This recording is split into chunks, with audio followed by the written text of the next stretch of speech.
out from Kai. Seems like he was very needed in that scenario when you consider that it would have been the C site overwhelmed by Zeta's vision. 4 versus 5 conversion going Trace's way as well. Just some great individual shots, some great individual moments coming out from the side of Trace. Right, we got Chalulu coming out with the ace. We've now got a 4K to come out through Kai. So if we are having these individual members start to step up a little bit, the rest of the team can follow in pursuit. And certainly have a great battle for this half. I mean, that was a 3x of Kai's kills. 2 up to 6, so a pretty big round. Looking for a bit more of that, but Destroyer pulling a very nice little game there as Tripwire just going to get a catch, gets cleared out. 10-10 taking some space forward here on the site, and this time Kai not going to get the opportunity to have really any heroics. Gets taken down right off the rip. Interrupt on the plant though. Zeta are now looking to re-wrap. There's going to be some timing here if Depp can get in towards the A site with Sugar Zero. They're reading it wrong. They're thinking that it's going to be that C site hit coming through. So quick check on the TP. Now getting the bad news as the smoke blooms here in heaven. But the smoke is a little bit off, and this could be costly. Absolutely. Will Zeta be aware of it, though? A panic here, clearly from the side of Sugar Zero, but now they have read it. They know that it's not quite where they wanted it to go, and they can try to play around that. Yeah, Rolling Thunder and Hunter's Fury for Zeta here in this post plant. Salvo's gonna be sent, but thing reveal, Fung backpedaling. Let's get to the setup here. Corner stun, but no one there. Out in front though is Depp, just on an island, and he ends up getting picked to pieces. Midi finding one before getting traded out by Clues. TP aggressively forward from Low King. Doesn't manage to get rewarded with one before getting traded out. Now suddenly a 2v2. As XCL Sugar Zero, the 50-50 crossfire trying to get set up, but they're just both gonna get broken down. Fung and Chalulu picking their targets, clearing their angles, and that's going to be Trace now getting themselves into the lead. Yeah, I thought the timing was going to be good to come out from the Rolling Thunder and the fault line at the end there for Zeta to stave off some quick retakes to coming out, but maybe overplaying a little bit with the peek out of Hell. Not able to get the trades to come through as Zeta. Trace though, lots of trades to come on through, lots of cheeky plays as well when you consider that Loken gets in towards the site with a Shrouded Step that is just not heard essentially at that point in time, gets in the back lanes. Everyone focused more on towards the backside of sight for Zeta Division. And we'll throw it back over for Trace to gather a lead. And similarly, another eco scenario to come on through, this time for Zeta. As the pendulum swings the economy all over the place with both of these teams. Not being able to find too much stability. Sugar Zero noted, TP forward. It'll be on the start there. Chalulu rather able to find one, but very quickly the trade backs are coming through, and Zeta Division look to deliver yet another thrifty here in the game. Depp around the back, able to go ahead. Deliver the coup de grace right to the back of Kai's head. Midi now arriving as to try to pull off a 1v3 against 3 Zeta players that have some recovered weaponry. Drone now leading up over the top to try to scout, gets the tag, and Midi knows that he's been found. Gonna be a difficult one for sure. High-low, not going to be able to make it happen, so it's just going to be another thrifty here now at Zeta's hands as they keep us tied up at 5-5. Yeah, that's an interesting one too, because Trace did have 3 players immediately on the C site to start things off. Just isolated a little bit in the angles that they are holding, and more importantly traded quickly by Zeta. 10-10 getting around the site, providing a lot of time bought for the flank to come out through, if you want to really call it a flank, more so just some good timing to push Garage from depth. And as you say, 5-5 tied on up. Another gun round to come on forward here in back and forth swinging. Have a Bucky in the mix though. Yeah, on an Omen too, with no shields behind it for Loki. No, he's just going to smoke himself in. Could work. Oh, that hurts. That is a huge shock dart though. Obviously, Bucky still can do some damage. Even if you try to entry with the paranoia, he's going to be playing close enough that he's going to be able to spot you out. Tag down to 38 from the shock dart. Very nicely landed there from Clues as Drone trying to check. Will be able to spot Midi, and Kai in a forward position ends up getting picked apart. Yeah, Zeta just need to be careful here that they don't stick around and go patient again and potentially become susceptible to the Armageddon, force their hands like last time. So we'll see whether or not Sugar Zero off in the distance will call for a team to come on back.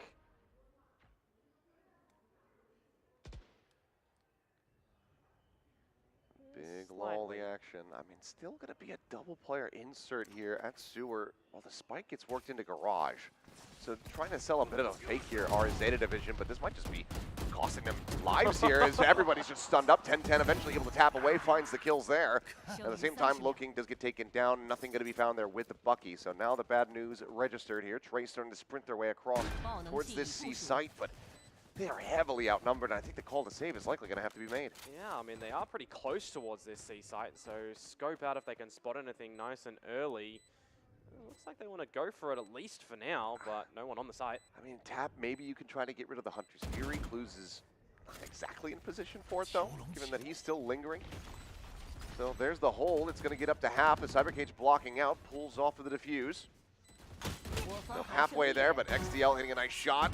Chalulu, though, similarly replies with a headshot there onto Depp, but now seems like the call to just go ahead, back away, and try to save the weapon. Has been made, but no, he swings back out, looks for a little bit of additional damage, can't find it though. XDL picking up 3 kills in the round, now 1 away from having a Rolling Thunder online as we get ready to go into the last round of the half.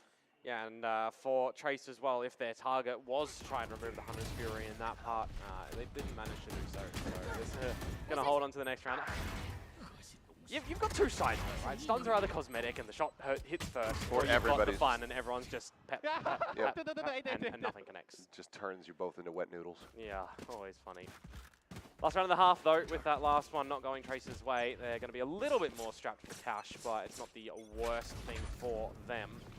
A couple of upgraded rifles in this round, a couple of live shields as well. Want to see a good priority on Middy's Armageddon, if they can successfully try and find something with that. He hasn't been able to quite just yet. I mean, he's had this online for, I want to say, the last 2 to 3 rounds, but just hasn't been in a position to really utilize it.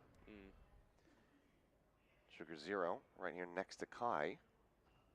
Suspicious about this, but there goes the gate crash too, so committed to the angle, at least for now. Zeta division, but showing that they have pretty decent reads as far as positions concerned, and oh, they still got it. Sugar Zero, the shorty out, cuts him in half. Yeah, that scenario doesn't matter if you get fault lined up. Some aggression down mid at the moment though from Loking, spotting out the information. And that's going to be a catch on the tab. I'm just trying to recall the camera there, so some of the timings here. Playing the Cypher, maybe a bit off. Sun out, 10-10 into the corner, sliding forward, but it's going to be Clues who's actually collecting the kill. 10-10. Low on HP, this is very close to being a 2v2. King swings in, is able to find one, but Sugar Zero pushes the smoke, shuts him down, and now it's just a flanking Fung Fung to try to turn the tides here in this round. Otherwise, Zeta will be up 7-5 at the half, but Sugar Zero, snappy as all hell, lines up that headshot and will secure the lead for Zeta. Yeah, I thought potentially you might have found the timing to bring that into the 1 versus 1, and maybe it would be the Hunter's Fury play, but nevertheless, in the 7-5 scoreline that we see, pretty tight, pretty neck and neck in the forward and backward action on the rounds. Now, this map, for those that might have joined us during the play, has been selected by Trace, Zeta starting on the attacking side. So on the switch up as well, we'll start to see for Trace what this map pack has started to actually look like with the addition of the 2 new players and them starting to get more reps with the team. And then what the defenses for Zeta actually look like as well. This is where you'll look towards depth, specifically on his first installment on a Cypher. Yeah. Who has he been getting inspiration from? How is he looking on the Cypher? Well, I mean, 10-10 said he didn't get much advice from his brother, but maybe he got some tips on playing Cypher that he could pass over to Depth, perhaps. But as we go through the half, we, of course, have to get a look in at our Chinese fans. Event taking place over at the VCT Arena, which is about 20, 25-ish minutes from where we're at the moment. Yeah, something like that. Just down by the river. So basically just follow the bun. Yeah, it'll be there for all of the games except the grand final. That will be on Sunday in a different location. Indeed. I think some people on the YouTube stream got a sneak peek. But we'll get ready to go back into this half here. Zeta out 7-5. And as you mentioned, this was their side selection. So let's see how they now fare. Getting ready to move over onto the defending side. 10-10. Been playing aggressively, some good, some bad as far as the results are concerned, but expecting quite quite a many few aggressive trap plays from this defense. Yeah, for sure. I mean, when I think of Trace and I think of Haven at the moment, I think like, what are they looking to do on this attacking side as well? What historically has been their better side throughout the course of stage one. Slight differences when you consider that Hebe was in the roster for that one and Bianca as well. But you can draw some parallels from it where they were pretty destructive. They were absolutely destructive rather on the attacking side. For this round though, up towards the B site, similarly to what ZETA attempted to do in their pistol round, but Trace were already home. ZETA are not. Pretty close on a flank though. Yeah, 3-player push out. Looking, hearing this from the side, and he's got to turn back around. He now noticed this, but XDL at the same time off camera, able to find 2 kills, 10-10 now, stabilizing. Surviving with 22 HP, is able to find a headshot. Not going to be looking taken down. Now he's sliding out in towards mid, and he is just cleaning house. 3K here for 10-10 in the pistol to fast track the overdrive, and that's going to be ZETA picking up their first pistol victory and now elongating the lead. Yeah, I want to give some good credit towards XDL on this breach for this map as well. Every time that the fault lines have been coming out, they have been at the right spot, very rapid as well. The fact that he's found the space in the round and then still assisted, you know, not just with 2 kills, but very quickly turning around fault lining for advantage for the team. He's really starting to just accelerate nicely in this map right now. Oh, for sure. I mean, we saw him yesterday. Asked if he was feeling good, if he was ready. He said yes. He said so yes. Clearly, that has been the case. But this is going to be a force buy here from the side of Trace. Trying to catch ZETA a bit off guard. We'll see if it's going to work, but full stinger purchase. Yeah. They're unable to close this out or get realistic damage in. This is maybe just going to be the map done and dusted. I mean, we have seen some great, silly percentages with the Stingers before. Yeah, but at this range, it's not going to be too great for him. Sugar Zero. That's okay. That Guardian on the opposite side, but a swing out and XCL does get taken down. Weapon going to be scooped up here. As Trace trying to push their way forward. Regen shield, putting Fung back up to a bit better numbers, but still is going to be low HP. Shots flying out, a cut across now into the C site depth. Going to be dancing around these cages, but looking just flushes him out, anticipating it. It's a very great read, and now suddenly they're in a position to be able to try to close this as 10-10. A bit of whiffage there, ends up suffering quite a bit of damage before he's able to find the kill. 2 versus 2, they're routing the wrong way. Wrapping towards backside, spot out onto 1, but looking turns back. 10-10 doesn't pull the trigger. Thought he was going to be able to get the jump. He wanted to play it patiently, spot out a little bit more, but Loking reads it incredibly well. Now, down to Clues to try to see if he's going to be able to make it happen. He cannot. The force buy results in the round win, and that is going to be quite brutal. Very nicely piloted here from the side of Trace. Yeah, I was going to say earlier, we've seen a lot more success from a single Stinger purchase up than we have for all 5 in the recent history. The percentages are quite silly, but the fact that it just comes and delivers here again, unfortunate for depth with the gun barrel just poking through the cage. It's quick recognition to remove him there. It just feels quite unfortunate for ZETA. They are going to get reset in real early for Trace, though. Start their attacking side endeavors now. Tell us really why they like this map. Kai, bring that outlaw to bear. Immediately going to be finding one. Clues gets eliminated over here at A long. 10-10 with a Marshall, not really going to be rewarded at all as everybody starts working back across towards the C site where it's just Sugar Zero settled here for the moment. Camera from depth is in position, so a toggle would spot him out, and there you go. Yeah, but what is Sugar Zero going to be able to do? Find some time with dark cover and force Trace away. Rotations start to come out from ZETA real early though. Paranoia goes wide, and this is going to be Trace shifting back away from the C site. One of the differences as well when you're running a Yoro versus a Neon is for Kai, he was rotating very quickly on the defensive side. For 10-10 though, has to run a bit of a marathon, so ZETA, you may see pivot a little bit more numbers as opposed to Trace, who were stacking more commonly towards a single side and then gate crashing Kai back over. This time though for ZETA, they're going to pivot everybody towards the A site where Trace, well, they're not going there. It's B instead. Smoke down on main, but already players here within the site. Stun onto Fung. Push forward. Dap able to clean up one. One shot from Kai. Getting the a kill, swaps over for the Vandal, and forces Sugar Zero out of the corner into the open, but Sugar Zero manages to come away with that elimination. The headshot's connecting. At the very least, it's going to be solid damage dealt here for the side of Zeta Division, if not the round win, because Sugar Zero is still fragging, even though he's only got 10 HP. And eventually salvos will come back online. One-way smoke setup, however, should pretty much put a nail in the coffin here as 10-10 goes down. Sugar Zero, only one left alive with just the 10 health aforementioned. So rotates over, tap of the spike. He's just going to be holding this up to half. Manages to avoid the salvos, playing this out patiently and wisely. As Mitty will go ahead and get it, and that's going to be Trace. Cleaning up yet another round, now within touching distance, one away from tying things up. Yeah, we'll see a belated bonus round be played in the next one, so actually some pretty decent damage found by Zeta in this round to keep the next one quite plausible. If Trace are able to find the next one, though, you would assume that they start to really find their footing on this attacking side, and then it just comes down to how long are they going to be able to go before we potentially see a timeout for the likes of Zeta, before we see a bit of a shift from them. We'll be stacking a little bit more towards the A side of things. Fault line ready for the sewers. Combination with clues out long on the Sova. Very common Haven things, but some salvos on out, clearing the space at A long for Trace, and sleuthing Kai nice and deep with the gate crash still. Means that Trace can sit pretty for a bit, see what they can hear, see what they can see over to the A site. No rotations yet coming from Zeta, no flanks, but they're just going to choose to pretty much go to the A site now. Gate crash in for his hell, looking to steady that spray, can't quite do it. Gets a good amount of damage on the clues, puts him down to 30 HP, swing out, next the L is mowing him down. Lulu is able to reply in kind.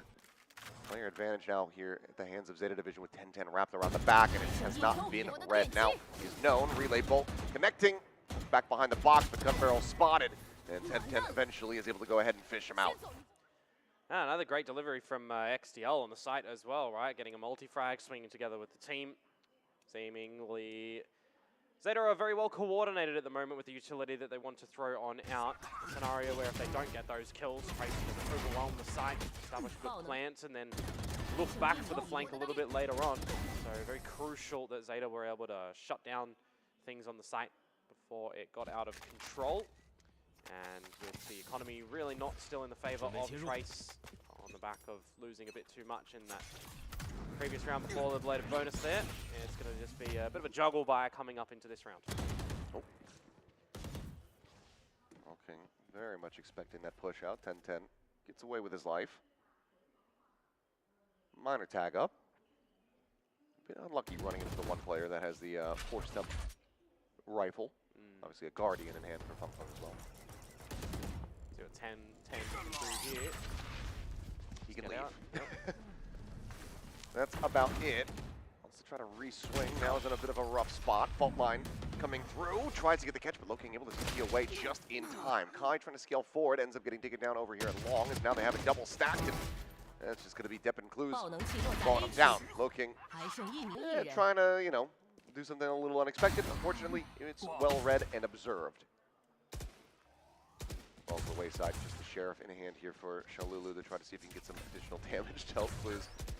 Getting the ping reveal and really just buying some time for 10-10 to wrap around the back. Shorty in hand and finds the kill. And that's going to be Zeta racking up yet another round victory. Getting closer and closer to finding a win here on Trace's map pick. Well, on the bright side for Trace in that round, Shalulu finding one kill before meeting his demise means that the Rolling Thunder is going to be available for the next round. And another scenario too where Kai getting some really early control towards A long means that Zeta are essentially relinquishing that position if they feel the salvos are going to flush them out and there's a bit of presence. So you're starting to accumulate some of these knowledge points for Trace throughout the journey so far on this second half. Shift up there as the operator comes through, and it's just going to be a peek out of garage. 10-10 rewarded with a kill. Tries to go for the wall bang shot. A little bit wide on that, but still such good early damage. Delta's Kai gets dropped. That's the dimensional drift now not available. Yeah, how do you look to rescope things out across the map as well? And just play pretty passive as Zeta now. Just look towards the choke points. You still got your early warning call of utility towards the A site with the trap wire down sewers.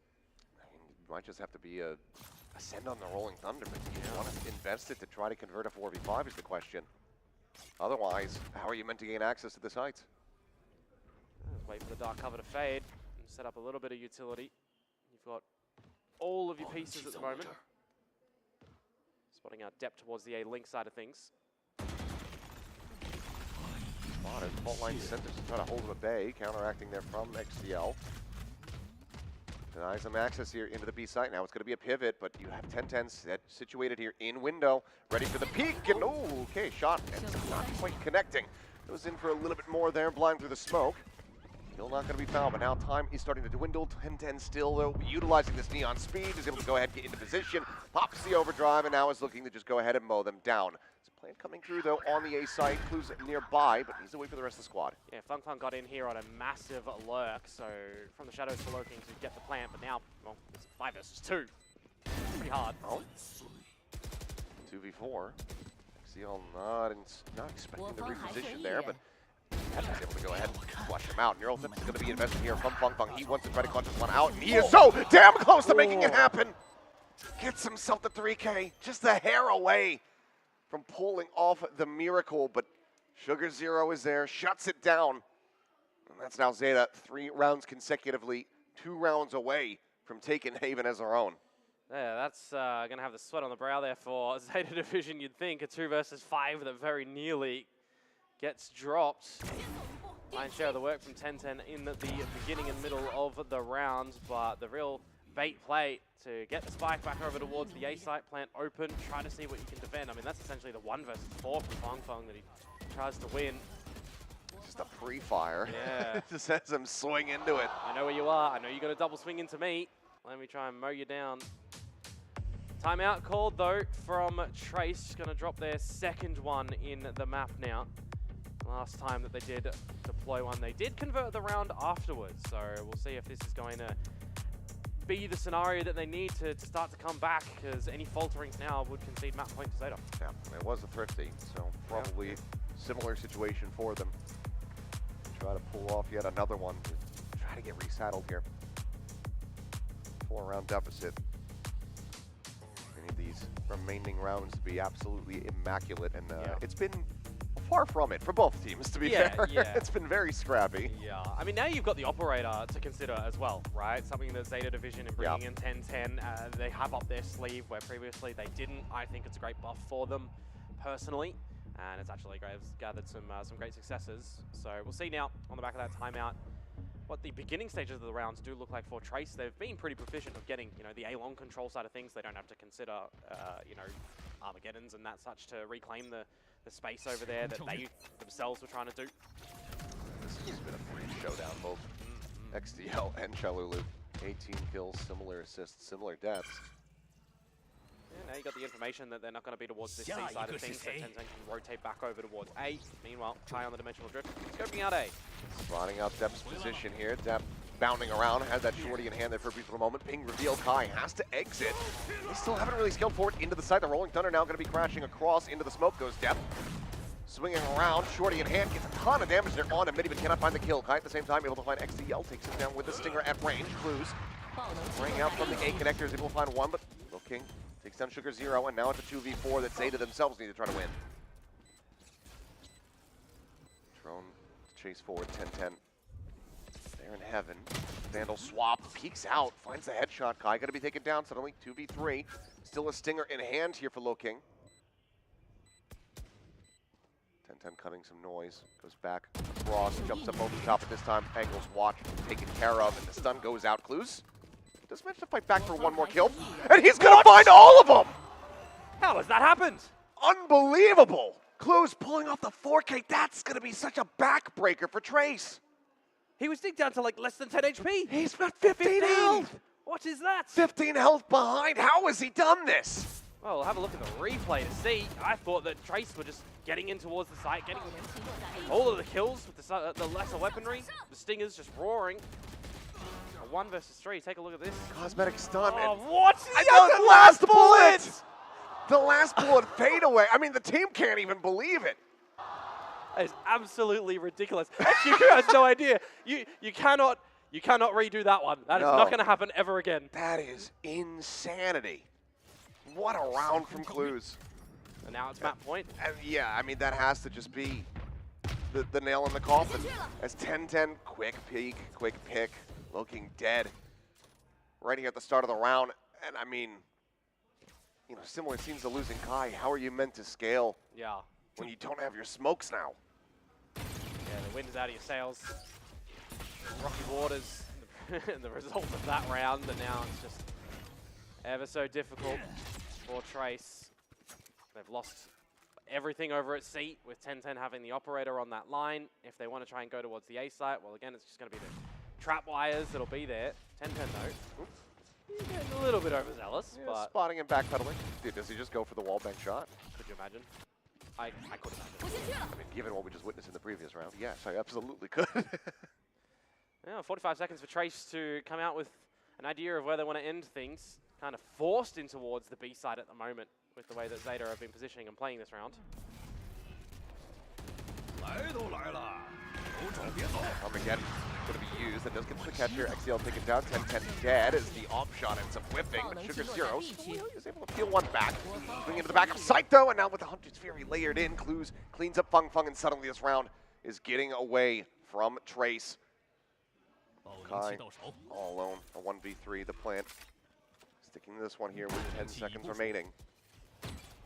Needs to isolate, divide, and conquer against these three players. Sugar Zero low on HP, snappy with a headshot here is Kai, finds the first. Spots out Clues, finds it, but then Depth strikes in from behind. And that is going to be the defuse coming in, and that is going to be a 13-7 victory as ZETA Division take down Trace on Trace's map pick. Yeah, a really great defense to come out from ZETA Division at the end, despite the shenanigans in the beginning where the first round is gathered, but then the second and the third round is dropped. From there on out, though, pretty flawless to come on through. Thought we might have had some extensions on the map, but just Clues coming out with a ungodly round. That one will remain in the heads for a little bit, as we do shift towards a new map of ZETA's choice next in Lotus. A bit of a discussion time to have before then. But for this new look of what we were considering ZETA would be presenting us here, didn't expect Dep on the Cypher. Had his moments. He did. He had his moments scattered in throughout there. Also had his, you know, rougher ones as well. Saw the timing, something that's going to take a bit more investment on this pick to really start feeling natural for him, I suppose. But overall, gotta be feeling damn good if your ZETA Division come in relatively smash race here on their map pick, and now you just get ready to move over to Lotus. Yeah, and I wonder actually if this is the sort of map that we're going to see for them run a double duelist, because that's the comp that they did run previously as well, right? So they can change who specifically is going to be playing on towards those duelists. I think we would have a good idea potentially on what that's going to look like. But hey, you never really know, right? They changed things going up into this map, they can change it again. Could be perhaps a Neon Yoru angle, maybe, you know, Raze as well, layered in there for Zap. We'll see if that is going to be the case, or if he's even maybe playing something a little bit more bizarre for him. Like maybe he goes over on the Vice. Yeah, I mean, generally there was the Vice in there. They had the ISO Neon play, so that could just come out, and they don't have to really go beyond the scope of what they've done previously on the map. I think the question, though, for me, for the side of Trace now is, given that this is the first series of this, you know, bounty gauntlet that we're calling it, this is an elimination game in this one, right? So now they are on the precipice of making no real run in this tournament. All right, well, off to a ripping start here for 10-10. And we'll go ahead and get the MVP. I would have gone with, I probably would have gone with XTL. Yeah, I would have as well. Yeah, I think that would have been my shout, just given the consistency it layered in. But obviously 10-10, those last several rounds that he did have, it was getting good value with the operator and was able to kind of catch up in kills, as we can see here. Take a little zoom in, and he was able to +1 him right at the very end. Yeah, XTL 13 assists on the breach, pretty much resulting with all of those fault lines of flashes looking very, very hot. And on the flip side as well, Shalulu, I mean, very comparable. One extra kill that you've seen there, so I mean, some really great lifting. Tops the ACS for the lobby, just isn't able to find the victory. But I think for ZETA Division fans, honestly, seeing the team get a victory and Dep being like the lowest rated player at the end of the map, that's a pretty good sign. Yeah, potentially. Yeah, it means you don't have to rely on him to be the one kind of putting the team on the back. You can see here, though, the first kill department, this was a very one-sided affair in that regard. 15 to 5, that is quite brutal.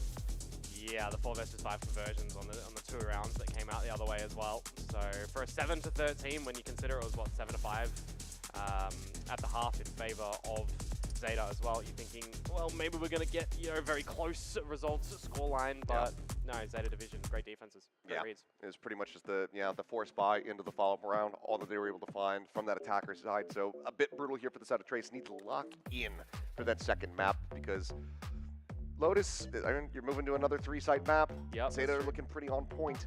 Gonna need to see a bit of a level up here.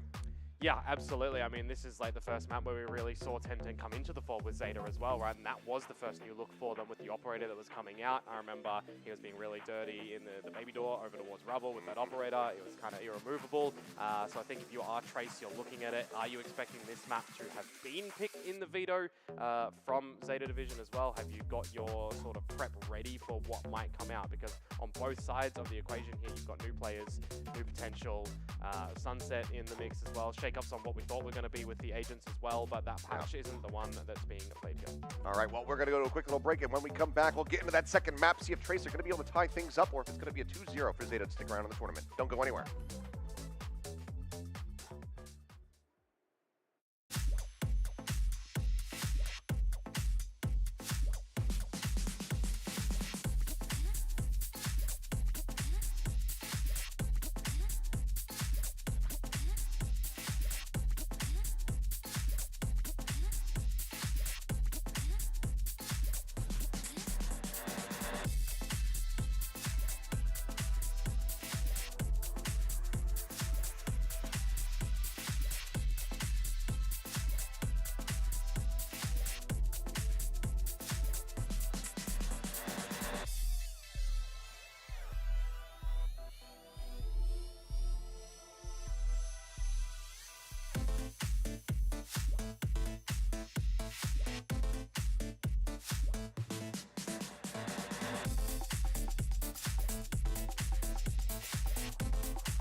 Hello and welcome back.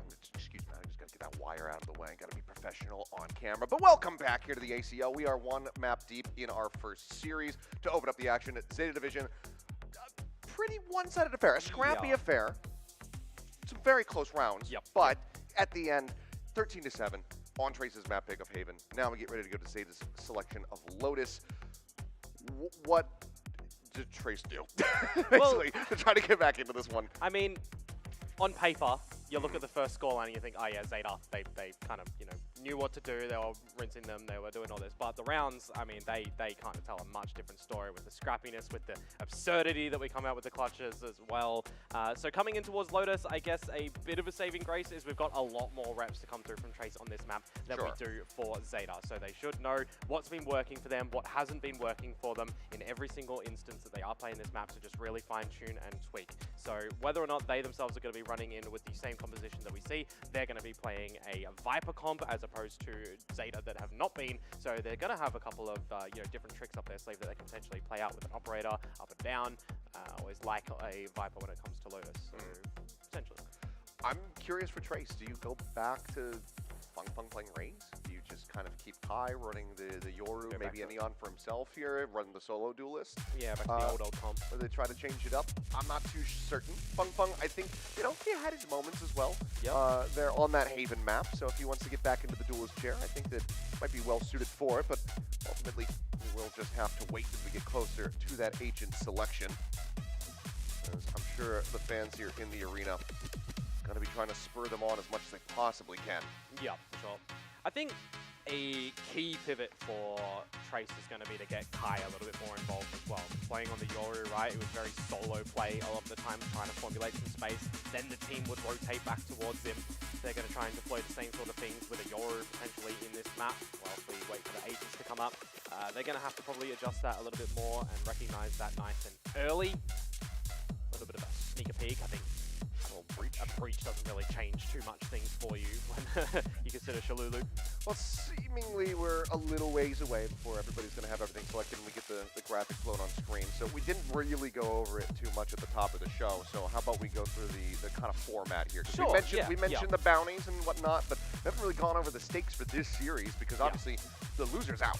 Yeah, so these are the third seeded teams, right? So we've got 3 teams from China, 3 teams from Pacific. You get Seed 1, Seed 2, and Seed 3, and that determines your placements of where you start. So this being the third seeded match, the loser of this one is out with no prize pool money, essentially. The winner, well, they will claim themselves a 10,000 USD victory prize, and they will put themselves one step further in the bounty bracket, the gauntlet system, because they have to essentially run a gauntlet to continue in a lower bracket, so to speak, in play. So the loser of the next series between Billy and DRX will actually then play the winner of this series.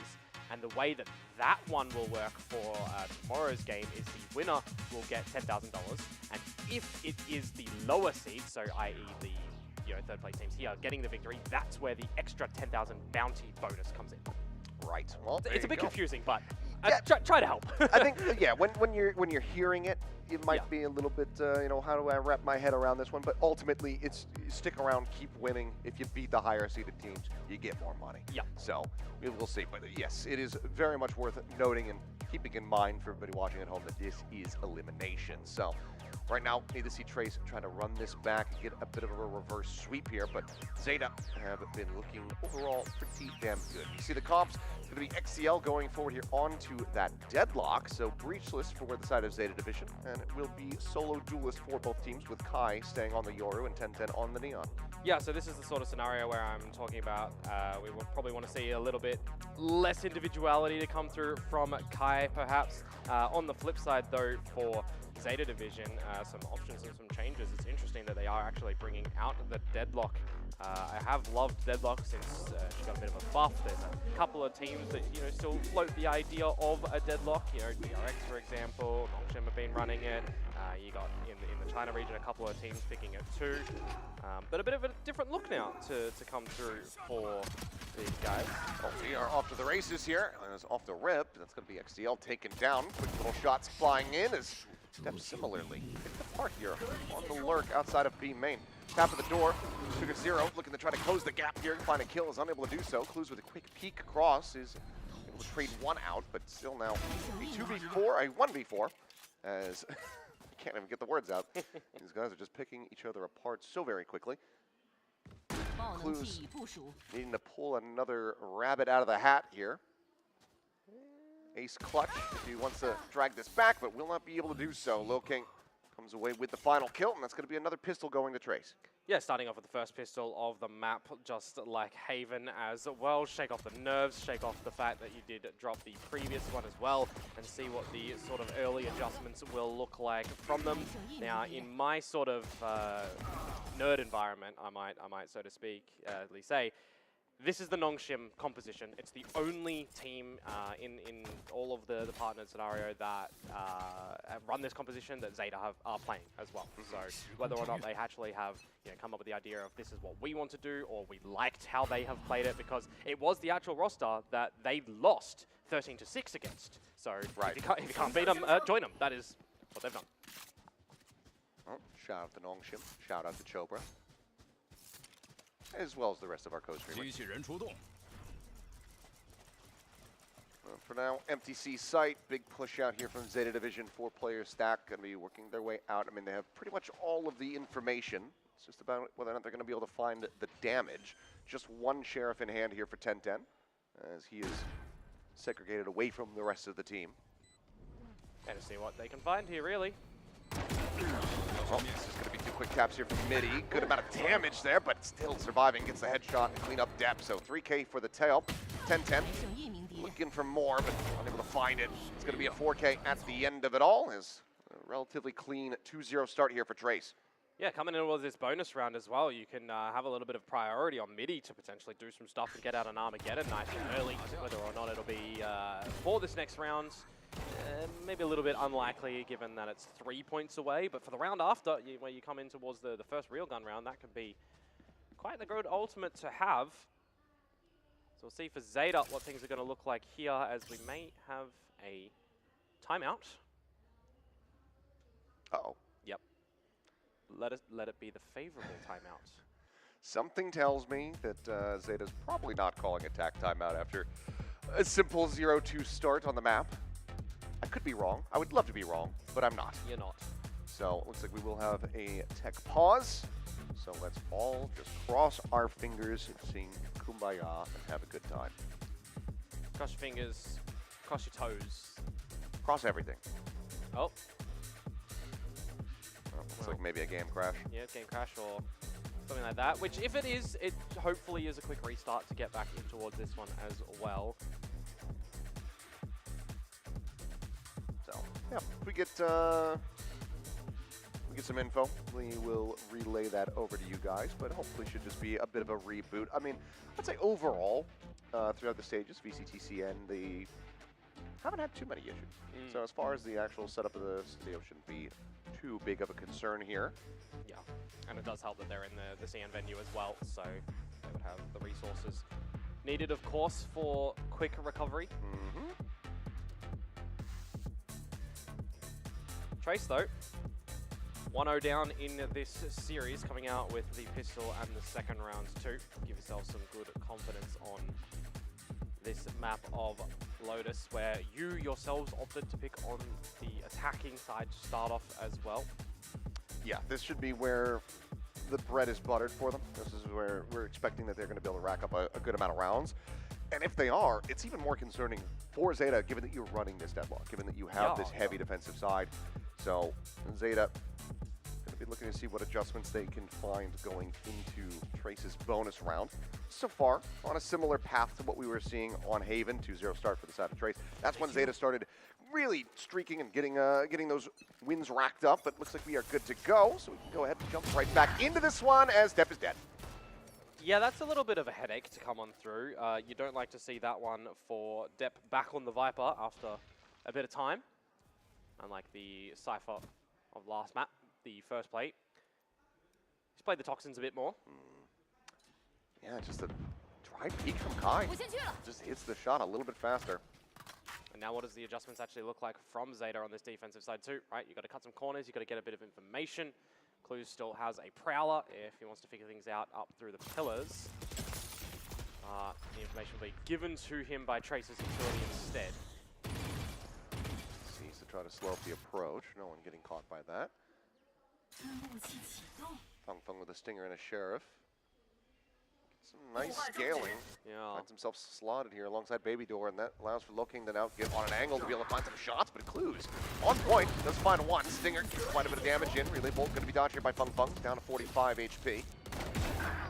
Mitty covering the flank. Finds XTL, and that's now going to be a player advantage as well as an open A site here for Trace as the plant goes down. Yeah, Trace have a player advantage too. He is low, trying to line up those shots. Mitty this time not going to be quite as accurate with the Guardian. Doesn't manage to get too much, and arriving finds Kai. Still though, spray control decent from Feng makes this costly. So 2 players surviving. Zeta Division will get themselves on the board, deny a bonus conversion, but they lose out on 3 players. Yeah, that's the scenario as well where they did have the advantage in the very beginning too, right? So technically it's a 5 versus 4 conversion that they're not able to come away with the round in the end. Gonna have to see some adjustments for the beginning of the round come out from Zeta, though. A map like this, you're looking for the rubble control behind the Viper sometimes as well. You know, you're getting out your bits and pieces of Fade utility potentially, or you're flipping it still towards the Deadlock. I'd like to see some shifts come out in exactly this form, right? Moving XTL around the map, really having to scope out where that Deadlock utility is, which is something that Kai is going to have to potentially be a bit more proficient on with the clone. All right, Depp, you died at the start of the round. Now you have a judge. No reason to peek. Sit back, hold the corner, playing your poison orb. Aggressive setup here over towards Rubble. Firmly in control of Zeta Division. Feng will slide away, keep his life intact. Just finds a tiny little tick of damage there onto himself. And, he's going to be even more. Really wants to try to clear that out. He's able to go ahead and get rid of the trip. Now maybe the judge will do something in the round 8. Zeta, this C site. Cheetah rotation from Clues over, who now has picked up a Nightfall as well. Waiting to see if Mitty is going to bring an Armageddon into play, or if they do want to just try and pivot back to this A side of things, get salvos down to clear Rubble. You'll have to break the barrier mesh to get on past, though. Allowed from Sugar Zero. Spot onto 1, and XCL just opens up blind shots, and Kai gets taken down. That's the outlaw now on the floor. Yeah. Salvos avoided, and this site is now going to get broken open. Clues does manage to trade one back there alongside 10-10. 2v3. Sugar Zero. Low here on HP, but looking. Oh, take it down, but Mitty. Quick little transfer, 10 health remaining. Trying to bait him forward. Depp with the classic is able to go ahead and get them over the line. Arrives here on the site, is able to stop it from being a complete and utter tragedy here for Zeta Division. Is able to tie it up 2-2. That little spray transfer to come through on the B side as well certainly made things look a bit doable. Classic in the end of Depp gets the job done. The judge potentially would have done the same. But it means we are tied up 2-2. And now we start to really get into the meat and potatoes of this map as well to see what shifts do come out. For Trace, though, this round go for a bit of an investment behind the Vandal of Mitty. Given the impact it kills. Keep a gun in his hands. 8-2-0 for the moment. As Depp made noise there, but should be noted. Just going to go ahead and slide back away into a safer position as the orb gets taken. Armageddon online here for Mitty. This is quite cheeky for Zeta too. Going to get all the information that it's going to be B or C. Prowler out to the front of B though, get some information that at least someone's there. So this should be a free kill for 10-10 if the wall drops. Yeah, but Feng is using it just to slide away. Seems like he's got a very solid read. Very nice. And yep, right around the corner, right before the peak can come through. So full cluster here from the side of Trace, ready to strike. Fault line now back off CD, but Depp, Snakebite at the ready. He's going to send that, dissuade them from pushing forward. This might end up having to be a pivot at the end of it all. XCL scaling up, able to find one Feng with the Sheriff, takes him down, but Depp comes away with 3 kills. And now it is just Mitty with 5 HP, and he will swiftly meet his demise. The wrap from 10-10, able to go ahead and get the pick, and that's going to be Zeta now in the lead. It's a really strong counterplay to come out from ZETA in that scenario too. When they get all of the A lobby control and they recognize there's someone rotating from the B site away, you kind of know that it's ending at the C site. You expect that the Armageddon is going to be playing out as well. So you situate your team inside the site, you get ready for the counterplays to come out with your own utility. The Snake's Bite, you know, you're getting your decays out, you're getting the Nightfall, you're removing HPs, really quick dispatchments. Really nicely accumulated for ZETA on the information game in that round. Well, that's disgusting. He's been done again. I mean, what? Kai has not been able to pass go twice. Yeah, but I mean, a couple of rounds ago, it was Kai doing that to Depp on the opposite side. And now Depp will finally be taken down. Trade to the Vipers there, but it's still a trade up as ZETA maintain a player advantage. There's going to be no one in the spawn side of things, though, for ZETA. It's all on the flank variety. Yeah, triple approach coming through the tree. Prowler, go ahead and ensure that it is cleared out. Use it as a distraction, but Vinny just fires over the top of it, and suddenly, now we have ourselves a 2v2. Loking getting a spot out there, but Walt keeping contained here at stairs. Chalulu able to find the headshot there onto XCL, survives with just 30 health. Clues now. Has to try to clutch this out. Paranoia going to be burned. Smoke cycled, aftershock going to be sent. As Clues pushing forward aggressively. The fault line not going to be able to get the catch here, but he's not able to find the kills, and that's going to be Loking taking him down. So a great start with that kill coming through from Depp, but this round ends up getting away from them. Now we're tied up at 3-3. Yeah, we're seeing some great multi-fragging coming through from a couple of these Trace members when they really need it the most. That's blind as well. Absolutely disgusting. That's a 5 versus 3 on the bad side of things conversion for Trace. Nitty and Chalulu stepping in towards this roster and being a couple of the pieces that they need for the rounds that look, you know, quite convincing for Trace. It's getting closer towards an Armageddon again. Another gun round to be presented, though. A lot of the rubble contest from both sides. Taking the deal onto one, just looking to find Spray, and eventually we'll be able to find him. So Loking, Midi both going to be taken down. Strong, aggressive start. And okay, Kai, a nice headshot. Yeah. Gets them right back into this round. Well, 5 versus 3 becomes a bit scary to try and do yet again. 5 versus 4. Oh, sorry, a 4 versus 3.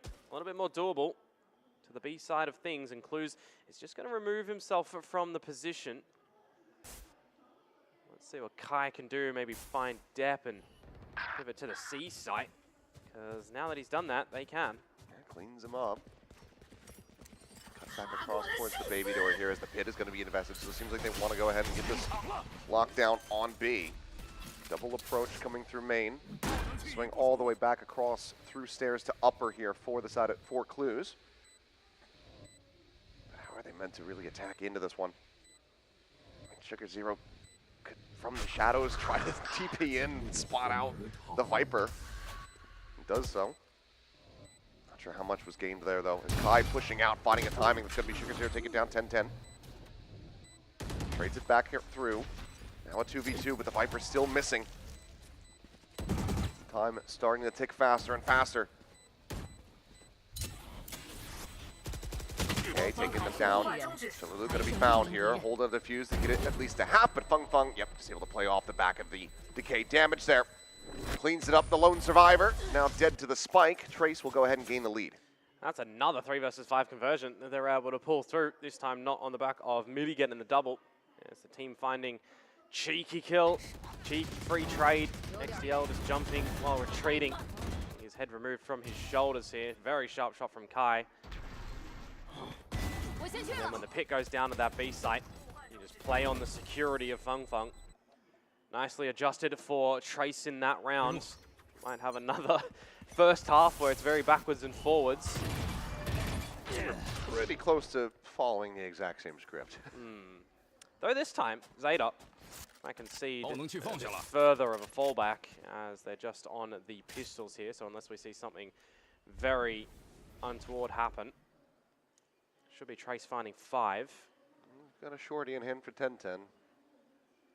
Those neons, you never really know what's going to happen. For now, though, he's just going to be situated over at the tree door.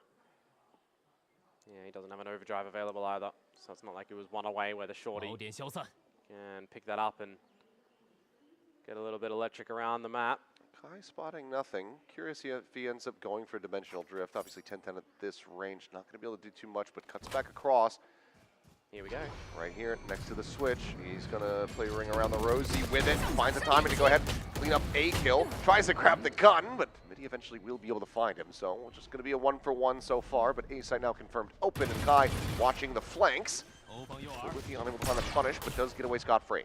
I think everybody going to be taking a retake from the heavens here for ZETA. If things do get dicey, you do have Midi connected back here in tree with that Armageddon at the ready. Love them to not have to use it, but instead he actually is just going to go ahead and roll out the red carpet. Kai dead. Weapon can be scooped up. Midi, however, still here on the site, looking to find some impact. Peeks out, finds Deb. Down to a 3v3 with XCL. Packed up quite a bit. Shot on the corner, sees he's not going to be connecting. They're lined up. Midi able to find it. Can he get the ace? Swing onto the corner. Sugar Zero says no. But it's not quite ready for Loking to pop out from stairs. And close but no cigar. Trace maintaining control, now stretching the lead by 2. I know it's a bit of an anti-eco round, but some great collection of kills there from Midi. Once again, Molten fragging up a Storm. The pistols starting to get a little bit potent in the end. You know, 1 versus 1 scenario. You've got to think about your economy a little bit going forward as well. For Trace, you're getting a bit of a lead.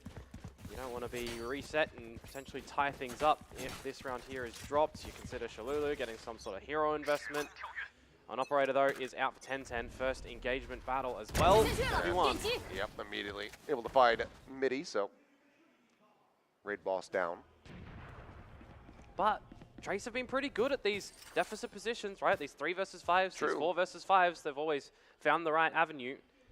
And if they continue sneaking towards this A site, well, the deadlock util not really going to do too much. So they didn't have to use it the last time around. I was going to say the dimensional drift is online. Kai goes ahead, pops that, and now is going to look to go ahead and scout this A site. Hit coming through here from depth. As, oh boy, everybody's all stunned up, and eventually they're going to be able to fish him out. And here we go again. Trace are just stealing these rounds away. They lose a player, they make the blood sacrifice, and then the Eldritch Gods reward them. A 1v3 for Sugar Zero. You got to consider a save here, right? One would think. When there's a Rolling Thunder online, there's a Viper, I mean, toxins that you see. We can't see Sugar Zero's money at the moment. We can see the rest of the teams, and it's not good. I mean, a fat Paranoia could set up for a spray down. Oh, hang on, here we go. Wrong way, Nope. wrong angle. Not a chance in hell. Set him up to succeed, and it falls on its face. And that kind of feels like what's just happened to ZETA in all of these advantage positions. They have just tripped over a little bit of their own footing, caught off guard in the pit. Doesn't matter. Fung Fung gets in, removes 3. Another stunned up fun play as well. Welp. You have to, I was going to say, you have to call the timeout here. Down by 3 rounds here in Zeta Division.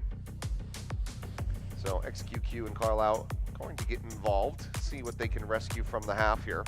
Yeah, Zeta Division not in a scenario in the last map where they needed to call a timeout either. So, you know, even though they were trailing a little bit here and there, ultimately feeling that the vision was all good. This time, though, it's, you know, 4 rounds in a row that you've lost. More importantly, it's just to highlight the fact that you have had so many advantages that have been pulled away from you. Like, these are the sort of things that can't happen. You can't let the teams get back in, catch you, you're looking the wrong way, spray transferring. I mean, that one generally. Sure. But 6-3. It's not been a great look. No. So we haven't really gotten to see the deadlock habits, you know, individual kind of impact here. It's one of the differences as well, though. When you consider Lotus, right, and you consider some sort of tandem plays, right, you are generally seeing a Gravnet with a molly of some variety, right? It's either the salvos or it's either the paint shells, or you're seeing the C's with the similar things. ZETA are not really running a molly stun comp, right? So they can't really play on the back of it. Snake bite's not going to be good enough. If they're seizing, if they're gravitating, they have to put their bodies on the line. And Trace are happy enough to concede the space really early on. This time it's going to be the exact same thing, albeit lesser weaponry for ZETA. Big push forward for players. Going to try to operate around the lobby, but get the read that Loking holding close, so we'll just leave 10-10. Set up here with that judge, trying to see if they re-clear back in towards rubble. I mean, it is just this little eco to come through from ZETA. Slight investments where you want to try and see what 10-10 can do. You expect him to be this close, sees the salvo swing by, stun me, nothing. You've got the judge there. Striker on the barrier mesh. Judge still unscouted, but they're just going to back away from the angle. Just trying to instill the doubt here. Let them know that, yep, your wall is no longer standing. Uh-oh. Yeah, this could be what tricks Trace up, though. See if they clear him. Seems like there's someone he's sleeping. He's asleep at the wheel. 10-10 doesn't even fire off a single shell. Gets taken down. Like to try to deter the push forward there, but now XDL on that lurk. Going to be caught. Feng very wise to hang back and watch that angle. Finds one. Spike now planted with 12 seconds. And it's just a matter of can ZETA get damage in? Or does Trace pull off a flawless? Because right now, we're looking good for it. Drop. Good amount of damage here on the low king. Down to 15, but depth dead. Clues contained. Pushed away. Getting wrapped around on here. Kai just going to be disrespecting the volleys. Waits out the salvos. Sends the pop flash. And that'll be the flawless confirmed. Timeout not going to be leading to a thrifty here. Trace get themselves up to 7, so the lead guaranteed at the half. Yeah, the rifles will come back into ZETA's possession right now, though, but it almost feels like if they're going for this rubble control, you know, they need to go a little bit further, right? They need to situate themselves back into these advantages and then not drop them after. We haven't seen too much, actually, over at the side of Mound from them so far, too, but with the way that Trace have been starting out these rounds, too, you kind of want to adjust things more towards the A side of the map, more towards the B side of the map, as opposed to C, where Depth can just play by himself, essentially, try to stall out as much as possible. Grabbing it down, and you can't find anything on the back of it, right? No mollies. This is one of the detriments for this ZETA composition. Something you see like Darby do, for example. Getting right in with the Neon to go for a lot of the challenges when they go for those. Well, this time, a little bit more awake is 10-10. Feng going to be picked off, so that's control of the spawn here. 10-10 able to stay in position. Watch, see if there's going to be any kind of rotation. Smoke's getting ready to dissipate here at the A site, so wall gets set up from XDL. Annihilation is online. Curious if that's going to come into play here, but for now just gets the spot out. It's going to be Kai dead. You hear the rotating door as well. Do you consider just using it to try and win a round cleanly or not? Oh, 0. Paranoia sent. Finds a blinded up midi here at Tree. Oh, sees in this dark cover. Could hurt Low King. Yeah, Jiggle peek out. Gonna get away. All gone. They're just going to cycle smokes, and now they're going to get pushed in towards 10-10, who says hello. Off at the ready, and he's going to go sliding forward. Oh my god, he's a madman. Somehow. You got to be confident, though. Yeah, not going to be punished, and that's going to be a flawless here for ZETA to go ahead and right the ship. Got to be confident in these sort of scenarios as ZETA to get back into it as well. You can't just let Trace walk into your crosshairs, right? Even with the operator, 10-10 is just shifting out to try and find the kill. So very nicely in this round as well, but flawless in return to come out from ZETA Division. And that's one of the things that I'm considering earlier, right? Sometimes when you take the timeout, it's not necessarily for the direct eco next, it's to have a little bit of a more laid out plan for your next gun round. Interesting. Yeah, timeout to come through from Trace. Yeah, calling on 2 rounds after ZETA's. And for the last round of the half. And it's last round of the half, I guess maybe wanting to just send it, try to get themselves that 8-4 score line, have as many advantages as they possibly can get, but given that they're just off the back of a 5-round win streak, I'm not sure if it's going to be fully necessary, but hey, if it gets them the win, then it will absolutely be worth it. For sure. I mean, you look towards what Trace has been doing on this map of Lotus in the past couple of months, and it's been, ever so slightly stronger on the attacking side of things. So, if they want to potentially end it in a bit of a better state, I do understand wanting to go for the 8-4. I mean, lesser played map for ZETA Division in its entirety as well, but them on the defense has looked a bit better. So with them, going towards their, quote, weaker side. If you can stop their stronger side from also getting another round, it should align for Trace to potentially close this map and push us to a 3rd and ascent. That's a lot of shorties. That's a lot of shorties. That's 10 shorties. And it's going to be 2 ops. Feng picking this up, expecting the push out here from C. And he may just end up getting rewarded, depending on how patient he is. Yeah, Not very. Sometimes you'll see the Haunt utilized to throw it over as well to reclaim the op line, but this time with Trace's speed going towards the A side of things, we need rotations from ZETA to get over here. Nightfall as well as the Annihilation at the right spot. Rolling Thunder getting the hit here onto the 2 players. Gate crash out though as the Nightfall goes across in response. Yeah, and there can be some pretty good baits of utility as well, right? And still situated here. Feng going to be swinging into him, and 10-10 wins that fight.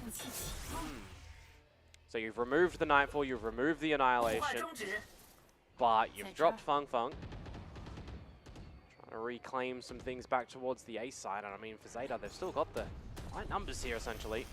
Aftershock. Force ACL into the open, wins the fight. Oh, now going to be sent. Depp dropping down off the rope, finds Kai. And they know that they've got somebody contained here in the back of the box because that's where the fight just got planted. So it's just going to be a 3K from Depp to clean things up. This time not going to be dropping a 5v4 or ZETA division. And it's going to be them getting up to 5 round wins here on the starting half. I mean, those are the things that should be a little bit more normal in this game, right? When you've got the early player advantage, it should be closing out the rounds, but I've seen ZETA drop a couple of those this time, getting very quick in towards the battles on the side itself. Great utility positions to come on out. Again, from XDL, the timing on his utility, I've got to say, has been impeccable in this series. It's been very clean, but the other thing to consider is, yeah, okay, 7-5, you're swapping ZETA over to that defending side, but that's off the back of the timeout. Yep. Call there from Trace, not a great indicator, needing to have things get cleaned up. I mean, I'm expecting that the timeout call was basically saying like, okay, 10-10's got this off, we need to try to outdo them, and it just doesn't end up hitting. They can't open up that C side of the map. Thumbs up. Thumbs up. No thumbs up. There we go. Nailed it. 10 out of 10. 10-10 fighting. Yeah, 7-5. So Trace, opting to start on the attacker side of this map. Would they be happy enough with this result if they get the pistol round and, albeit, drop the pistol round and force back up in the next one and win that one? Who knows? You would expect that they kind of are delivering what they want to in this map, even if it's not as clean as possible. Yeah, pistols in the follow-up need to be a bit of a focus here for ZETA Division. See what it looks like. Obviously got picked apart at the start of this map. So let's see how they fare this time around as we get ready to go into the second half. Trace in the lead here by 2. Pistol will get him one step closer towards pushing us towards that map 3, which of course is Ascent. Trace needs that. A loss here has them not only losing the series, but exiting the tournament. Yeah, a very, stark contrast from Haven towards this map as well as Shalulu, right? Not getting the kills, not getting the assists as well, that, topping the last map. It's been midi. Fallen a bit. So maybe on this defensive side, they have a little bit more game set strategies, right? You can see the fault line combos with the salvos over towards A for some great control at Rubble. Or they can hold on to it a little bit, given the fact that Kai is spotting out all the information, getting out of there, going towards C. Yeah, just going to be some orb collection. That at A, Depp not in a real position to try to find any kind of punish. Feng has already used a snake spite, right? So you don't have a lot of stalling power here at C. Unless he went for the orb and I'm blind. I'm not seeing it at the moment. So yeah, I think it's just playing with the ghost here. Smoke moving here on the corner. Slide in, 10-10 scaling forward. Able to close the gap there. As he will find one, but Feng quickly trades it back. Duelist for duelist. As it's going to be a full send it back across towards the A site here now. Yeah, potentially see what XDL can do a little bit on this lurk. Just let him play for his own device in front of B at the moment. Lurking, getting himself towards the side. We've also got Shalulu here too. Paranoia sent from Lurking. Not getting a hit. We'll send out a couple right clicks here. Some warning shots, but ZETA overall not being deterred. Spike now going to be in play here on the B side. Double approach from the baby door side. Depp able to dodge out one of the stuns, but hit by another. Luz pushing up in towards upper, able to find one, and suddenly all hell breaks loose. Shalulu able to find himself 2 kills. Fung Fung gets a 3rd overall, and it's going to be another pistol round going the way of Trace. 3-1 now on the series. Yeah, this is the story that was, you know, kind of pivoting backwards and forwards between earlier, right? If you come out with the map pick of your opponents and you're picking attack, you're having a lead at the half, you pick away the pistol and maybe the second round, you're fashioning yourself a pretty good, you know, dotting I's, crossing T's sort of scenario. So you weather a little bit of the mid-rounding, post-planty scenario there with the trades to coming out too. And you don't see a force up for ZETA. On the back of them getting the pistol round. It's Bucky. Yeah, still not a force up though. Unless we see ZETA just pull a Trace like last map. Well, Bulldog out in front. It's going to be a bit difficult to try to close the gap here versus Kai. And now widely all of ZETA contained. They will be able to force him back. Get him to exit, but it's still going to be a good amount of damage taken. 3 players tagged up with depth down to 36. Slide onto the corner, Prowler to try to distract. Lurking running out of bullets, but running out of time. Can't TP out. 10-10 able to go ahead and find that. A Stinger now available for pickup. As Kai, dead to the flank. Sugar's here just tucked into the corner. Able to find him. Midi getting the read. Snaps down. Minor damage going to be suffered there as XDL similarly gets taken out. Spike, however, still not planted. It's in the hands of Kluz, who's looking to swing out, challenge into the fight, but just ends up falling to the wayside. 10-10, up and over the top. Gets a good amount of damage in. Sugar 0 recovered. Bulldog is not quite ready for the wrap there at water, so it does get taken down, but it's very good damage dealt. Yeah. As Trace only have 1 player left alive. Gets real close at the end there, doesn't it? Lots of trades coming out, lots of corners not cleared and overlooked. In the beginning, when the Bucky is kind of isolated a little bit, you're overwhelmed with numbers, and then somehow 10-10 just does get in towards the site. So, all right, it's not a force up, but the Bucky still gets some delivery in towards the round. The pistols, pretty potent still for a free gun. And Shalulu getting the clutch at the end will hold this lead for Trace coming in towards the bonus rounds now. It's going to be a bit more lighter investment for the defense side here. Just going to be a Prowler on to Midi there while he goes for the stealth drone. Kai, situated here. Behind the box at B main. Sees, not going to connect. Do they read this? They absolutely do. 7 HP. They still haven't fully confirmed it, but now they will. Critically, though, he gets away. Life intact, still an opportunity to potentially find some damage here. Down in the mid-rounding at the moment, Trace of stalled ZETA from getting pretty much anywhere around the map. Minute mark hits and the lean towards the A site means that Fung's going to have to call for Kai to gate crash over to potentially help him nice and early. Could even switch towards a bit of a retake if they wanted to at the moment, with the fault line and salvos to come back online pretty soon. Make fun, giving some pause there to 10-10 for a little bit. Slides forward and Funk eventually able to find him there. Stinger at range. Gets the spray through.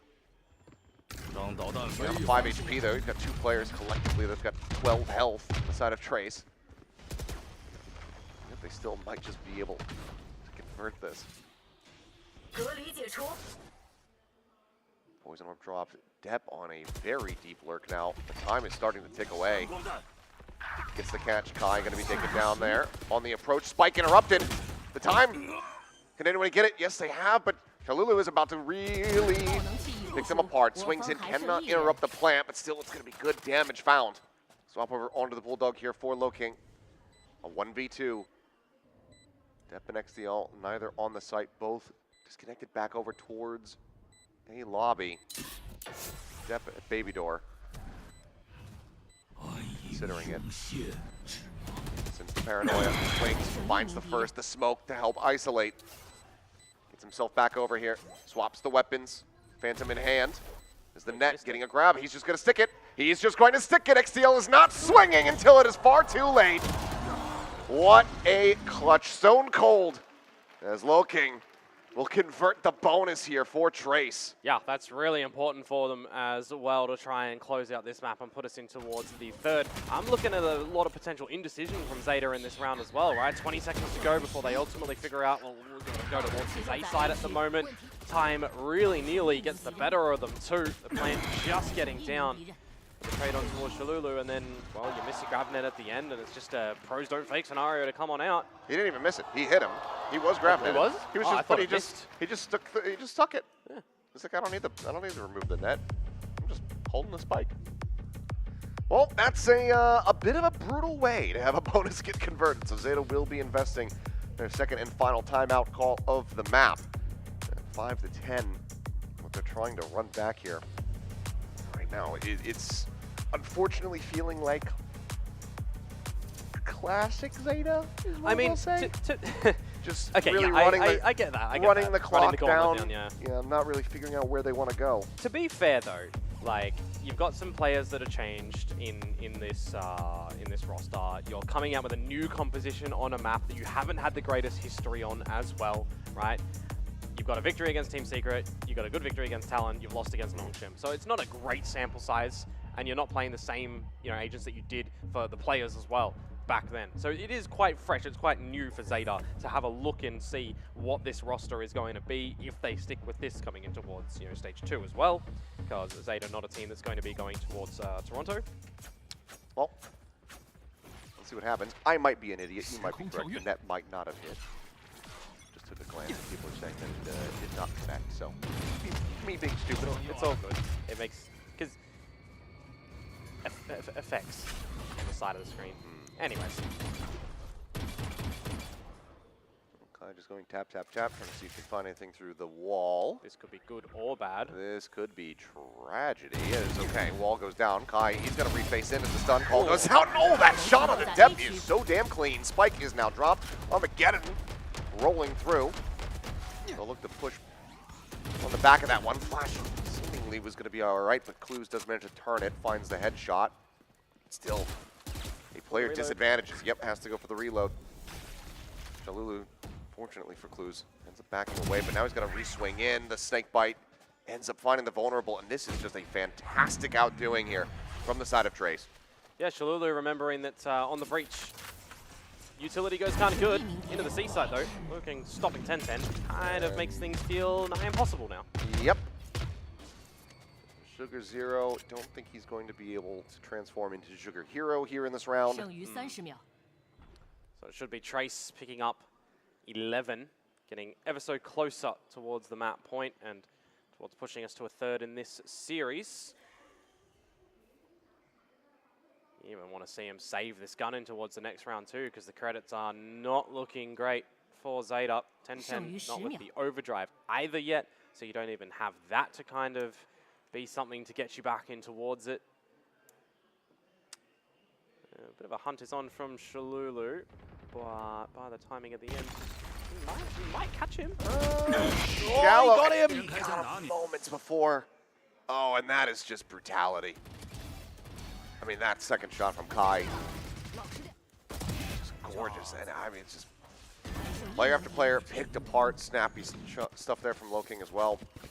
And now we see what the buy can look like, and it's a bit of a mixed bag. You look at the round accumulation here from Trace as well, right? So many rounds in a row, building a lot of their economy, not seeing the greatest amount of damage from ZETA. They've really just been great at navigating advantages, better at disadvantages, it feels like as well. With this lighter investment from ZETA Division now, they need to try and catch a thrifty here. Well, looking to find one, finds a second. XDL going to be taken down, and that's the one hero rifle that they had. Left on the floor, 10-10's corpse. I mean, Zolu just owns this position, I suppose. 4 kills, not going to be able to get the opportunity for the ace, but it's a flawless round.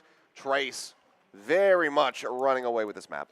Yeah, Shululu's back in towards the server now. Had a bit of a slow start, it feels like, but now getting a lot of that confidence back. A lot of the great delivery that he was trying to do over on Haven, of course, even though the map got away from them. Now putting themselves on the map point here, and they have 7 of them. You need to almost see a different Zeta division awaken to come back in towards this map at the moment. You're not even getting, 10-10 on a forward line a lot of these times too. The great assistance. Oh. Shot into the shoulder. Really able to try to clear it. Looking out from main. He's able to find him in transit. Depth does trade one back off screen. Tap of the door. XDL comes rushing out. Kai does get picked apart, and Loking's watching the wrong side. So XDL gets himself a second kill. Zeta maybe a little bit more gas in the tank here. 2v4 for Trace to bring this map to its end right now. Speaking of gas, Feng Feng is at the C site, and he's got a lot of that to play with the Poison Orb to keep Zeta at bay. Whether or not they want to disrespect it, it is 4 versus 2 and all. Welcome dropped. XCL at the ready. Gets himself a third. Midi now. Just going to be cutting across. Will arrive here at backside, but it's mostly going to be a matter of trying to get some damage in. Yeah. Pushing forward, Sugar Zero there. A bit of a crossfire setup. Zeta will go ahead and break this monstrous win streak from the side of Trace and elongate the map at least by one more round. Yeah, but is it too little, too late? Are we just killing time, waiting for Trace to close the map? Because any little damage, bit by bit, will chip away at Zeta. Though they are starting to pick up a couple of these ultis as well in these sort of scenarios. If you just got to rip them out to try and gain faith up, you may as well. So finally, as we see Zeta Division get one round back on the board. See if they can double it down. Trace, though, 4 ults online, quick towards the A side. Whoa, everybody's just blind. Yep. Except for Kai. 10-10 can't see a damn thing. Doesn't even get much damage in. It's a little bit too wild. Well, the Annihilation was going to hit. Yeah. Sugar Zero just a little bit faster. Now you're probably wishing that you just waited so that you could have it for another target. Either way, 1 for 1. I like this from Loking. So, clues, do they read this? The answer is yes. And both just going to go their separate ways here. Yeah, you kind of funnel Zeta to keep the thoughts on going towards the A site where they did reveal, a couple of bodies in the earlier engagements. Waiting for a little bit of time on the clock as well to see a potential pit come out from Feng Feng. Looking for that fight, but Clues able to come out on top. 3v4. Obviously doesn't mean too much here. No, but you've got in towards C site, and you're still trying to go towards A here. Yeah. Maybe trying to call for some kind of distract. Midi about to be shoulder to shoulder here with 2 players at XDL. He snaps in. Nice up the damage.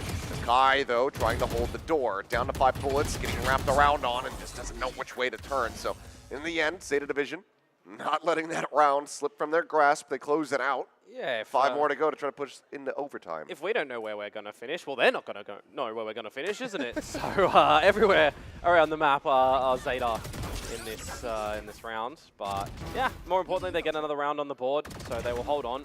I'm just more seeing on the side of Trace that they held on to the ultimates as well, right? So we see the Annihilation investment to come out from Zeta. It ultimately doesn't catch, but they do still get the kill. Now you take your time out as Trace, because you can come out with a very explosive round in the next one.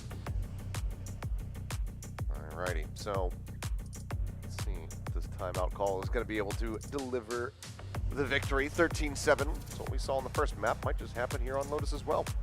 Could just be the teams effectively just trading their map picks. Then it would come down to the best one on Ascent. And the loser would be eliminated. The winner finding themselves some good funds and another chance at continuing to. A bit of wait to see who they're going to play as a result of the next game. Throughout this timeout, though, all discussions come to a close. See if Trace are going to be able to convert the next round and close this map, or if Zeta Division will hold on. Curious what Zeta would even do on Ascent. They haven't played it since Red Bull Homeground. We haven't seen it at all from them this year. Quite a while ago. And 10-10, I'm sure can play Jet, but it's not something that we have been seeing from him. It's been pretty much exclusively Yoru and Neon. They could go on that Yoru comp that's starting to become quite popular. True. Saw Genji pivot back from it. Yeah. And the loss there in the grand finals. But yeah, maybe, I don't know. Bit of a head scratcher trying to figure out what ZETA is going to bring to the table for that map. Yeah, well, what they're bringing to the table right now is little bits stopped out from going towards C, caught out in their position. Spotting them all, swings in and depth taken down. He's out into the open. And that fault line at the ready. Good little catch. And now they have so much control. Midi needed to get cleared out, but still managed to take one down with him. Maintains a player advantage here for the team. As B site opened up. Just gonna flip the map essentially. Pretty much. Sugar Zero, they're still pushing across in towards C.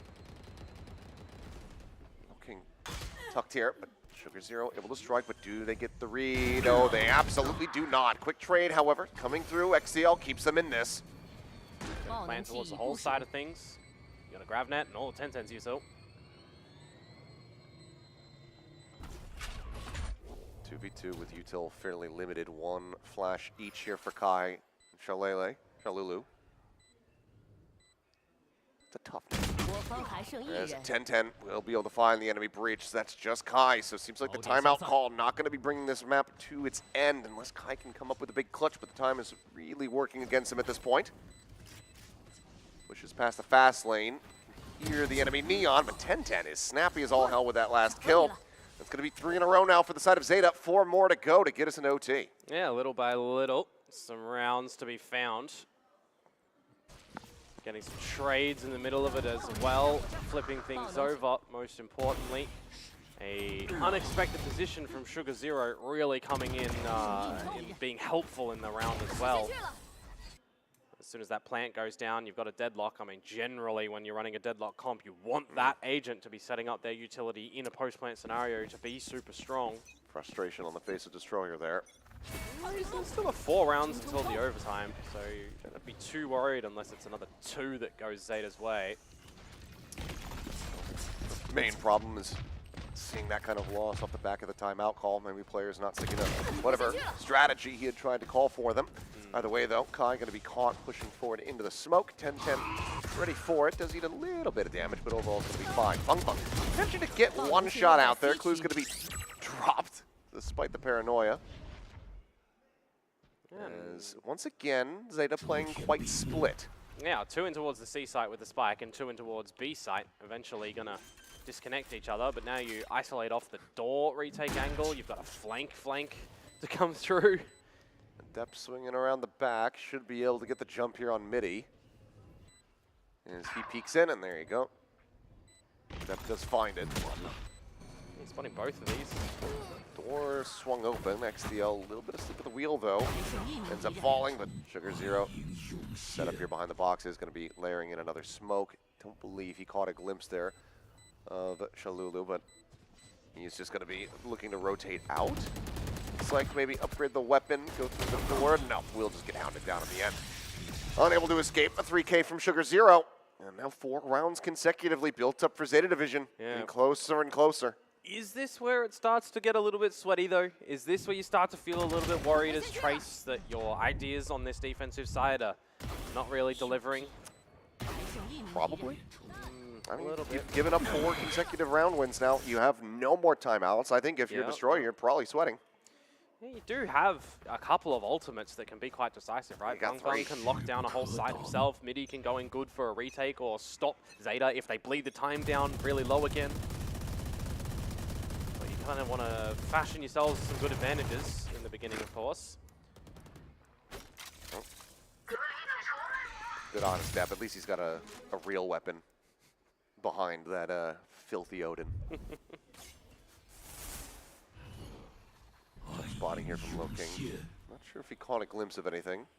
It's going to go up and over the top here for Depth. The Prowler to try to scout the swing out. Low King can find it. Does quickly get traded out as Aftershock going to be sent here from Shalulu, just trying to stem the tide. all of Zeta clustered, but Kai here backing up the breach. This could be a massive crunch. This wall's going to fall. Armageddon not in position to really find the punish. Transfer not going to connect there. As in the blink of an eye, everyone's dead. It's just Sugar Zero versus Feng Feng now. And they should have known where he was too, because he used the pit at the C site nice and early on. So now we've got the 1 versus 1. Is this where it's over? The 1v1 cam. Sugar Zero. Not sure where it's going to be. It's got every piece of utility. Yeah, he hasn't had to use anything pretty much. 2 smokes, 2 TPs. The paranoia could just send that off the tap.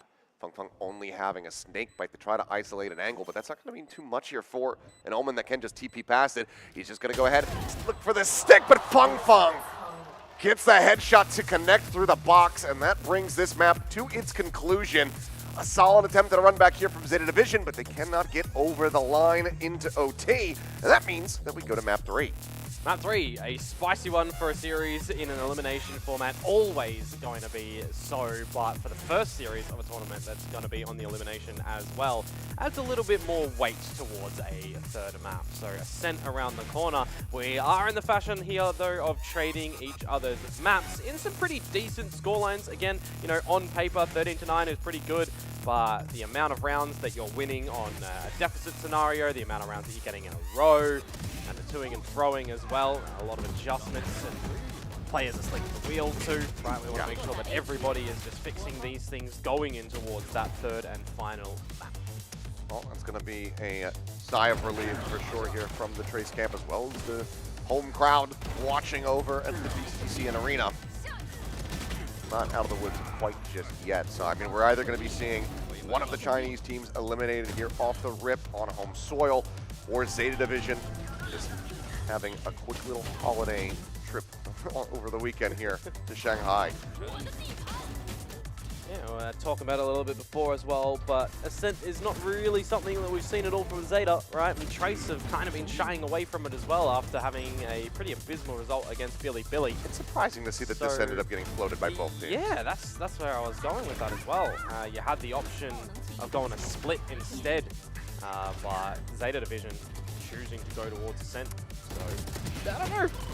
Puzzling scenes from both of these teams, it would seem, but I don't know. It at least means that we're going to be surprised, probably. Yes, absolutely. So, unless they just come out and they just play the classic comps, just get like KJKO. I would not like that. I would not like that, but it's possible. Nor would I. I mean, I think that Mitty probably going to be sticking on the Tejo. It seems like he quite enjoys it and is holding on to it as long as he possibly can before the nerfs do hit. Yep. So I think that, yeah, we'll probably see that in the mix here. The big question is going to be about the duelists for me. I think that, you know, Kai, he's very comfortable when it comes down to playing Jet, but do we see that from the likes of 1010? Do we just see them run the Yoru? Do they go for any kind of double duelist? Does Depp go and play the Jet for the team? I have no real idea. This map has not been played by Zeta since October, November. I forget which month Red Bull was in. I mean, is it something that they've just been, you know, we're a team that never plays this map, let's catch everybody off guard and come out with really new ideas, or just come out with something normal and playing it really well? That is the question, but a good game here for the side of Trace. Definitely some moments of concern, but in the end, are able to make it work. And as you can see here, similar scenes for Zeta Division as far as the first kill department, but just not way too many non-converted rounds. Not the 15-5 though, again. Yeah, so that's true. That's better. A bit more of a level up here for the side of Trace. I mean, we saw those, you know, early kills like Depp just getting picked as Kai just swings out over at A. So yeah, not letting this one get away from them. That was good. For Zeta Division though, rough. That's a rough way to end up losing that map, especially when you're able to get so close to forcing that OT. It's like, oh, if we had just cleaned up a couple of those rounds, we would have maybe just gotten a 2-0 Just giving them some space a little bit earlier on as well, when you've got, you know, the great second half start to come out from Trace too, you know, so those sort of things you got to really try and reel in. Well, map 3, so no easy day here. Both of these teams fighting tooth and nail to make sure that they can stick around in this tournament, because again, if you lose this one, you're out. You're not going to be getting any prize money. So for the teams, for the orgs, they want to make sure that they're able to secure their spot, advance forward, get that 10K locked in, and then look to play not tomorrow, but the day after that. So it's gonna get pretty brutal, I think. I think that we're gonna see a bit of a rat race here on Ascent. Yeah, so potentially. we'll see what happens. We're going to go to another quick little break. When we come back, we'll get into map 3, so don't go anywhere. 这边给眼了，我开 B 的车，给他展开一下，开开连了，他贴片，你混一下，我标点位置贴片，我混一下。我自己混了，我混掉了。必要烟吗？不要烟。他又放了80后了，80后了，啊，没人了，放了个在车。他又丢了个眼吧，反正 rap 现在 A 没见 ，A 是费德在跳看啊。飞德回 A 了，我帮你下，费德我帮回你直战，你可以躲。看他一个人。我手里是有炮的，这来了我能只要给正的。没开烟接吧？他没狗了是吧？他避开了条狗啊，没开狗，开了一条。然后开烟 A 还没见，我打野。A 没有 A 没有。我给炮，给正了，给正了。你用30，你用30。给炮了，现在给正了。我来帮你接，进了吗？这我不知道进没进，我刚被黑了，没人。开连，把包点清了吧。连都没了。他现在没连。不，放了，把这点放了。行，开连吗？能开连吗？A 来了。回。我直接输黑了。别等他出来。来，往前给一个，给黑了。他说包括闪避了，加 B 了，转加 B。来，够。两个。你们可以接吗？我们准备往外扑。我有黑吗？没有黑。等我飘了，等我炮，2秒。炮黑无行吗？别架走。来，我准备给正了。来，3、2、1，黑屋人多。来，大家准备，我被捆了。黑屋有人。我要闪了。来丢，闪光。来，好枪。左右手，右边。2打1，来。加油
！Welcome back. We are now getting ready to go into map 3 here in our first series of the ACL. Zeta Division unable to close it out there on their map pick of Lotus.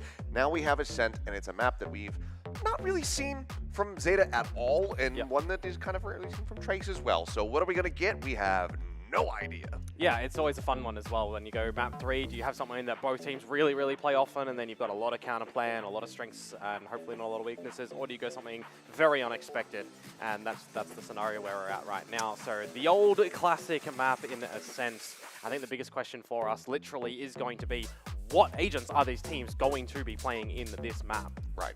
I mean, I think, you know, Midi probably going to be sticking with that Tejo, Yeah. but Chalulu can't really bring Breach. Breach out on that map. I mean, some setups have had it in the past, but it is not common at all. That would be a hell of a curveball to throw. I wouldn't be surprised that they go still with the same composition that they played against Billy, even though they lost it convincingly, because that's like early stages of this new roster, right? So you're getting in the Teo, you're getting in the Vice, and then KO, Ohm, and Jet. So that's something that I'll be, you know, probably wanting to see from them, just because they have already had a bit of a play on that one, right? And so far in a lot of these adaptations, we have seen them kind of bunker down a multi-frag when they're in a bit of a deficit, because the maps that they've played are quite wide in variety, right? You don't really see a lot of that happening when it comes towards an ascent. So if we're getting the scenarios where B main control is very prominent, pushing out there as Zeta Division to keep getting that, what adjustments are we going to be seeing? Well, you kind of want to be having,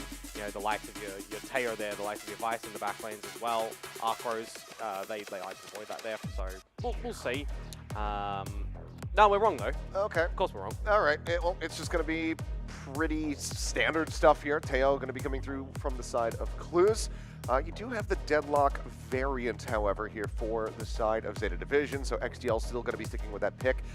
Cypher, once again for Depp, so second map that he's going to be playing that, and 10-10 is just going to be yours. So in the end, we end up with damn near mirrored matchups, which is the Sova kind of being the critical difference here. Yeah, so it is going to be Trace just running on pretty common comp that they actually ran. Not 100%. This might be the one that they've played in the recent tournament, not going back towards stage 1, I believe. So we'll wait and see. For those wondering, that is the actual RRQ comp, and they just won Pacific, so that's a bonus. But for Zeta Division, yeah, a couple of differences as well. Similar scenario with XDL on the Breach. Can't deploy that over in towards this map, you would assume. So again, needing a slight little pivot change. Very happy with his Breach. Yeah. Wouldn't have minded to come through, but Ascent, as you've mentioned, very uncommon. It's map 3, though.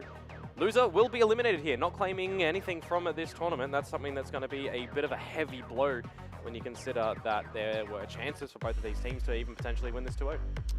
Alrighty, well, let's see what happens as we get down to brass tacks. Map 3 to settle it all. Let's see who's going to be sticking around in the tournament and who's going to be going home nice and early. Will it be Zeta or will it be Trace in front of that home crowd? Starting things off. Quick little one from Zeta over towards the A side of things, potentially. Oh, I just realized that it's actually Midi who's on the Sova now. Yeah, Chalulu and Midi changing Breach to KO on specific maps, but this one, Zeta into the A side now. No casualties just yet. No Set up casualties. sensors. But some damage dealt. Couple players tagged up, but okay. Clues just answering back a couple shots. That smoke is able to find Kai. Deb, noted here on the lurk, gets a headshot, putting Feng Feng down to 19 HP, but is not able to confirm the kill. Sugar Zero will be able to do so, as that's going to be a timing swing here. They are looking to flood back out in towards Tree. Clues ends up being a bit of a casualty. Now, all three players playing together here, clustered up. Midi with a hell of a shot, takes down Sugar Zero. Swing onto the corner, right clicks, not killing. Midi able to find another. 10-10 now, all alone to try to clutch this out. Swing in, and Midi hits another. 3K here for the Sova.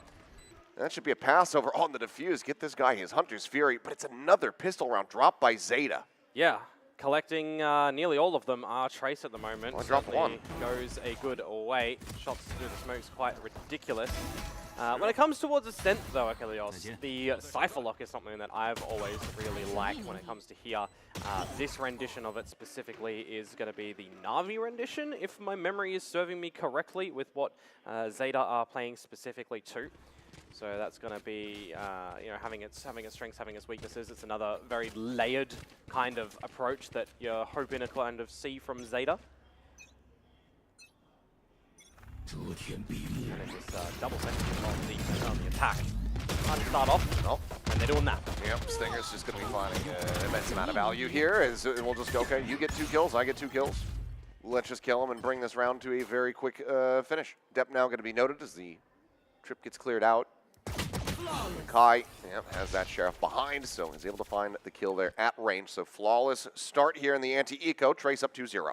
Flawless start, but a lot of stingers and lesser weapons going in towards the bonus round. So if you can play some range for ZETA in this next one, maybe that factor is a little more in your favor.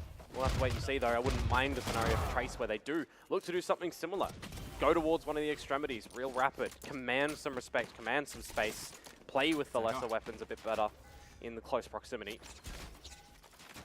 And they're going to play a little bit more spread around the map, see what ZETA does in the very beginning. Over towards the B side of things for the initial engagements. We'll see if they stay there, though, because Sugar Zero towards a top mid. Start at the ready. Nice. That's the timing push. And, yep, XDL taking down weapon there. Grab that. That's the case. Just obfuscated for now. Fung will be able to exit. Yeah, I just wanted to take the gun. 2 persons. Surely you swap the weapon over to somebody else with full HP. You'd hope so. He's not done so far. As Mitty with his Sheriff. This is where things get really rough. Your first buy, the bonus round, lesser guns for Trace, and they're up 5-on-3. You still got smokes, but you don't have any space around the map as ZETA. You don't even have really any scopeability, right? Yeah. Just a camera for Deb. Fung has swapped the weapon over, so now has the Stinger. Oh, and he's not going to get timing.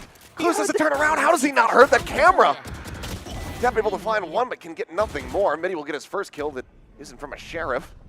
It's paranoia, not connecting on to Sugar Zero, but this is a tragic scenario now. How do you even retrieve this spike safe?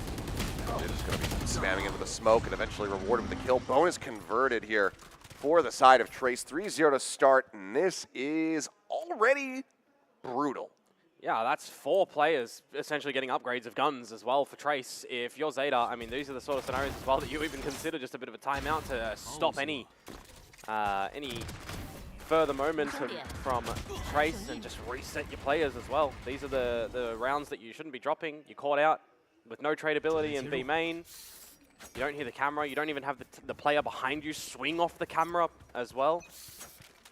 You want to try and catch him in transition. Can't hear the camera, but I'm pretty sure they're able to hear the crowd after that round. I imagine that they're going to become crazy over there in the arena as Kai eventually able to find the spray. Minor damage suffered here as Clue's trying to bounce the stun, ends up hitting the wall there. XDL tagged up, dropping down out of the smoke, dead. 1 by 1. Yeah. Just picked apart, looking fantastic. Clue's okay. Double headshots. Depp finds Shalulu, and now suddenly they're able to make a bit of a go of this. Well, weapons picked up, but Clue's taken down. Now it's just Depp, see if he can try to find anything else. Kill and a death gets him his ultimate. As, oh, that's going to be the spot out there. Drone seeing him at top mid. Yeah, at least on the radar. Spotted and pinged. 40 seconds to go, though, for Depp to see what he can do or go down, which is actually problematic in this point. If you're dying here, you're giving an ultimate over, or you're getting Fung 1 away from a neural theft, which you can pick up next round. Yeah. So, I mean, whoever gets it is going to be yeah, in a good spot. So it's going to be Mitty. That's going to be the Hunter's Fury now online.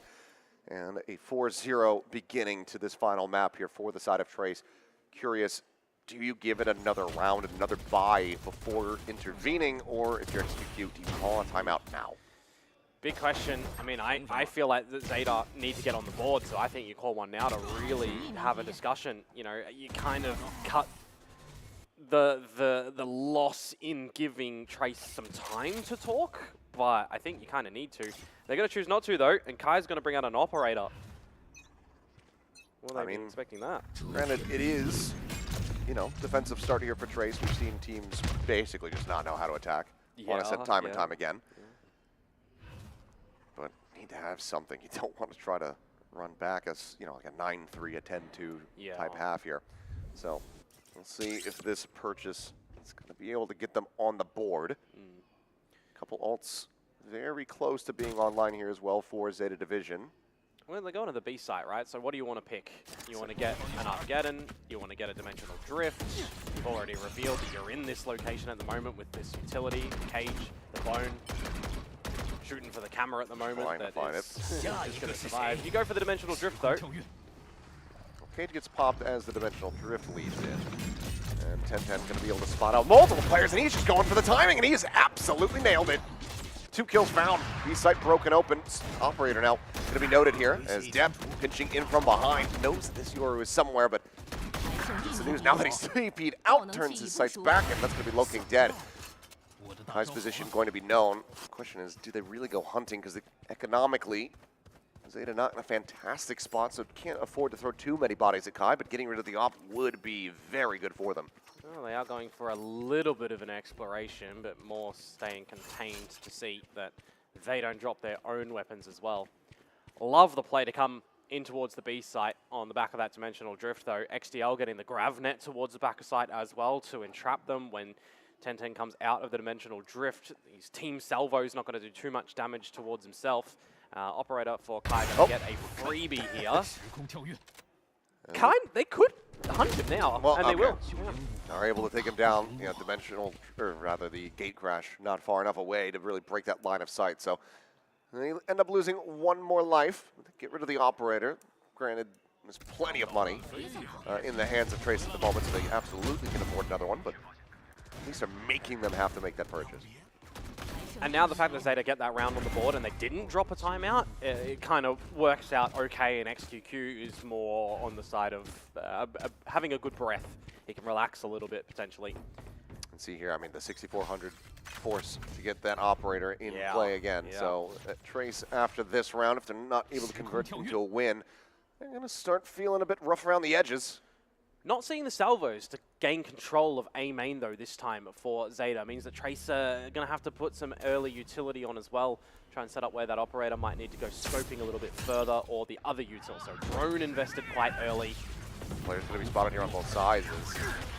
Hunter's Fury open from mid. He pushed forward into the smoke. And looking for a little bit more, pushes back out. Clue's able to find 1-10-10, comes up with Low King, but Feng Feng now arriving in heaven. Instantly finds a headshot, puts down the enemy Yoru. As we go into a 2v3, okay, a 3v1. As, we'll just go ahead and jump out with a shorty in hand. Trace not going to be allowing for Zeta to string together 2 rounds. Yeah, it looks a little bit awkward going for those duels that we're seeing. The aim try to be tracked, but stability at the end when Trace rotate the numbers towards the site that they do need. And I'm thinking to myself, all right, we're getting a little bit more of a slower pace round to come out from Zeta, right? No salvos towards main. They're going to spread a little bit, play a little bit more passive. No, they're just going to 1, 2, 3, go in towards the site. Unfortunately, they get picked off at the end here. And strength in numbers, strength in the drift from Kai means that Trace are fashioning themselves a pretty darn strong defensive side so far. They are, and it's still no timeout call here from Zeta Division. Yeah. 2 hero rifles purchased here for XDL and 10-10. Sheriff for Sugar Zero, otherwise it's just the classics here. As Flash gonna hit the drone, net in case they catch anybody at market, but no one there to receive it. Gonna try and, well, get trades at least. Midi for XDL. Deadlock gone, wall. Cheeky. Cutting off, the access over towards the alleyway. Not something you see every day. But now they can get in towards the site with that smoke, so it's great heads-up play from Low King, just to make sure they actually haven't got to the back of site just yet. A segment broken. Alley access now there here for Feng Feng. And Zeta, once again, are pumping the brakes and trying to figure out if they want to reroute, but right now they're bringing the spike over towards the site with 2 players, and Depp trying to linger his way forward here into A, and he's going to take it down, and Feng Feng somehow hits a fadeaway shot with Sugar Zero. Kai at the same time, able to find 10-10, and now that leaves Clues all alone. Just that 1 trade kill, all that Zeta's been able to find. And at the end, Clues gets spotted out.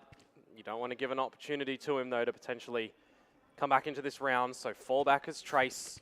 You also consider that Loking, right, spotting out the back of B, could have stuck it, chose not to at the end. He's just sprinting to try to get the plant down in time, but Loking can find him. yep, not going to find it here. And Loking, he knows that he's not planting it, so we'll just go ahead, slide in from behind, and there you go. Team Ace confirmed just the one casualty, which means that the money is going to continue to get racked up more and more for Trace. This has got to be the scenario that you're taking the timeout, though, right? As Yeah. ZETA, you've got to have a discussion now. You've lost the half, or at least tying it at best if you flip things on its head completely. A lot of duels around the map at the moment with no real confidence that that ZETA are going to be able to find it, right? Sugar Zero caught off by just into the open, no shots coming out. Everybody on ZETA there just being swatted a little bit, but yeah, the timeout, this is what we're expecting. A little bit later than we might have expected it. Is this a little bit of a highlight, though, as to why we've maybe not seen Ascent? I think so. You know? I think it absolutely is. But it's a rough go of it. I mean, granted, you know, again, starting on the attack, having a more defender-sided comp, it didn't work out so well for Zeta Division on Lotus, so it's still hard to try to find those, you know, silver linings here. For sure, yeah, it's hard to pinpoint a little bit that one. They do have the double sentinel composition, so you would assume that the switch up onto defense is going to be stronger. But this sort of comp as well doesn't have its like massive weaknesses on attack still, right? You can still try and get some combo space out from the Gravnet, from the salvos. You've got flash availabilities, you've got drones covered, you've got spotting covered. It's just the initial early duels at the moment, whether or not they're using the salvos for space. Where they're not using them, Trace are immediately figuring out what space they can gather and getting it, and getting the great rotations at the moment. They're not really stretching too far without backup plans. And now in towards the round after the timeout, we'll see if ZETA are going to be able to come back onto the board or not. Got an Odin out for midi 2 at the B site. This ultimately might just be a bit of an A retake, falling back to the normal salvo play at A main. As Clues spots out a lot of information in through mid. Kai not going to be scouted there, so still potential risk, but okay. Shot goes out, makes his exit with the gate crash. He has gone to the correct spot, though. That he has. Gate crash into hell. Set up here from 10-10. See what the execution ends up looking like as they start things off with the Armageddon, but Clue's just going to be dead on the peak. Loking is going to be TPing, and CL really barely able to find the kill, rather. As Funkong will trade one out. 3v3 now. Still looking for the retake, but the spike still dropped in main. Got a neural theft here as depth, you'd think. Oh, Chalulu about to be caught on a timing. No, Midi with that Odin spray is able to take down 10-10. Should have had it. One, if not two of them, dead to rights. And Sugar Zero pulls the trigger as he gets up into heaven, alerts them, so he's only able to find one.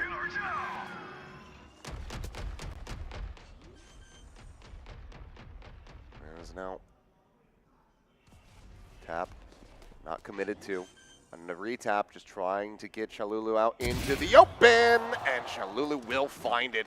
HP disadvantage, doesn't matter, shrugs it off, gets the kill, gets another round win for Trace. I thought that in the 3 versus 3 that Depp was going to rip the neural theft there, get all the information. As soon as you see the heaven play be the play for 10-10 just dispatched of, and there's an early shot actually that comes out from Depp just before the smoke starts fading. He reveals his position. He could have found all of them. I said Sugar, I meant to say Depp earlier on that one, but yeah, had he not done that, doesn't give them that early alert, doesn't have them turn back.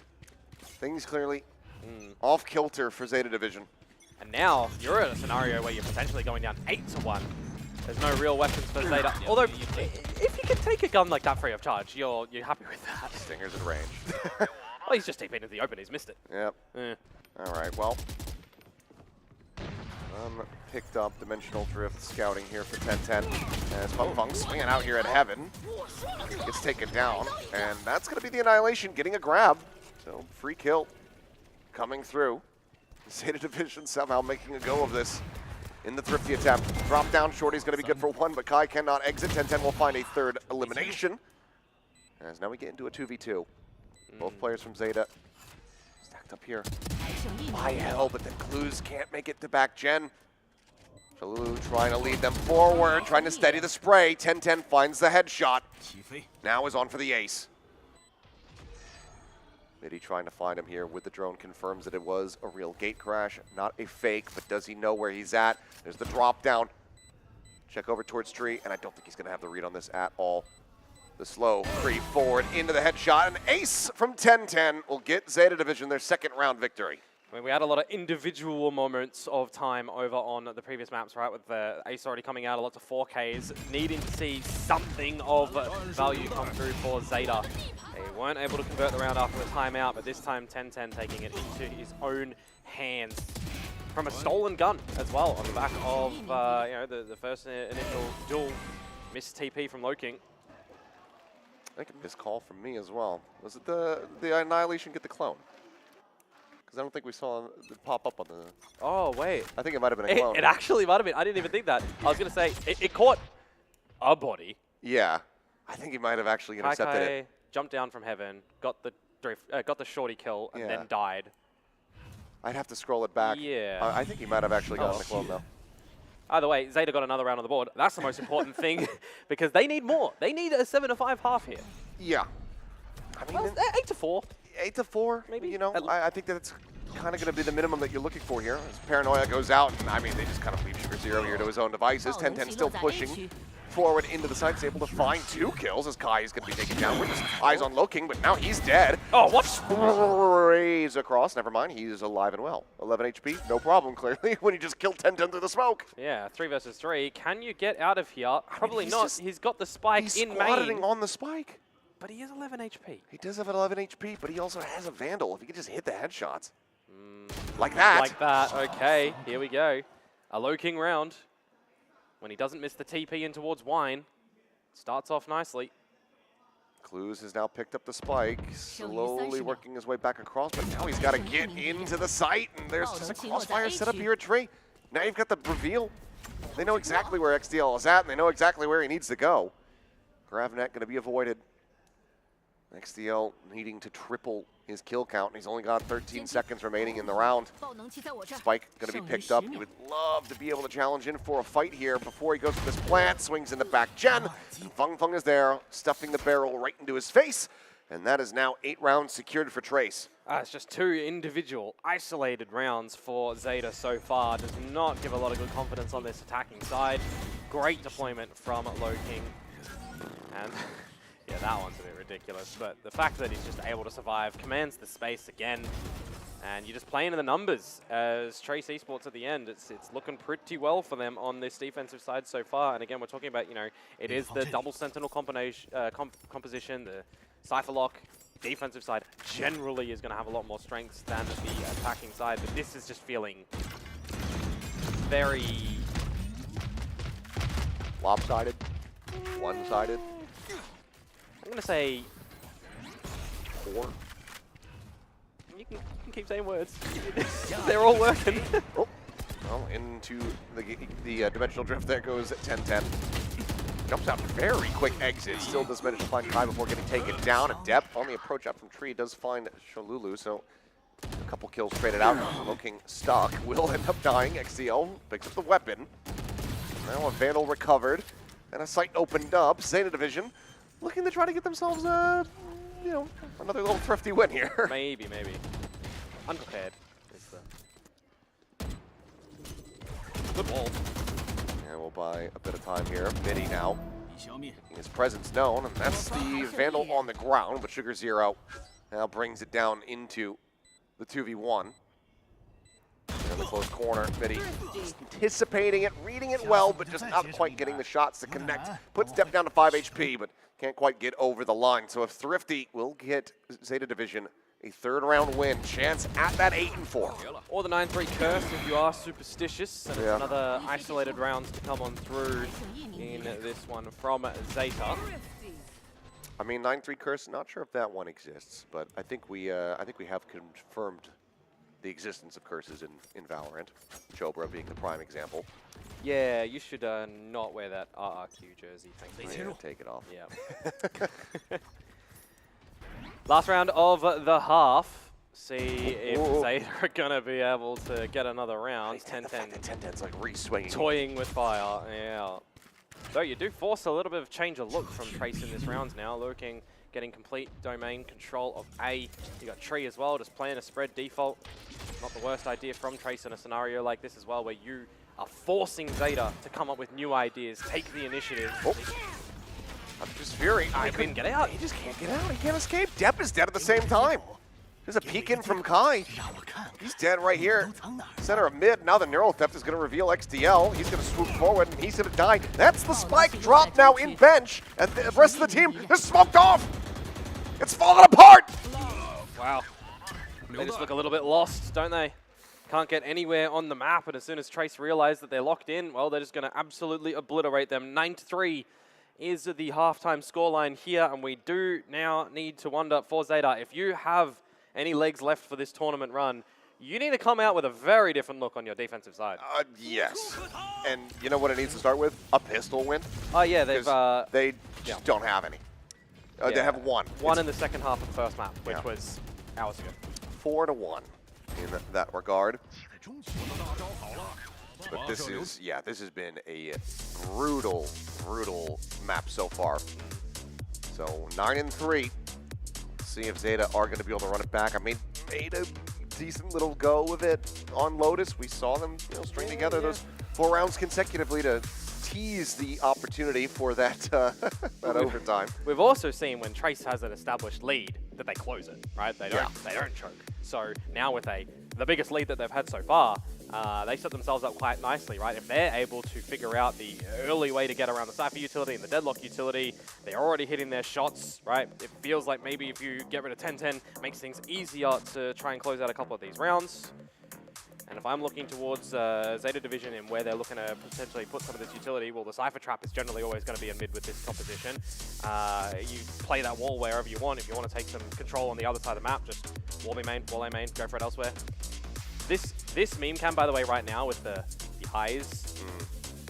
Please, Zeta. Please get a pistol. Perhaps a round win to start off the half. Bless us. Well, let's see if they can do it. It's still some smiles here on the players' faces despite the circumstances. Let's see if they're going to be able to rally back. Because, I mean, it was a good start. That first map, granted, now feels like it was ages ago. Yep. But they were looking clean, looking in control. It makes me wonder, though, why Ascent? Why not Split? I think they banned it. Yeah, they banned Yeah, they Split. got the choice. Yeah. It was the choice between Ascent and Split to have the final. That's the Zeta L Classico. Yeah. I don't know. Maybe they wanted to take this tournament as an opportunity to try to test out the Ascent on in a stage environment rather than in a scrim. Uncertain either way. They're now at risk here as Clue is able to answer back 1 kill. Sugar Zero getting 1 as well off cam. In the end, It's 2 for 2. Midi as well as Low King both tagged up. maybe a little bit favorable here for Trace, but They have Sugar Zero at 13 health as well. Double push out in towards A main. They see that there's no one in Gelato. I think he's got a double wrap in to short. I think they might. yeah, there's very strange scenarios that can come afoot here as well. You know that mid is kind of for the taking. But similarly, Trace are worried about the site, so they're clearing into heaven. It's the stopwatch at the moment that is the thing on this round. Who has the time get the better of them in these wraps in these positions? Well, it looks like the Trace have formulated that they'll actually get onto the A site. Well, they're going to see that nobody's home, but now the smoke gets cycled, and the peek timing. out, they just missed each other. There's an opportunity here. I mean, Feng firing off some shots. Lets him know his position. Swing in from back gen, and that's going to be XDL able to find 1. So site gets broken open a bit more as the net not quite going to get the grab here. Counter swing back in, though. Zero finding 1, but then Depp arriving in from behind. Gets the kill, can get the defuse. Zeta will at long last win another pistol round. And they start off the half in the fashion that was necessary.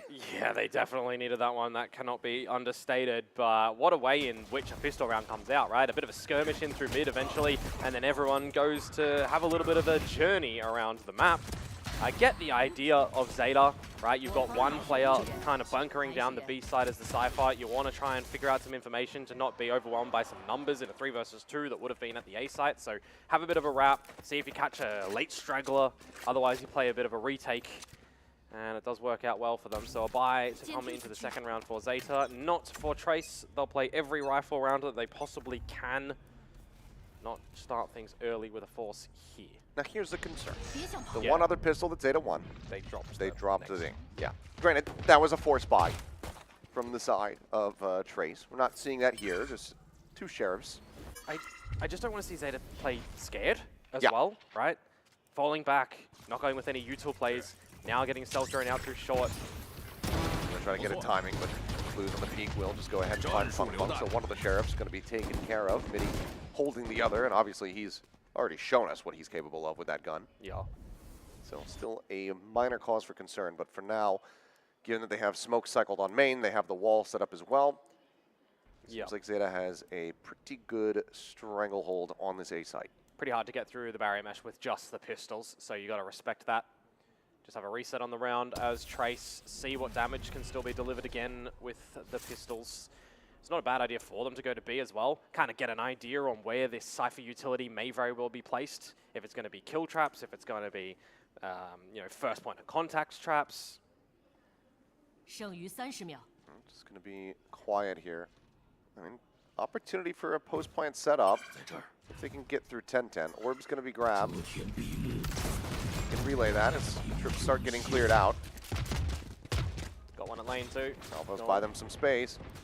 As the plant gets ready to come through, Midi does manage to find XDL before getting taken down 10-10. In from the back. Finds the kill here onto Kai, but flashes himself. And now has to back away. Lulu finding a timing, but Sugar Zero in pole position to trade it back, but any more damage from here, it's going to start being catastrophic for ZETA Division.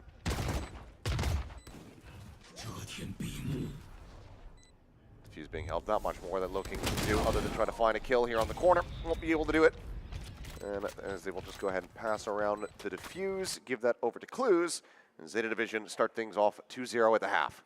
Yeah, finally getting 2 rounds in a row on this map, but also not dropping the second round after a pistol, as we've highlighted. So little by little, step by step. This is going to be the first test for them, though, on the bonus round.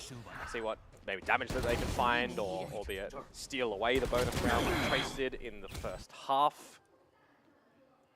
And for Trace as well, you get this round, you get double digits. You start to get an idea on how you want to play this defensive, this attacking side. Oh. Operator. Yeah. Really early for 10-10. That would be No, he's got that on himself, actually. Yeah, it's a bonus force on the operator. That's... XTL just going to be Sheriff coming through. Let's see if he gets rewarded with it. Right now, he's in a decent enough position. And it looks like Spike is quickly going to be pivoted over in towards mid. Stealth drone going to be sent forward. Check over towards Pizza. Nothing going to be spotted there. And that's just a quick clear on this trip. And a back away from Fung Fung, playing this very patiently. Has the camera as well. Meanwhile, Trace can come in with a crunch to this B side as well. Now with the control of mid. Double drone in towards market, nothing spotted. Depp now fills this space. And 10-10's dead. Fung Fung just swings the corner. That's the op down, and Kai steadies the spray, finds a kill. Lulu is able to find Clues as well. This bonus crumbling here for ZETA Division. Trace now well poised to reach double digits. Might need to be able to take that operator and use it for themselves, or just Yeah, why remove the it hell from not? the equation. Don't give an option for ZETA to pick that one back up. Very large risk coming in towards a bonus round. Now see what XDL and Sugar Zero might be able to do. Given the circumstances. Yeah, there's the operator picked up. Fung Fung putting it to use. Sugar Zero dead. XDL nearly sprayed out through the smoke. He's expecting some more forward pressure.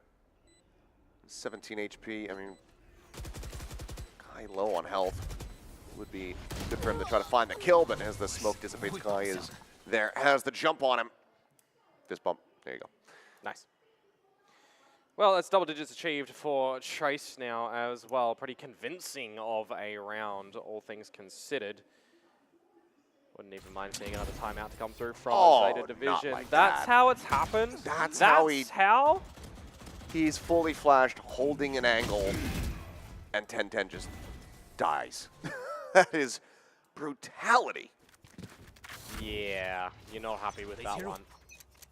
Last legs, potentially for ZETA. Drop this round, you're either forcing or you're ecoing for a overtime scenario. It is not a great situation to be in. How has that happened? Still turned, I think it just Didn't landed jump. back on his head. Yeah. Well, Oh. ow. Well, 10-10 still continuing to deliver here. Need more of them. Can't really blame him for the previous round, given what we just saw on the replay. But yeah, he's 17 kills now, I do believe. Which, oh, yeah, I can just look at it there on the damn screen. That is So one yeah, of the good things about 17, 12, and 2, yeah. I can check that. Yeah. Depth, though, needs to double down. You'd feel like gives ZETA Division a very large fighting chance. They know he's here. Salvas will try to buy some space. Cage pop, Fung Fung gonna go in, finds the timing. Dep eliminated. Market now broken open. Spike at Pizza, swing out. Sugar Zero take it down. XTL there for the trade, however. Oh. Keeps it in a 3v3, but yeah, this is some He can get behind entrenched positions here. all of the deadlock utility. Clues has to spot him out, find the timing. Did he spot it out? Show That's you the question at the moment. The position. The eyes that- are turned towards yeah. heaven. It seems like he has known enough. Now the cage comes in, so they've absolutely confirmed it. Fung XTL. Fung about to drop down, and he somehow wins that fight. Now the neural theft is going to be invested, and they will know that they still have 10-10 a world away. Quick little reposition here for the plant. Where does it happen? Approach the door, broken open. Trace have all of the info. Salvos and a recon too for Trace. Salvo's heading towards heaven. Push on the corner, 10-10. Finishing the job there onto Fung Fung. The flash, Biddy. And they try to steady it here. Recon up and over the top. Maybe gonna get timinged, but tucks in behind the bricks, and it's just gonna be pick a target, kill him for both of the remaining players on Trace. Closing out the round, now up to 11. Feels like a lot of this map though, isn't it, for Trace Esports? Pick a target and get them, and ZETA aren't really getting more than one trade at best. This round as well, starting off with an advantage for ZETA Division, but then it's just the trades that start to come into fashion. It's the gaps that Trace are finding. Don't know how that ball was actually won when he's playing behind the dice for more of that time, but hey, wins it nevertheless, and it's 11 for Trace. One more round to find the series point. This is the scenario where I said that ZETA have to either force or go for the save. It's a little bit of both. And not the greatest buy up here. Judge, Stinger, 2 Sheriffs, and then a classic in the hands of Clues. You do have an Annihilation for XDL. One off the Armageddon for Clues. If you're somehow able to pick them up in this round, you'd have to consider, well, we need to hold on in this map. We have to potentially deploy them. Now as Trace go towards this A site, we'll see what XDL can do. Here's the stealth drone. Has the wall. That's a quick check towards Wine there. Wall does get chucked out right before the suppress would have hit. Feels like the Trace are waiting for the time though to potentially even get a dimensional drift happening to scope things out. I mean, he's taking point on this. That's, like you said, the Annihilation is in hand. If he ends up going down, not going to have that to try to rely on here. Clock being run down a bit, though, by Trace, as it looks like, okay, they will look to execute here onto the A site. Going forward, both players going to be spotted out. The Armageddon now going to be called in. An exit here at Hell, pushed into the open is XDL. He's going to get taken down. 10-10 with the Judge, is able to find one. But needs so much more. Upgrades over to a Vandal, but he's completely contained here into the corner. Offers back a decent amount of damage. Finds that kill, but Shock Dart will land at his feet. And leave Sugar Zero now all alone. He drifted.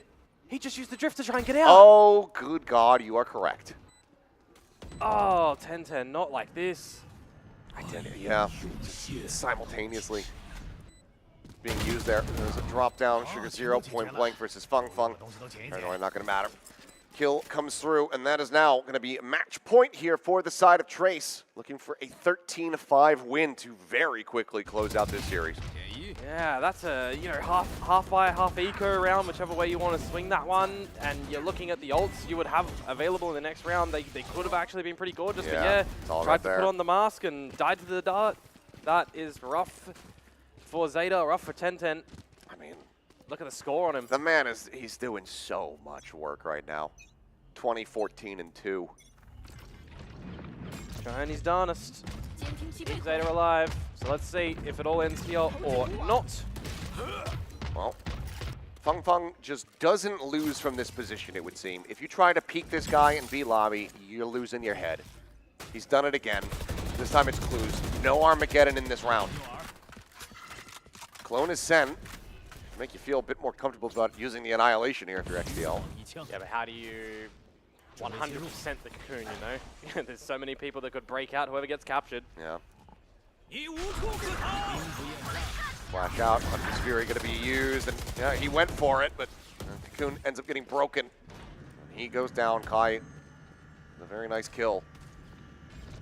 10-10. Oh, he's gotten out under the door, but might catch them by surprise, but Sugar Zero here on the site comes up with 4, is now on for an ace. Has just arrived and looked to bail them out. Kai now in a 1v2. Spike drop behind, and Sugar Zero just thriving in this chaos, it would seem. Have to watch it back on the replay. Swing out, though, Kai now bringing it into the 1v1. Down to 70. Goes for the reload. Flash his way out. Gate crash gonna be faked. Sugar Zero, though, just tucking back. Gets himself into boats. The swing. Chops just a hair off, and Kai will deny him the ace, deny him the clutch, gets a clutch of his own, and gets Trace over the finish line. 2-1 here versus ZETA Division. 13-5 on the final map. And that sends the Japanese representatives home. I thought that was going to be a Sugar Hero moment. You mentioned it earlier, we haven't had one, but that one, the 4K, the crispy headshots, it just gets ripped away at the end. A commanding and convincing victory.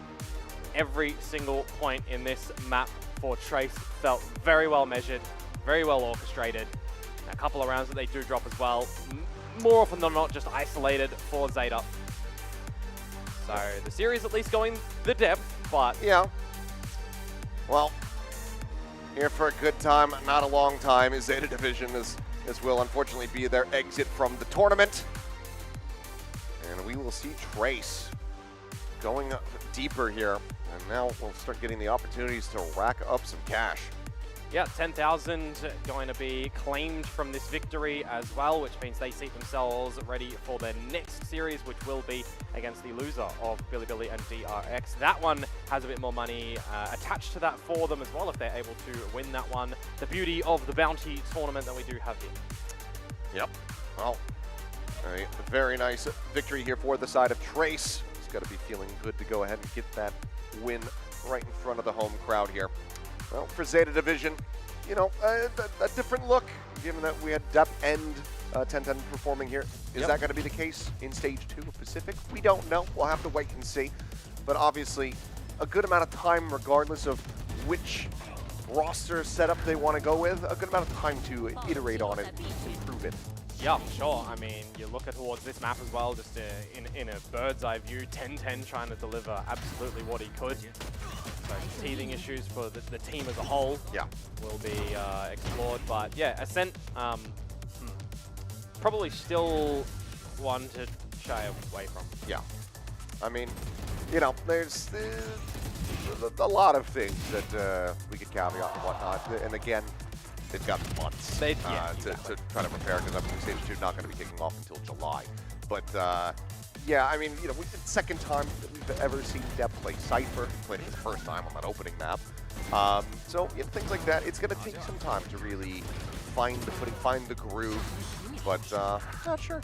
We'll have to see how this goes for ZETA Division down the line. But more importantly, we can look at how things are going to go for Trace for the remainder of this tournament. Because you know, with their own roster changes, they're looking pretty damn good. 玩一下就行了，中路就把中路人多，往中路靠前吧，你们。你们回中路开车了，开飞机可以吗？开飞机可以炮的，可以，开，有人可以炮的，这里。他没机了，好吧？我开大了，没大一个，小大，没大一小，没大有人，A 小2个80，顶 A 大烟 ，A 小2个80，我加 A 小，别帮他打慢的。踢进点120，夜路120，夜路120。没事，慢慢打。两个80的，两个80的。我开到。哦，别急，抢一脚，点上一个，漂亮。这个也我准备自摸了，来，自摸了，P 个。那，加油！ Some brief insights there. Obviously, can't translate for you guys, but, you know, good to hear the vibes being good there on the side for Trace. Kai having a nice little turnaround performance. I'd say some roughness on the first 2 maps from him, but a lot more impact here on that 3rd and final map of Ascent. Yeah, and that's something that I actually said at the back of the second map as well, right? If we want to see Trace kind of deliver a little bit more, Kai having some worries, so stepping up is going to be a good thing. So great to see that does come on forward for Trace, and as a whole, having a lot of great things that they can take away from this map as well, changing some of the roles for some of these players, or rather the actual agents. But all in all, looks pretty good for them as we bring up the stats for everybody in this map. And yeah, 10-10 of course is going to top things out, but for the team, can't say the same. Yeah. But yeah, I gotta say, you know, once again, I think for Chalulu, that first map, great performance from him on that bridge. Midi, really good here as well. I mean, at one point was like 6-0, 7-0, something like that. But overall, very good performance from him. As the first skill department, I mean, it was just pretty much an inverse of what we witnessed from the first map. This was all Trace all day long. Yeah, and I'd be keen to see if they're going to be able to continue that as well going forwards in this little, we'll call it the lower bracket, right? The run of the gauntlet. Because, yeah, other teams can have their games, can have a little bit of vision on towards what was played here. Here's a recap of the maps as a whole. No Sunset yet in its return to the active duty pool. Fracture, you love that map. I see. Farewell. I will miss it dearly. There's just so much fun that you can have with that map. But yeah, we'll see if anybody's going to be bringing out Sunset throughout the tournament, but I think we're probably going to have to wait a little bit longer. Again, maybe Paper X is going to be that team that will finally look to play around with it a little bit. Probably feel like they don't have to expose too much because they can just lean on their old composition. Patman can just play, you know, Breach or whatever, and they have Devi on the stage. I don't really know, but we're going to have an interview with our MVP here in a little bit. But yeah, that's the first series out of the way. Yeah. Now we get ready for the real meat and potatoes here for the teams that are locked in, and we've got DRX versus BLG as the second set today. So that's going to be a sick one. Yeah, kind of tantalizing, isn't it, when you consider, if I flip my page, well, BLG getting over in towards the next Masters, DRX. We'll see what happens with that one, but we're going to go for a quick little break. You guys go ahead and enjoy this interview down on stage. It's not ready yet, apparently. I thought it was. I queued too quickly. I don't know. I'm getting ahead of myself, I suppose. But it's day one. We got to work through the, you know, everything and get the flow. But now it's ready, so we'll go ahead. 采访，我是杜俊。现在站在我身边的是来自 TE 的米蒂选手。Hello， 米蒂，跟大家打声招呼吧。Hello， 大家好，我是来自 TE 的米蒂。这也是他第一次接受我们的采访了，大家再一次把掌声送给他，好不好？今天状态实在是太棒了，拿下了非常多关键的残局。那现在赢下了我们 ACL 揭幕战的开门红，感受怎么样呢？ I mean, your form today, absolutely incredible, such a clutch master. And after winning your first win in ACL, how do you feel right now? 赢了第一场比赛之后，就是比较开心。然后这第一次跟国外队伍打，然后赢了他们之后也可能没有想象中的压力那么大，然后就现在放松了一些。Absolutely elated, very happy about that. And this is my first time faced against the foreign teams. Actually, not that too much pressure, and I'm very happy after winning this. 那一上来今天的状态可能有一点点慢热啊，但是在图2、图3状态回暖，能不能告诉我们图1之后是如何去调整的呢？就是图1输完之后，我们在场下稍微讲了几句，就是觉得我们可能没有进入状态，然后沟通什么都比较少，然后我们就把这种重点只讲了一下，然后我们就在图2调整好了状态，然后所以我们图2、图3可能打就比较好一些，把自己该打的东西打出来了。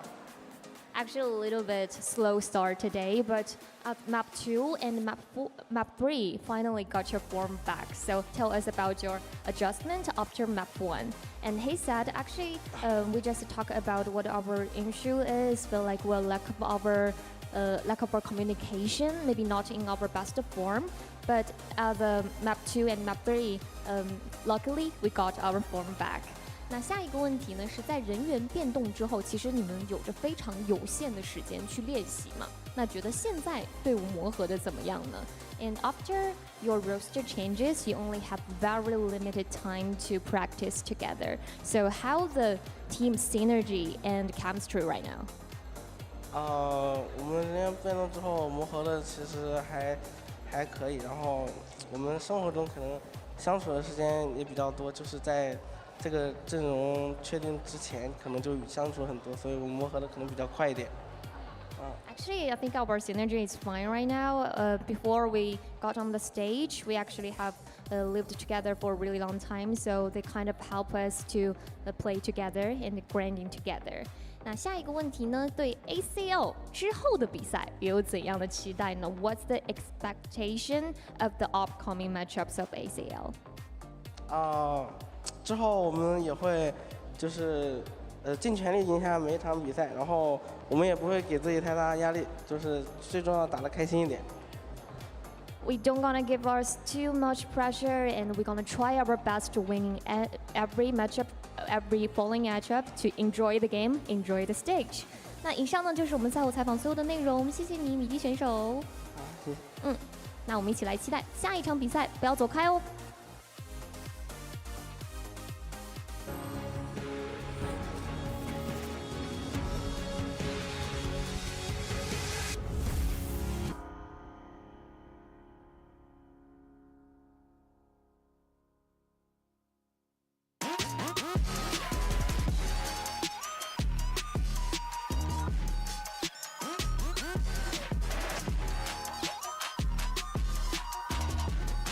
极限操作就用野蛮部落。单盘上分，喝东鹏特饮；组团开黑，喝东鹏特饮；巅峰对决，喝东鹏特饮；累了困了，喝东鹏特饮。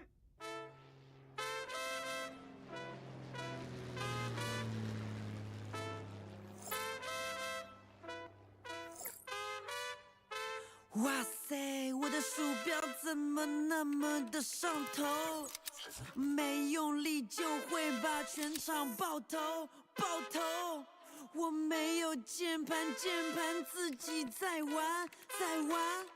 我人的手雷穿过建模，无人生还。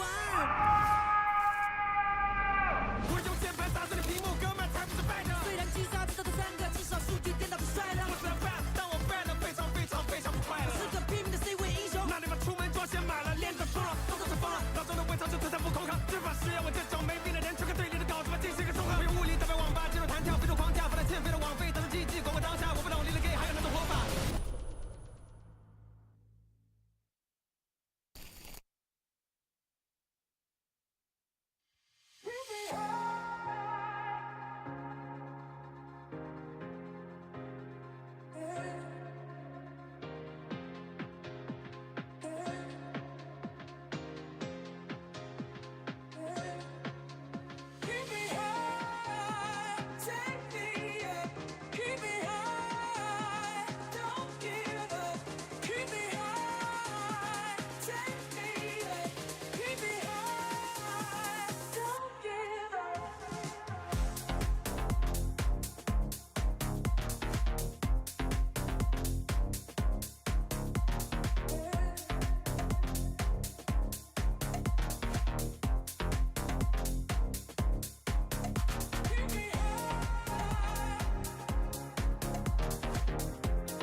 Alrighty, we are back and about to go into our second series here of the ACL. Hello, if you're just now tuning in. I'm Achilles, that's Komodo, and we will be your casters throughout the entire event. Coming up next, we have DRX versus Billy. This one should be a certified banger. Two teams very familiar with each other. They have clashed at international competitions before. And of course, the coaching staff very well acquainted. Bile versus Termi. This one should be good. Yeah, absolutely. But I don't think we've seen a world yet in which Billy have bested DRX, right? Don't believe so. Whether or not that's going to go the same way today or not, we have a whole best of 3 to figure that one out. Now, one of these teams has made it on towards the next Masters event in Toronto. One has just narrowly missed out as well. So a little bit unfortunate for DRX, but there's a chance here to at least pick up some prize money, have a good tournament as well, and refigure some things out in their camp. Yeah, it's going to be continued iteration, I think, here for the side of DRX. I mean, obviously, you know, we've talked about it ad nauseum over on the Pacific broadcast. They've been throwing a lot of curveballs this season, this last stage that just wrapped up. Been going through a lot of changes with Estrella joining the team, Bane coming back in with Flashback's departure and surgery getting as shifted. well. Yeah, Bane having appendicitis and literally playing on stage and winning with it.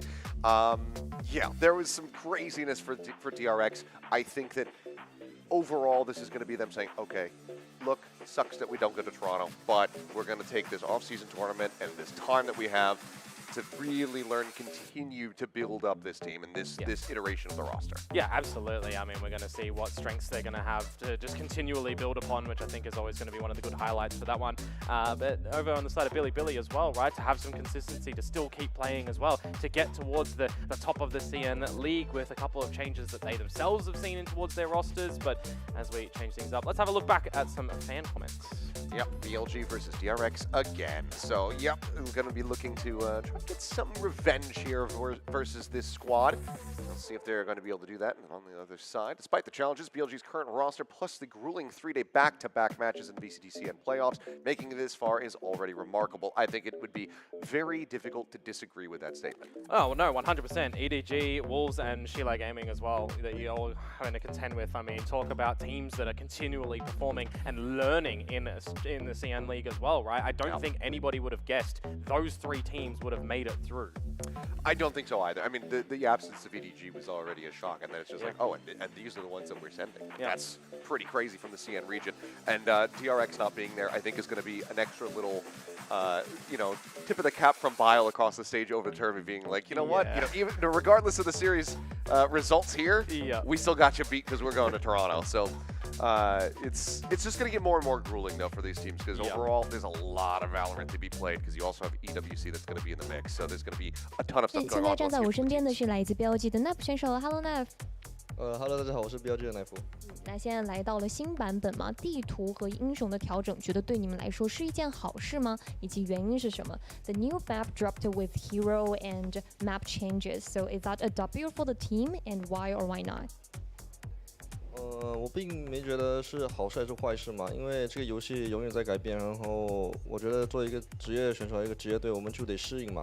然后我觉得可能我们得用多一点时间来找出我们BLG适合我们的体系，对。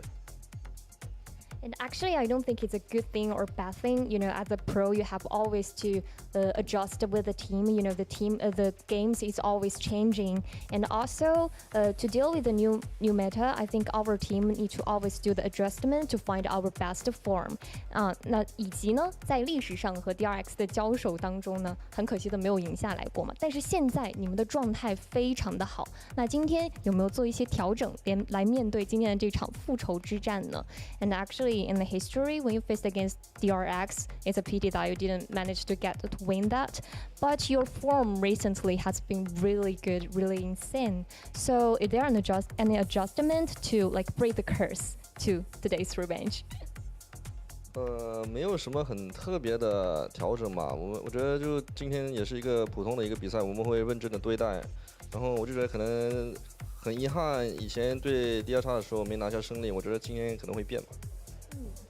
I think there's nothing really special. I know we're gonna try our best to see it as a normal game, and it's a really pity for that we didn't manage to win the game previously with the DRX, but we're gonna try our best, and today maybe we're gonna do some change. 那以上呢就是我们的赛前采访，比赛加油哦！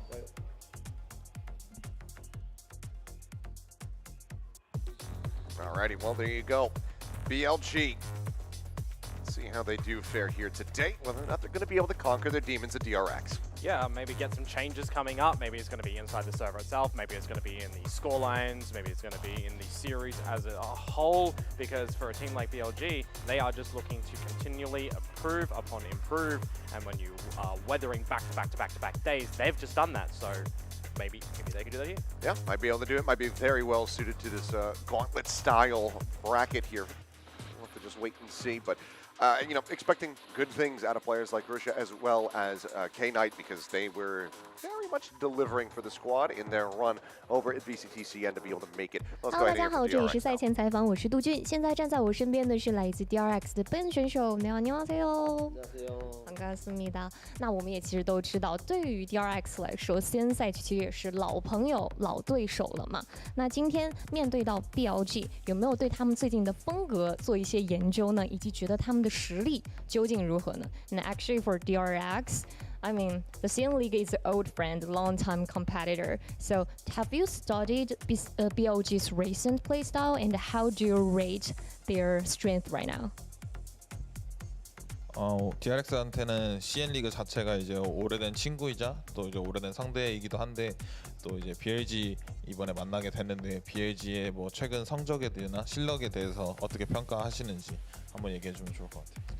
뭐 BLG 대회 하는 것도 다 봤고, 그냥 근데 중국 리그와 애초에 스크림을 좀 많이 해서 중국 팀 스타일이 어떤지는 잘 알고 있고, 근데 대회에서는 T랑만 해봤지 중국 팀이랑 많이 대회를 해볼 경험이 없었기 때문에 이번에 그냥 열심히 해서 재밌는 경기 보여드리고 싶고요. 그리고 비리비리에 이제 바일 성재 형이 감독으로 계시는데 재밌는 경기를 하되 이기고 싶습니다. 对，如果西安赛区的话，就是与我们打练习赛就很经常跟我们一起打练习赛，所以很熟悉。但是对我来说，就 Bane 来说，就是在场上他只见过 T1，所以很期待与西安其他的队伍一起交手。而且 BLG 的话，就是他看了最近的比赛，就状态啊，还有比赛都。就状态也非常好，而且就是现在 BLG 的主教练也是 Bayer， 然后跟我们整个队都是很熟悉，所以希望能打一个很精彩的比赛，让上海的粉丝们开心一点。但是我们会赢下这场比赛。And actually, we have seen the CN teams like on the screen so much times. But for Ben himself, only like played against with TE. So he's really expect to see BLG this time and other teams from CN League. And also he saw the BLG's recent games, feel like they are really in a really good form. So he's super excited about today's game. And also their coach Bio, the legend coach, and also really familiar with the whole team. And he's really expect that, but he hopes like the fans of Shanghai gonna be happy, but we gonna win this. 那以上呢就是我们今天的赛前采访，快听决赛哦，加油！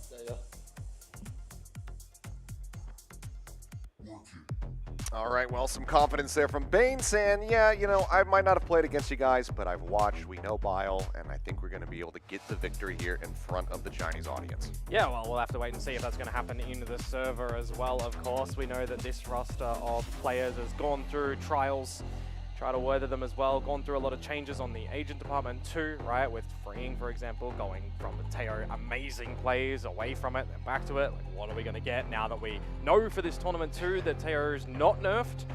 So we can have a last little, play of that potentially. Who knows?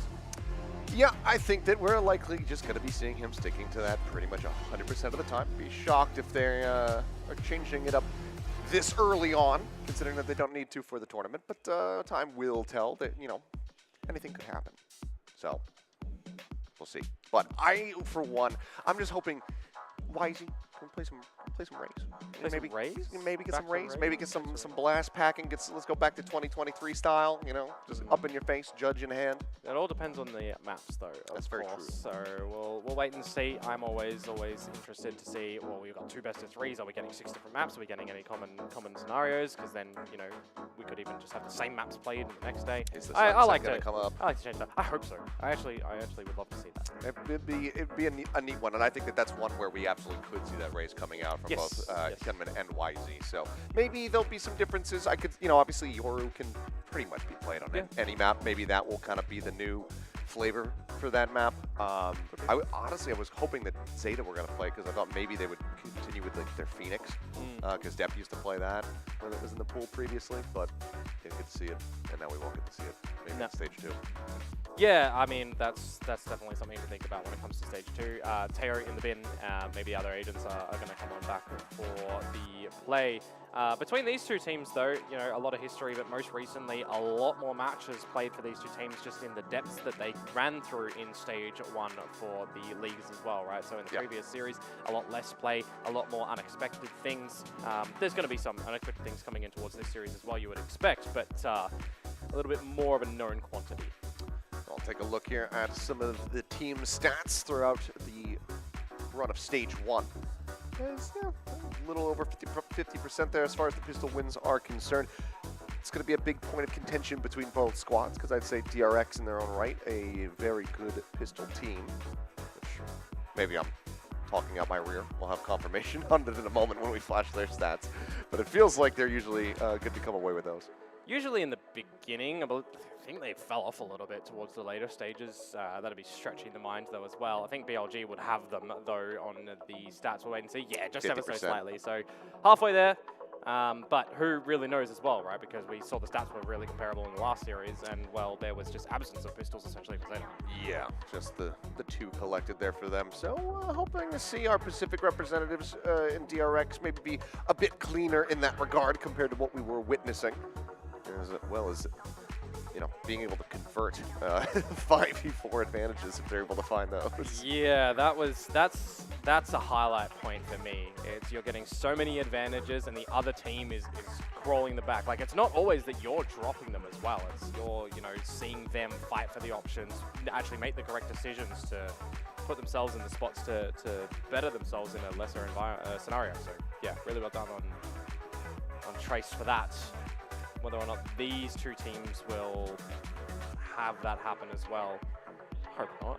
I want to see clean Valorant from both sides. I think that that's probably not going to happen. No, I think probably not. We're probably going to get a bit of a back and forth bruiser type brawl. Mostly because this guy right here is in the game.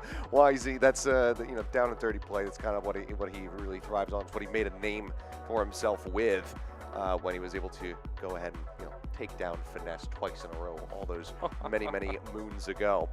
But you know, a little bit, it's a bit more of the neon Yoru. This is going to be a trend here as we highlight our duelists at this tournament. These have kind of just been the big picks with your occasional Jets in the mix as well. Yeah, a change up though. Oh, okay. For DRX. Yeah, so we'll be highlighting Mako instead of Hyunmin. As, yeah, it's all good. Back over to us. For a second, thought we lost our monitor, but we're good to go. Still in there. But, yeah, I think we should just be basically moments away from getting it set out over to the stage. So we should be able to get this party started here in a moment.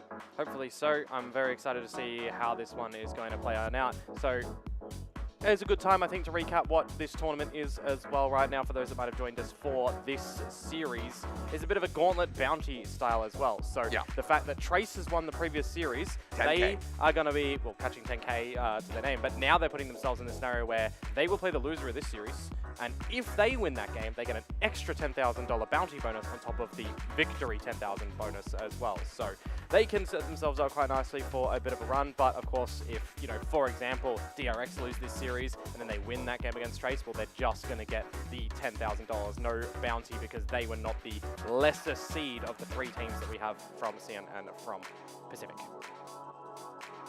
Yeah, a lot on the line here, so I'm just checking up, making sure that everything is okay.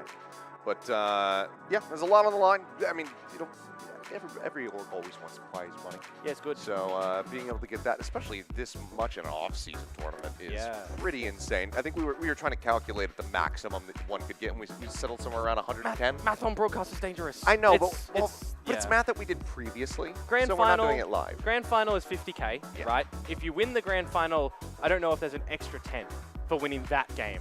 I mean, it might just be the 50 for the grand final, which means that in its Right. entirety for Trace, if they win every game in the grand final, I think they either take home 100K or 110. It's one or the other. I think it's the 100 though. Now that I rethink about it. 1, 2, 3, 4, 5. Yeah. Maybe. 1, 2, 3, 4, 5 through, and then yeah, something like that. It's dangerous to do math. I would guess that it's probably just the 50K for the grand final. Yeah. But we'll have to get confirmation on all of those things. But yeah, so hopefully we can get things underway here pretty soon, so we can figure out what's going on with I thought I had something stuck to my jacket. It was just my elbow it's just the poking elbow out. poking through. But yeah, hopefully we can get this ready to go. So we're just chilling, we're vibing, we're sticking around with you guys, and then get to see some good Valorant. Yeah. I thought we were going to be in for a bit of a better, more contentious series in the first one, and unfortunately that didn't quite come to fruition.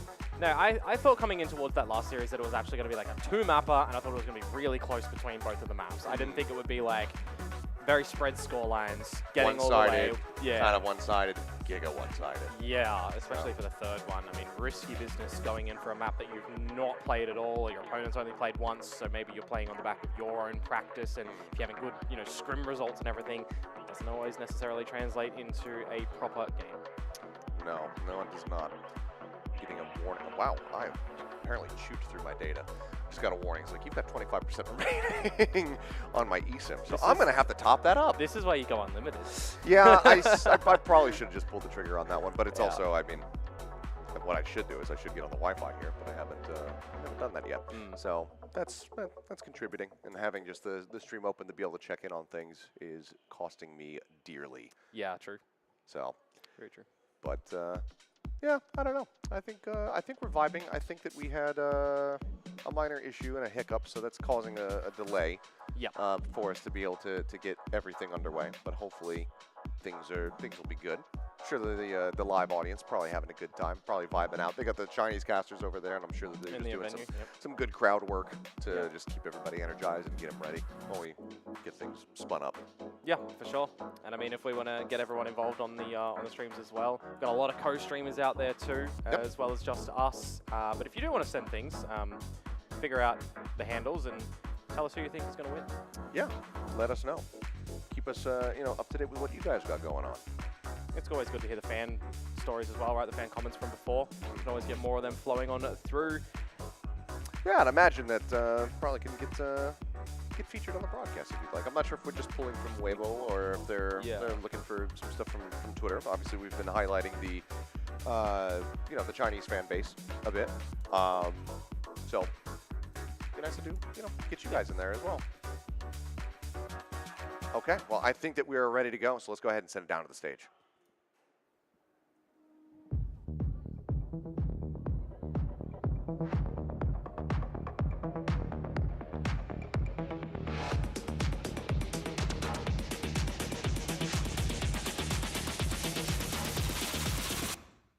DRX.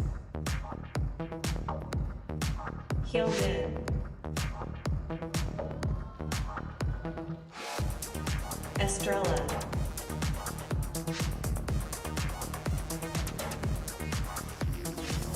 Mako.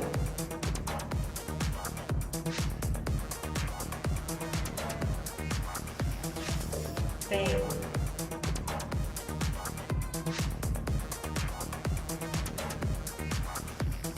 Freeing.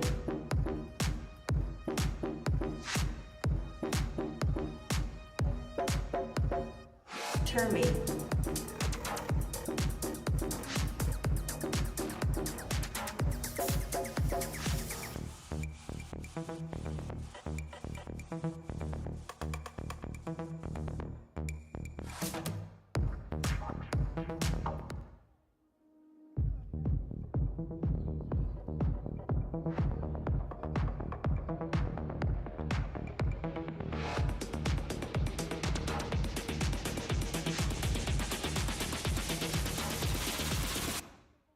Billy Gaming. Rushia.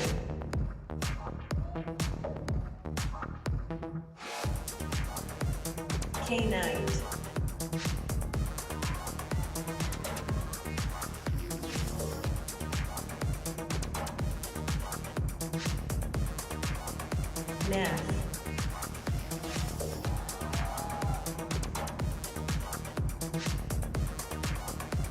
One cow shed.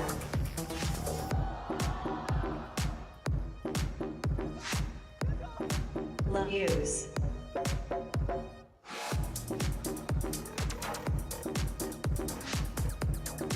Bail.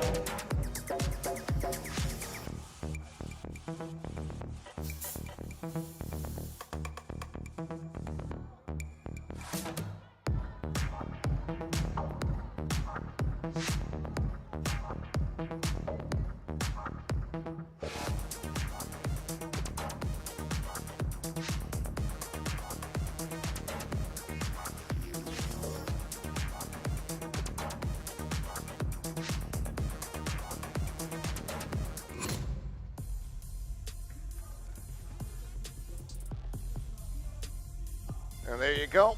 Firm handshakes between two very familiar people there with Coach Bile as well as Termi, former teammates from their old CS days when we made Fox. But now, once again, getting ready to battle against one another. See who is going to be racking up some cash and going a little bit deeper. Yeah, very much excited for this series. Vito pops on up, and that gives me a little bit left to be desired. We got 2 maps from the previous series making their way back into the pool in this one. But I'm at least excited to see that Sunset was technically floated between these two teams. Yeah, DRX left it open for a little bit and said, okay, well, we don't mind too much if you want to pick this. And BLG, the team going to Toronto, opting not to pick it, I don't think is going to be the most shocking thing in the world. So second round ban for that one. Lotus out of the pool as well. So yeah, we'll be Haven to start once again with Ascent as a third map decider, but we get Icebox in the middle. Does this change any ideas on how you think this series might go? Do we get the 3? Do we have a 2-0? I think from the last series, it is that old Valorant question where we don't really know. We can make a prediction, but it's probably wrong. Well, DRX going to be battling against the crowd here as well. So the fans are showing their support. I mean, obviously DRX, you know, they've been around the block. They've got plenty of fans in China as well. You can see some signs there for Bane and whatnot in the back. But BLG, being the home team, they're going to be getting the lion's share of it. 100% already. The crowd having a local team get a victory in the previous one. See if they can get 2 for the day or not. This is a series, though, that of course the loser doesn't go out, so we will get to see them again. So they don't have to have that elimination in the forefront of their mind, but of course they don't want to be thinking about that. They want to get the victory here. They want to get the 10K. They want to go as deep as possible for the prize at the end. Absolutely. Well, let's get ready to see what kind of compositions we're going to be having as well from both of these teams. Yeah. Some minor surprises in the first series, mostly that, you know, Depp was playing Cypher, that sort of thing. Yeah. But otherwise, nothing really shocking, nothing really meta breaking or changing. It was fairly standard. But I don't think we're going to be seeing that too much here, but maybe BLG can catch us off guard. That's what I'm more wondering about. They run it like Jet Yoru on this map, which is a little bit more uncommon than, you know, the style of the Yoru ISO, for example. So whether or not they want to drop that one back into here, you've got the normal familiar faces of an Omen, a Sova, and a Cypher to back up their usual comp. But coming in towards this one, yeah, we could definitely have a bit of a change up, and I wouldn't really mind, you know, experimenting a little bit, but I would definitely understand hiding some things for Toronto too, and just making sure everything else is kind of aligned.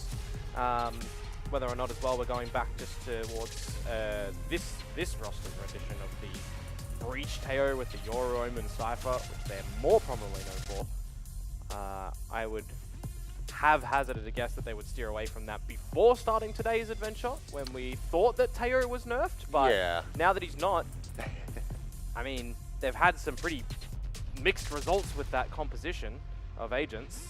A couple of very big losses and some very, very close wins. Yeah, we'll see if there's going to be the pivot. I mean, the Jet Yoru, you know, I don't hate it, but I feel like after Vitality tried to do it at Bangkok, it's been tainted a little bit. You know, I've just been caught off guard. It was the other BLG that ran that one for the Evolution tournament. Oh, they had the 5 sub. Aha. Yeah, there you so go. that was the B squad. The B team. Yeah. Okay. Well, never mind. We can scrap that narrative. Yep. That being said, still not a huge fan of it. I think it can be fine, but I think that you need people who are going to be, you know, kind of pounding. I think you need both of those duelists to be performing incredibly well to really get value from that kind of setup, as opposed to running the Yoru ISO or Yoru Neon variant. Trying to think which one I prefer. I like the Yoru ISO. Maybe it depends on who's playing it. Yeah. Okay. Yes, that's the correct answer. Absolutely. You know, if it's Vitality, sure. If it's T1, sure. Sounds good to me. A couple other teams still looking to get some work done on it, as it turns out. So RQ been getting improved. Getting improved, Yeah. yes. Performance on it in the final, a little bit better compared to what we were seeing previously. Yep. Seems like we just got a couple of teething issues while we are loading into the game at the moment. So get these players all situated, ready to go. There are the answers to our questions though, which if we look at it right now, no differences for what we're expecting on the side of BLG. And for DRX, I do believe it is going to actually be a slight pivot away from what we saw last time. Because they were actually running the Jet Yoru as well, funnily enough. So, some changes here. Otherwise, though, nothing too shocking. Breaches here on both sides. Those controls, but just a tiny little difference when it comes down to the duelists. So, curious to see how BLG are going to look to contend with the aggression that's going to be coming out here from Hyunmin. Because, I mean, Hyunmin, he's right up there as far as, you know, Rookie of the Year contention is concerned. Obviously, Cushy right now, maybe a front runner, at least for Pacific. But Hyunmin, in his own right, has been an absolute beast of a player this season. Let's see if that is going to continue as we are finally ready to go ahead and dive into this one. BLG versus DRX. A little bit happy as well that Freeing is not going to be back onto the Yoru to come in towards this one. And we did see him deploy that one. So back onto the Cypher. You know, he's, we'll call it the secondary agent if he's away from Teo. Is the rare little outing for him when he's not running it, but silently up the middle. At the ready, just going to be sitting in the fault line here. Stealth drone cleared out, fault line avoided. Paranoia going to be sent and Freeing, able to collect a kill as Levius is going to be taken down. Continues to swing around the back here in mid. Doesn't find too much here for his efforts. Mako, however, up into the smoke. Takes out Rochette. Now, not getting a piece of the pie as it's just going to be a back and forth. Suddenly, K-Knight YZ, last two standing here for the side of BLG, but low on HP is K-Knight, and he will swiftly get taken down. Swing onto the corner, YZ, able to run him down. Finds Estrella, now cuts across. Faking back as, okay, Mako noting him. YZ just looking to back away and try to see if he can get Mako to swing forward, but Mako's going to play this patiently. Wait for the spike to get planted, it would seem. Yeah, Mako is a clutch god, so he'll see if he can grab it, and he does. Swaps over, picks up a ghost here from a fallen teammate or enemy, and is able to find the headshot there. So first round going to go the way of DRX. And it seems here that everybody on Haven wants to go to the B site for the pistol. That is 3 for 3, if I'm not mistaken so far. Slight pivot though, of course. Not ending with a plant at the B site, but just the single clutch to come out from Mako. DRX will get on the board. No force up really from Billy. Sheriff, Ghost toyed with as well. So this sort of round you should just see DRX be claiming convincingly, unless we have some really cheeky things that we have on these pistols today. Yeah, looks like Hyunmin catching a bit of a glimpse there right as the smoke was blooming. He's able to find the headshot, and there's a quick tag there onto Rochelle, but punish not to be found. And to see if Billy can get any little stragglers over peaking from DRX at the moment. You've got your bases kind of covered over at C with the camera trap wire. Looking at Garage too. Trying to B site where you've got two members poised. Just pretty stock standard deployment from DRX at the moment. Though a challenge at A now. Really well, able to find the stun here, the slide forward. It's going to be good for the third. Bane there to go ahead and trade it back, making sure that a weapon can't be grabbed up, so further damage is avoided. And that now just leaves Levius here in mid, looking for something, but won't be able to find it. So damage not really going to be dealt, just the one casualty as DRX get a clean anti-eco. And now we'll see what the buy does look like for BLG as well. Whether or not we're going to see something faster pace. You know, snipping out a lot of this Cypher utility is going to be something that they're going to have to contend with when you're not running on the Sova, right? You are more commonly seeing a little bit more contacty players, or you're trying to rely on, for example, K-Knight with some good salvos to remove them. See what the little change of play is. I like this though. Good counter read from DRX, if at all. 4 players towards the A to start things off. 4 Bulldogs and a Sheriff as Hyunmin is just bounding around here. Long, he's able to find one. Bottom does get taken down, push up into the smoke though, and Estrella going to be caught just having sent out that flash. Bane finding 2 from Long into the lobby. Keeps us at a 2v2. Bulldogs in hand for both players. DRX with a very solid opportunity to try to convert this bonus. Do BLG in this current situation think that freeing is going to come back over the side? Marco though. Mako able to find it. Now into the 1v1. Cam toggled it, freeing, just ADS'd in. Finding it, and that's going to be a bonus converted here. DRX off to the races. Yeah, just kind of getting down in the assault in the early battle towards A, and then eventually when that subsides, it's the 2 versus 2 that is just individually won by Marco, and then at the end by Freeing. With the lesser weaponry, you do get around. There's not much you can really steal. In fact, the Bane is just able to find a double there as well. In the midst really does help the cause for DRX. And the next round, BLG going for a bit of a force-up. Want to try and stop DRX from getting any further. And in this sort of scenario, when I see an outlaw in the hands of Hyunmin, I think to myself, well, you best not go C if you can figure out that he's there. Otherwise, you need to try and get him off the line. Still trying to try to check around here. Bane has to backpedal. Little delay, send the drone. See what he could spot out. Catches a glimpse here of the enemy Omen. That's freeing. A little walkabout down in towards mid. Clears the cam. Quickly backpedals out to safety. Not a lot of space gathered yet for BLG. They do pivot towards this C site though. This is where the outlaw comes into play, which is what I was just talking about. Hyunmin happy to hold the line, not getting too overzealous to go and grab that ult point and get the overdrive nice and early. You got Marco here to help him too. Paranoia primed and ready. Sends it. Salvos coming up from Long tells them that the full forces, but yep, there you go. Outlaw now confirmed. Mako able to find K-Knight. There's what? The shorty of that range. Being able to just go ahead and finish the job.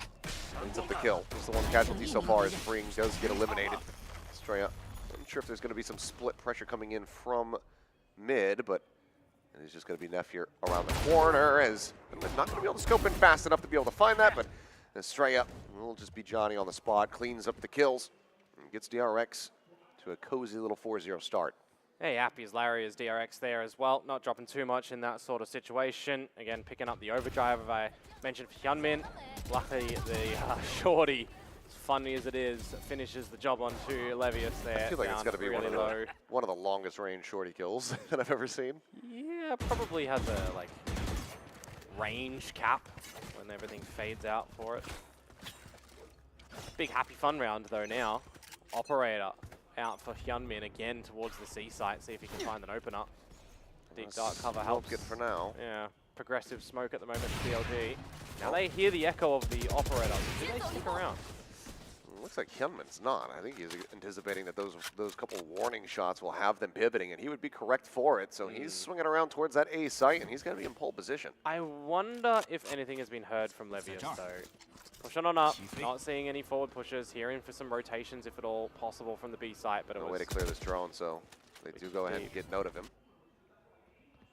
Hyunmin now exactly where he needs to be. The fake out, we'll have to wait and see, but it's going to be Russia taken down. Overdrive pops, that's just going to be the clone. And Widely, they're going to be held at bay, and Levia's going to be dead as well. TP forward attempted from YZ, but they are just getting absolutely shredded. Estrella coming away with 3K. And that is going to be a flawless round as DRX are now up 5-0. Yeah, you'd expect this to be timeout time, wouldn't you, for BLG? Yeah. That's the gun round shut down pretty convincingly. Really great idea for DRX to put some pressure with the operator over at C, despite seeing the progression smoke, expecting that they're not going to stick around, and then getting Hyunmin on the correct line with the operator and the overdrive in the back pocket to just rip out when needed. Great little pocket play to come out from them there, and yeah, we will be seeing the timeout here. No, but it's the wrong one. It's the wrong one. All right. We've been baited. Tech pause, it would seem, here for the side of BLG. As we will get to the bottom of this. Well, I mean, you know, I had one earlier. It was a pretty quick little fix, It was, so yeah. hopefully nothing too staggering.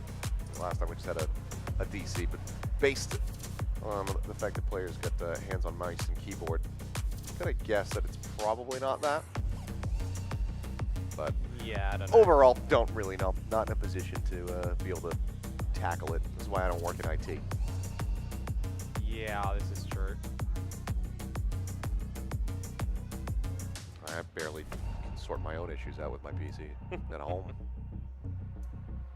Don't have them too often, at least. Yeah. Granted, I mean, I guess I've put a decent amount into my rig, so I would hope that it's not going to have any issues. I mean, these tournament PCs are pretty damn good too. Oh yeah. But different environment with a quick spin up. Well, you're loading multiple people onto the PCs, different components, that kind of stuff. I don't know. Sometimes things can just have a bit of a hiccup, but looks like we're going to get rid of the lower third graphic, which should mean that we are about to go right back into the game. So quick little pause, and then into the action.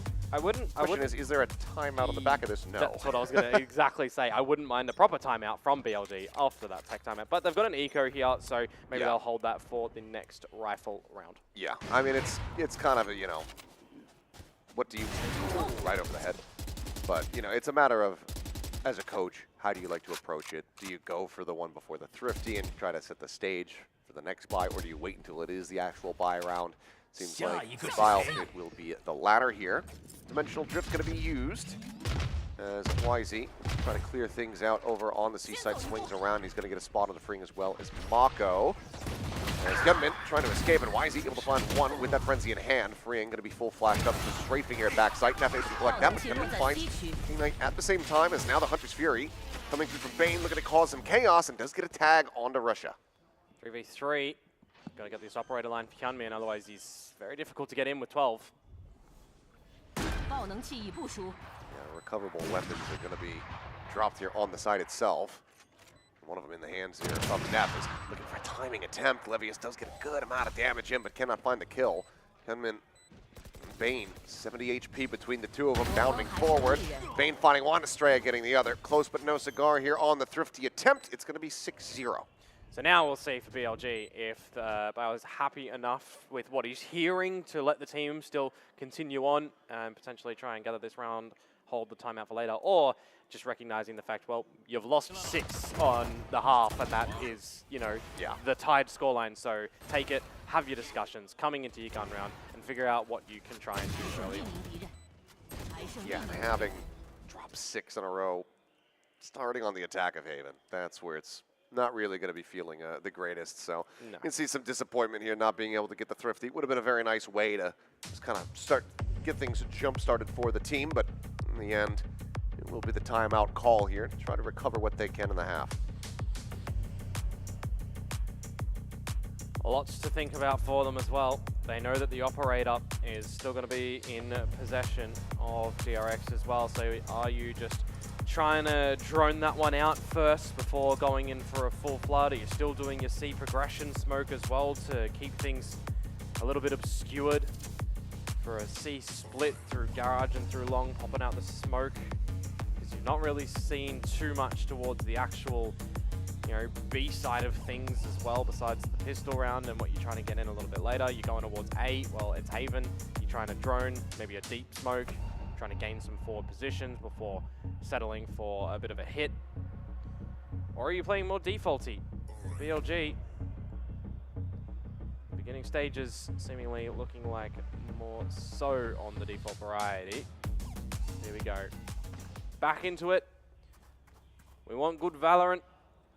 BLG try and get on the board now. So they can. Still some critical ultimates available. The Rolling Thunder as well as a Neural Theft if they can give themselves an opening pick. Help set the stage. Estrella doing his best Munchkin impersonation, looking for some really wall-bang damage through the window there. Unable to find it. And it's just going to be a quick clear on the clone here. Mako continuing to swing. Flash is going to be dodged, but so far the bullets. Freeing, able to find one, but K9 trades it back, giving himself a second, now a third, as Estrella will fall to the wayside. And that is a fantastic start of the round here for the side of BLG as they look to get their first round win. On spots one. There's the ping reveal. Quick reposition from Bane, dancing around in here, but Aftershock on top of him. Risha finds the headshot, and Hyunmin now needing to try to get a retake versus 4 players with just the operator. There's a swap right here down below. Jump peeks, gets the headshot onto Neff. Now down to 2. Still has a fast lane, sends it. Looks like he's going to try to reposition back around. Time is starting to tick. Slide forward and can't quite find it. Levius, not too much HP, but still surviving. That's going to be BLG getting themselves online in round 7. Yeah, good conversion after the timeout for them as well. Really silent pop in towards the garage, if you want to call it silent. The clone went first, and then they set up for the flashes. Mako not actually blinded by the looks of it, but not able to find it as K9 ripping heads off the shoulders. Risha good for 1 as well, and a 1 versus 4. Always going to be something difficult. Hyunmin gave it his best crack, though. See if this is just going to be an isolated round, however, that we saw in our last series for ZETA, or if BLG are going to be able to start to chip away at this economy, start to chip away at the scoreline lead. Yeah, I mean, still a good amount of money, and Estrella having 3K going into the round should still be able to get an operator forced up if they really want to, but This doesn't sound like the fun audio. It's not. Yeah.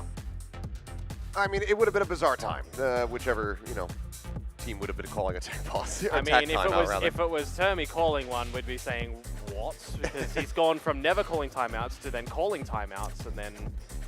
Yeah, giving up 1 round, I think that would be a little bit of a crazy one there. But it looks like it's from the DRX camp, so hopefully something similarly fast so that we can just keep churning out these rounds. Yeah. So yeah, still gonna have to be at least 1 more round in all likelihood to really break the economy here of DRX.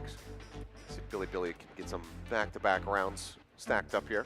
And it would have to be a round that they get, remove all of the DRX members too. So if there's 1 or 2 surviving, there's even a chance that with the way it is now, you get that loss bonus, you save a gun or 2. You can kind of formulate something in the next round. Have to wait and see what the decisions are going to be on the back of this tech pause. Just trying to remember whose map pick this one was. It was DRX's, yeah. And then Icebox, the selection for BLG.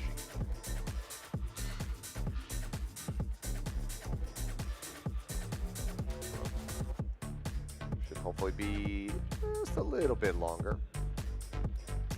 But odd round overall, the previous one there. Mako not being able to come away with any of those kills in Garage is a little bit uncharacteristic.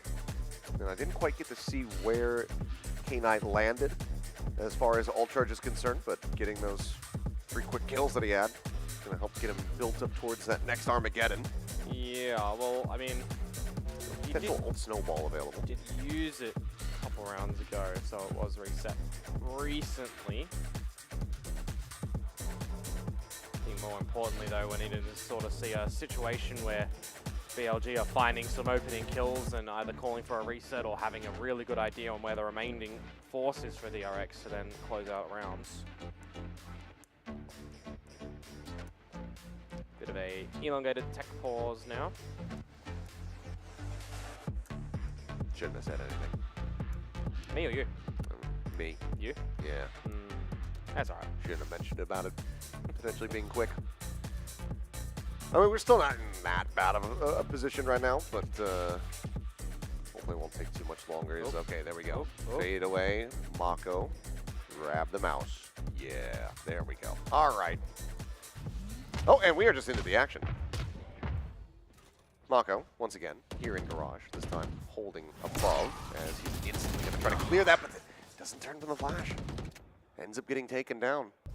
That one's rough, isn't it? You lose your smokes first again, and this is going to be the thing that I was just talking about, right? Is BLG finding an opener and then resetting, letting it settle, letting it sit, before coming out with a good idea on where you want to end. Get quick towards this drone of Bane, make him a little sweaty. Rolling Thunder out. Sight. Rolling Thunder will clip him, but he does manage to exit back over towards safety in the meantime. Levius spotted there. He's actually going to reroute through Garage for a very long flanker, perhaps. No, tucks back, as that's just going to be a spam out. Bane able to find one as YZ gets taken in. Bane's finding another. Russia dead. Estrella fighting back. Bane's killed 3, and now Levius, he's not even arrived at the site. Slowly creeping his way through sewers. The spike is dropped, and the site is just completely surrounded. They've got Estrella watching in case the flank comes through B. 2 players low HP here for the side of DRX, but just be a counter swing angle. There it is. Estrella will take him down, and that is going to be a denial on any back-to-back wins. Yeah, just a single isolated round for BLG. Gets a little bit worrisome now on a 7-1 scoreline, where that's also a 4 versus 5 conversion for DRX, losing Marco really early. I thought that Bane was going to potentially get overwhelmed a little bit. You know, if he got caught in the Rolling Thunder, could have been a bit of a different result in the round with the damage he came out with. Now it's a reset towards BLG. This is scary situations for them. Just 2 Guardians and some classics. DRX will hear those, so they know that there are some weapons in play here for BLG. Drone up sewers from BLG. Counter drone to come on out. Going to spot out some information. Breach being that far forward is generally going to be a bit of a hit. Gate crash has been set. Okay, Mako able to find one. Bane now looking to push forward into the smoke. It's getting frantic. Tries to swap over onto the shorty. He's unable to find that one. Now slide forward. Estrella covering fire, able to find 2, but YZ coming up huge with the classic, but Mako's got everyone absolutely blind. Yeah, lucky enough, because he had to quickly recognize that someone was pretty much under him as well. So the classics nearly getting something cheeky out here. Nevertheless, 8-1. I am really, really wanting to see something deliver good here for BLG. The rifle's back in play. Well, you can hear the replay. We'll get there. Maybe we'll get there. I think the replay button just might have broke, but it's fine. There we go. We'll just keep our eyes trained on the game itself. As, yeah, this is, I mean, BLG, even being able to make this 8-4 doesn't feel like it's going to be enough, just given they're starting on the attack side of Haven. DRX is giving up space here on the site. Quick exit into hell for YZ off the back of the Dimensional Rift. As Overdrive gets popped, we're just sending out Paranoia. Tries to stave them off here for now. Fishing into the smoke there with the Overdrive is Hyunmin. He does get a decent amount of damage as Neff gets knocked down. 57 HP. Armageddon now going to be called out, freeing, able to find one as K9 going to be taken down and freeing. On the approach from Sewer is absolutely shredding them. Finds himself a 3rd. Now they know where the last player is, and it's going to be an easy cleanup here from Mako to get the other 2. DRX continuing on their merry way. Yeah, Freeing has just found himself in the correct position to completely catch BLG off guard. The rest of the team, when they have it in the 5 versus 5, recognize, well, everyone's pretty much going to be on the site. Let's just start to get to the site ourselves and remove them. Armageddon doesn't really get anything out there from K9 either. So you're losing a lot in this round as BLG. It's not just the round count now as well. It's a couple of the decisions for them. Can't be allowing DRX to have any sort of favorability. So at the beginning, looks like for the new round, Operator going to be at the correct spot for Hyunmin. Going in, and that's Tag. Manages to get him right there through the wall. 23 health now remaining on Neff. It's 3 Guardians. The Bane just pushes up into the smoke, finds one, gets traded. He's tried to shoot Russia, and why is he just run in front of that by accident? That, you know? Yep. Sometimes you just, oops. It's just, you know, somebody just catches a stray shot. Yeah. There's a trade at least. Bane has been removed from the equation. And there's a bit of an idea for a lean for BLG, but in this sort of scenario, you know DRX aren't really going to be pushing to give you options anymore. Levius is trying to get himself forward here, trying to activate the lurk, but might just get timing. No, swing doesn't come in. I thought for a second Mako was going to go for it. Tripwire gets the catch. Then Yelman is able to find Russia. This is very split from BLG. Yeah, they're just trying to activate lurks here. It would seem to just poke and prod, trying to see what's open on the map. But they end up just getting caught. Now Freeing just slides in behind K9 here in Garage. 爆能器已部署。 Not wide enough on the Jiggle Peak. Levius still not really spotted, but he'll send out some shots, so should know both players' positions now. Marco's waiting to go through the trap wire along. Oh. Well, it's a correct call from Estrella. That's going to go across. That's going to hit onto two. One out into the open, the other just around the corner. And Levius now really needing to fight his way out of a tough spot, and he cannot. Another clean round to come through from DRX, dropping Bane in the beginning, dropping one more at the end there in a bit of a trade variety. This map is seriously getting away from BLG at the moment. Good. You look towards their recency play on this map as well, right? They're losing in overtime against XLG. They lost to Wolves, they've lost to Trace, they then beat Wolves previously pretty handsomely, so it isn't the greatest map from them, but the way this one's going, it would be the worst result. Yeah. Yes. Well, let's see if they can get a 10-2. I mean, hey, if you can run back a 10-2 like DRX did to you on Lotus all those years ago in front of a home crowd, that'd be pretty hype. For sure. It's also pretty unlikely. As they will spot out the operator, Hyunmin immediately just going to look to reposition once again. Yeah, they could get into B. Mako, yeah, strafes in. Oh, hello. There's a TP. Wisey's just absolutely got on top of him. Ends up getting traded out, though, as Bane with the Hunter's Fury comes up with the kill, and Freeing's able to drag across the two with that transfer. Freya looks up, Russia goes down, Spike is on the floor, and K9's all alone. Yeah, at least the devs coded in that the Spike can't stay on top of that. Bouncing on back. Now it's, well, a 1 versus 3. It is the last round of the half, by the way. It is. It's been a little bit of a speed run, and that'll just be a double face into mid, as DRX are looking very, very crisp. Yes, indeed. I'm not sure how much a halftime break is going to have a different look from a coach's investment, but maybe a change of sides. You can get one foot in front of the other as BLG. Maybe you start to fashion a bit of a comeback, but an 11-1 scoreline, any slip-ups would give over a map point, and you've got to consider the first one, well, pistol, sure. Second round, sure. Bonus round, that's the one you got to contend with. Yeah.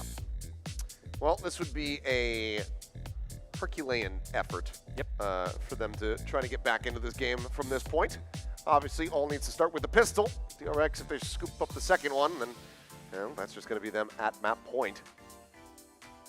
This is just one of the one of the fastest maps I've ever gotten to cast, and I've cast a 13-0 before. True. Seems like there's been... Shout out the Talon. They use the spray. They know. They know what they did. Yeah, they make fun of themselves for it. That caught me off guard. That also, I'm like, who took a photo of me? Hello? No, it's for the audience here at the event. We should. You should be able to print these out, like when you're on a theme park ride. Yes. You should be able to go to the thing and collect your photos. That'll be $25. Bit expensive there. Yeah, theme parks get away with far too much. Yeah, this is true. This is quite true. You know, I know that everyone did it when we were here for Masters Shanghai last year, but I didn't join in on going to Disneyland out here because there is a Disneyland Shanghai. I'm curious what the pricing is like compared to in the States, because in the States it's gotten out of hand. It's ridiculous. Yeah, I mean, I'd have to travel pretty far from my neck of the woods to go to a Disneyland or Disney World. Well, this is, I guess this or Tokyo would be your closest one. Yeah. Probably, I don't even know the length of journey difference. It's probably about the same. Yeah. I mean, we're 2 hours-ish, 2.5 hours from Tokyo. Yeah. So yeah, it's about the same, I guess. Yeah. What's not the same? This scoreline. The numbers are the same. There's a 1-1 and a 1. True. It's just not the way that you want it. DRX, let's see if they get the pistol here to close things convincingly, or if BLG have a little bit more in at this match. right, well, Neff trying to go peeking out here. It's going to be Russia, though. Now from Garage is able to find one. Estrella going to be taken down. Bane joins in alongside Hyunmin. Their powers combined, they're able to find a kill. Big lurk insertion here from Freeing. Similar with Mako. Out a window here. As Hyunmin is so snappy with that. Holy. Gets himself a second. K-Knight going to be taken down, and now it's all on Levius, still making his way over. The flank has basically been abandoned. Freeing's like, okay, I guess I don't have to do this. I don't have to play this angle. Yeah, and eventually they're just going to know that he's on the spike, so Freeing can come. Yep, just the Jiggle peeks out. Knows that it's cleared. Eats a ton of damage, and Mako will secure it. There you go. Both pistols in the hands of DRX. 12-1. Map point is theirs. Yeah, I mean, there's a reason why Hyunmin is, you know, on the board for being one of the Rookies of the Year over in Pacific, right? You've got Kushi up there as well with a lot of these improvements for the RQ side of things, but certainly is delivering for DRX in this game right now too. 12-1. Have to have the force up here for BLG. And what is it going to even look like? A couple of upgraded pistols, a couple of stingers in the mix. On the defensive side, though, got to almost wait for DRX to come to you. All right, well, let's see if these sheriffs can sing. Outlaw in the hand of Freeing. Slow creeping up, trying to watch for it. He is just instantaneous with a zoom in. And that's just going to force a rotate from BLG in its entirety. You see two members. Oh, they think better of it, actually. They're doing a 2-2 split. They still hear the drone over at A. Yeah. Oh, okay, well. There's also a hit. Risha now down to 10 HP. Swap with the Ghost. Ring knows that he's made contact, but headshot on the unexpected close left angle. We'll go ahead and hand over the weapon. I mean, it would be a single elimination on the Hyunmin. The rest of them need 2 shots from the Outlaw. Well, that's why you just got to shoot him in the head. This one simple trick. They've struggled though. Well, he was strafing away. He managed to survive a little bit longer than you might have anticipated there. Mako wasn't able to find it, but Mako will find K-Knight pushing out of a lobby. And that now just leaves it Neff and YZ to see if they can pull off a 1v4. And then 1v3. One solid shot found, stuck into the corner, but scouted out. Gets himself a second one, but there you go. Team Ace. Everybody gets a participation award here from DRX as they take down BLG in dominant fashion. 13-1 here on Haven. Yeah, just a single round for BLG on the back of their own timeout. Didn't even choose to deploy a second one, if you think about it too. Yeah. So. I think Bile just went, yeah, what's the point? Yeah, pretty much. Let's just wipe this map away from our minds and think about our map pick of choice, Icebox. So, yeah, will just be that Icebox coming up, which, you know, DRX have not had the cleanest results on as of late. Have had a couple changes as far as their own setup and composition on the map. Have recently gone back to the harbor area. Yeah, harbor variation of it. But, you know, saw from them versus Paper X. Pretty counteracted, so I'm curious to see how it's going to look and if they have any more adjustments potentially for it. Yeah, most definitely. I think more excitingly, it's BLG's map of choice, right? So you would expect to have a little bit more comfort come out from them if we're considering what their normal composition is. It's the same. It could very well be, you know, a mirror match if we don't see the Teo brought back into DRX, right? Because they do run the Teo, and I believe it is still the Sova for BLG, so there is going to be a slight difference, but it is the Harbor, it is the Viper, it is the double wall variant. Well, we'll see if that's what they're going to have prepped for us. But, yeah, I think just another day at the office widely here for the side of DRX, looking nonplussed throughout the entirety of this Haven, looking right at home. And this is one of those ones where it's difficult to get a read on how BLG is going to be feeling coming off the back of this. Obviously, the coaching staff very close together. They've known each other for years, used to be teammates with one another. But, you know, sometimes we hear people say, like, okay, when you get blown out of the water, it's a lot easier to recover. Yeah. But when you're the team playing in front of the home crowd, does that still ring true? I don't know. Don't know. I've never been on the stage. Yeah. So we can't put ourselves in that situation.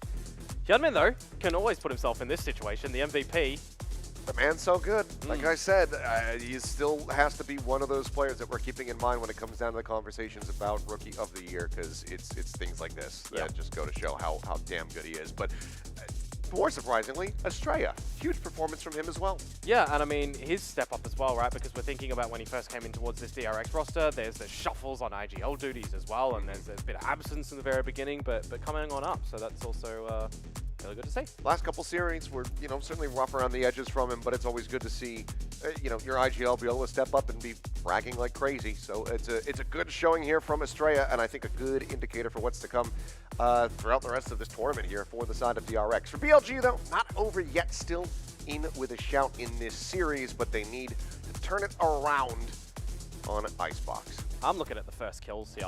Yeah. The fact that there's 5 from BLG and we only had 1 round conversion, that's just, if you do that math, at least 4 advantage situation rounds. So a bit rough there, but as we're talking about, just wipe this map away from your mind, you go into your own, and then try to get the 3rd. Yeah, that's pretty much all that you need to do. I mean, just take this one step at a time. Think about it as just a best of one, and it's like, oh, we're gonna play another best of one. Yes, just do that. Ignore the Haven. Pretend that it didn't exist. Also, at the same time, it's your team. It's the the opponent's map pick. Yeah. So you at least have that bit of solace that you could take, I suppose, in the loss. But still, though, the way that DRX are clicking heads, that's gonna be a little bit of a cause for concern, because right now everybody is looking good. Yeah, absolutely. I mean, BLG, we see a couple of shots here and there from the Sheriffs, for example, but collectively as a team, rotations and game plan kind of read really early from DRX. That's a big highlight. Well, it was a pretty quick map, and we're gonna have a pretty quick break. We'll be right back, and when we come back, we'll get into Icebox and see if BLG can in fact tie things up.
Such a pretty face.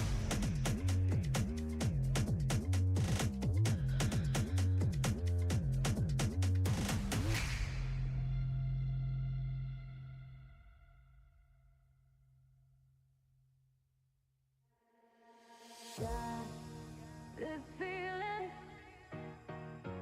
in me tonight. You baby, feeling the same way.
And we're back. It's now time to go into map 2 here in our second series of the ACL.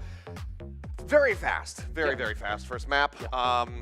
Blink, can you miss it? The Haven was a 13-1 to DRX's favor. Now we get ready to go to Icebox to see if BLG are going to be able to turn this around. You guys want map 3? You want map 3? They're going to have to if we want to get there, actually. Because, yeah, 13-1, you almost didn't turn up to the party. Yeah, it was pretty brutal, and that does mean that, if BLG can't close this out, there's going to be some, cannibalization as far as the regional teams are concerned, because they would have to be going up against Trace, who, showed some promise outside of the Haven, which something tells me both teams will not want to play after this. Yeah, I would definitely agree with that one, which would be spicy as well. Of course, Trace then looking for the bounty of their Chinese counterparts, BLG as well. And it would also be I would say for Trace, probably a bit of a middle finger to BLG, being like, yeah, take this. You might be going to Toronto, but we at least can knock you out of the tournament and collect some money from collecting your head. So we'll see if it comes down to that, but we're hoping to see Billy bounce back and look a bit more like themselves. Granted, the fans were talking about it. As we take a look here at the compositions, the fans were talking about it. This has been a very tough road for Billy as far as how much Valorant they have been playing. Oh, and it's not going to get any easier. It was like 3 days in a row of back-to-back BO3s and a BO5 or something like that. That is not a lot of time to reset your mental, reset your energy as well. Like you have to be really switched on, because a lot of people, when they look at this, they don't actually recognize, the mental strength and the taxing of energy that doing, hours upon hours of this. Because it's not them just coming and sitting down and playing, right? They're doing all their preparations, they're doing their post-analysis. There's a lot. You got to get sleep in for some of those hours as well. So it's definitely been a bit of a struggle for BLG leading up to this. Yep, and it's not going to slow down, but and at the same time, credit where it's due, because BLG has put in so many hours and has been playing so much Valorant. They get to play way more of it because they have Toronto, they have EWC after that they're going to be going to, and then stage 2. Yeah, and then stage 2 pretty much starts immediately. So there is a lot on the line and in the future here for BLG. So I don't think you're going to be too shocked to not see them make any overarching changes. So let's see what happens. So as we go into their map pick, Icebox loaded up and prepared. Yeah, so the guess on what agents we were going to be seeing coming in towards this map left nothing really to be unexpected, right? It's the exact same compositions for both of these teams that they're normally running, with the difference being the drone initiator in Teho and Sova. Nope. Here at the start, a double lurk over here at green. Swing around here for the side of Neffen. He's going to get taken out. Mako able to find it. B side of the map now very much opened up. Still some presence shown here at A, and that keeps BLG's interest with this 3-stack. Yeah, you're going to be able to get everyone over towards B before any damage is potentially delivered. Great secondary wall to come on out as well. Should allow for a pretty good post plant, and there's some great depth for DRX here. Why is he just drifting down? You got Hyunmin out in the open, and he's going to get picked apart. So solid kill to bring this back into parity. As Mako similarly at 10 HP. He has a somewhat easy target. As Jiggle Peak going to be coming through. K-Knight just strafing forward, and Estrella collecting 2. Continuing here with his fragging, and Bane, I think he's going to go for it. In front of the home crowd. Okay, he will just put him down nice and easy.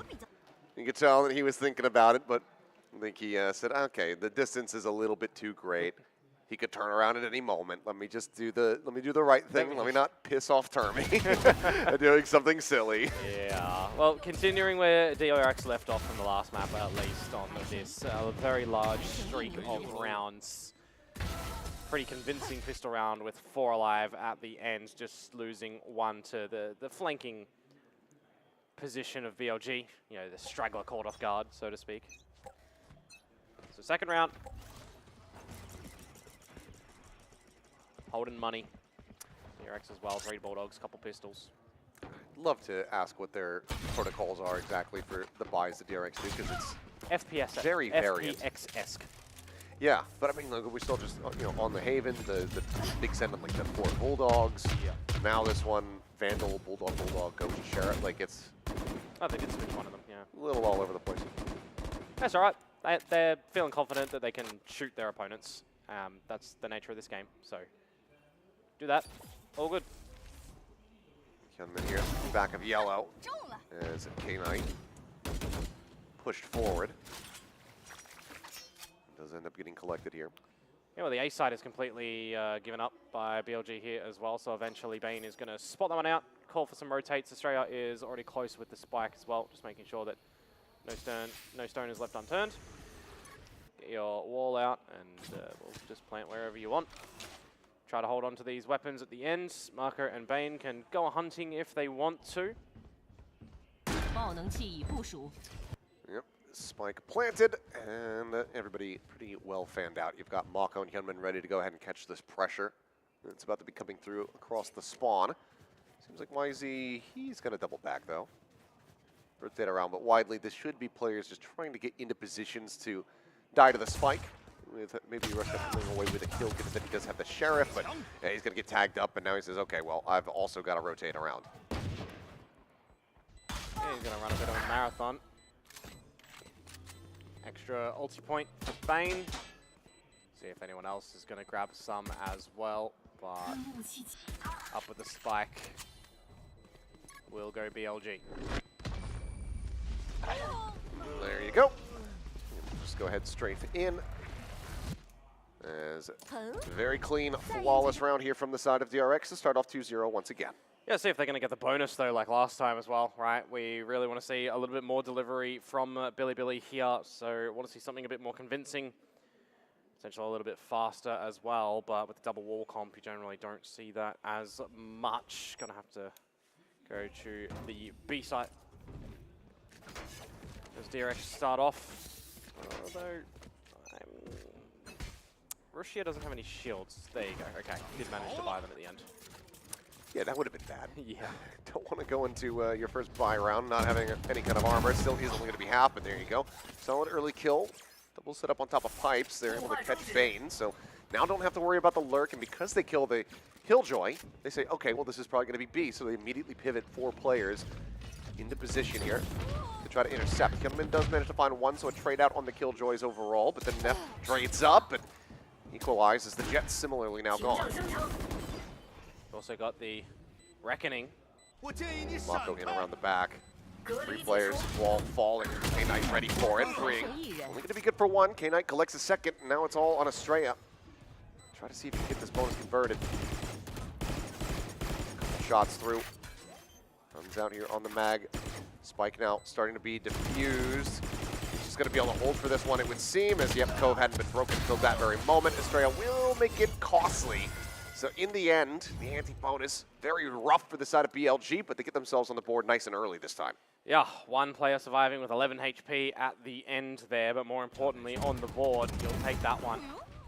Yeah, one of the things we're going to have to start to see here, if there's scaling at the A site from DRX, Cascade Wall, for example, you'll see the players want an option to get on top of floor tank, get on top of pipes. So why is he already showing that? You know, DRX are going to have to potentially have a little bit of a different look on how they want to navigate it. Are they putting the salvos on towards the pipes line and the gen line, which, yes, stop the orb gathering potentially as well. I like this aggression from Billy, but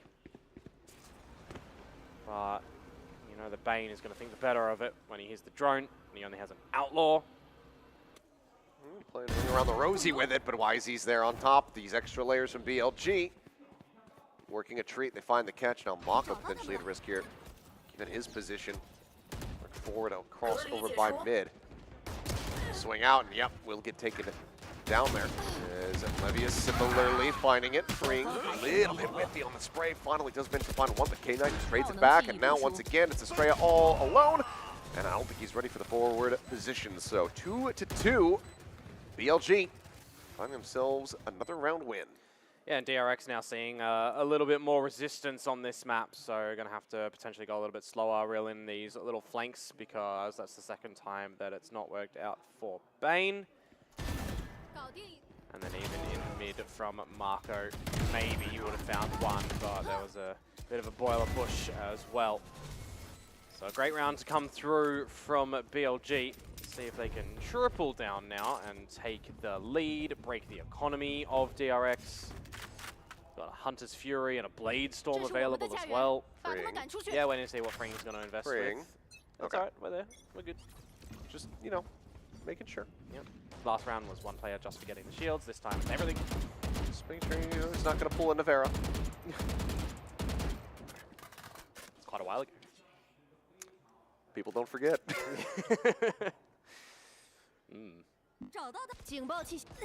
Saw one from DRX at the very beginning.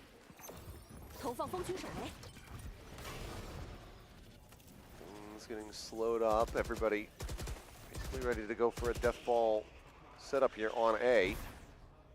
Dash expires from YZ. Widely going to be stuck here in this position. Bane riding across, gets himself to the top of 410. Salvo's now coming through to try to flush them out into the open.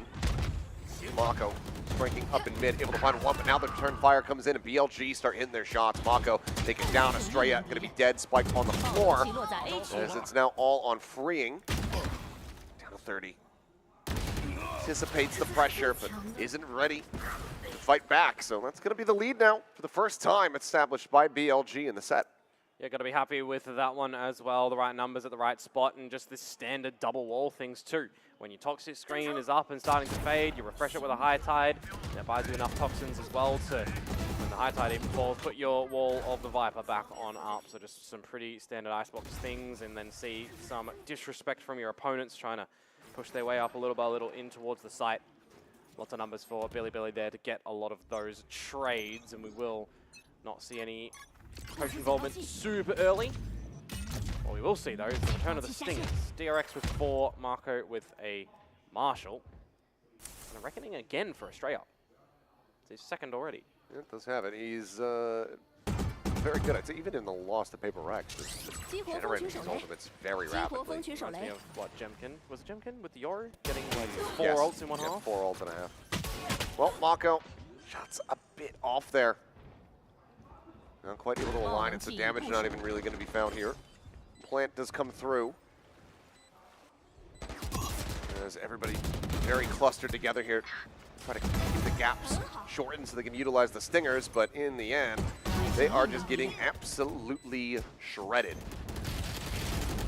Gunman low HP, flushed out from behind the wall. And that's a flawless here as BLG will expound upon their lead, now up 4-2.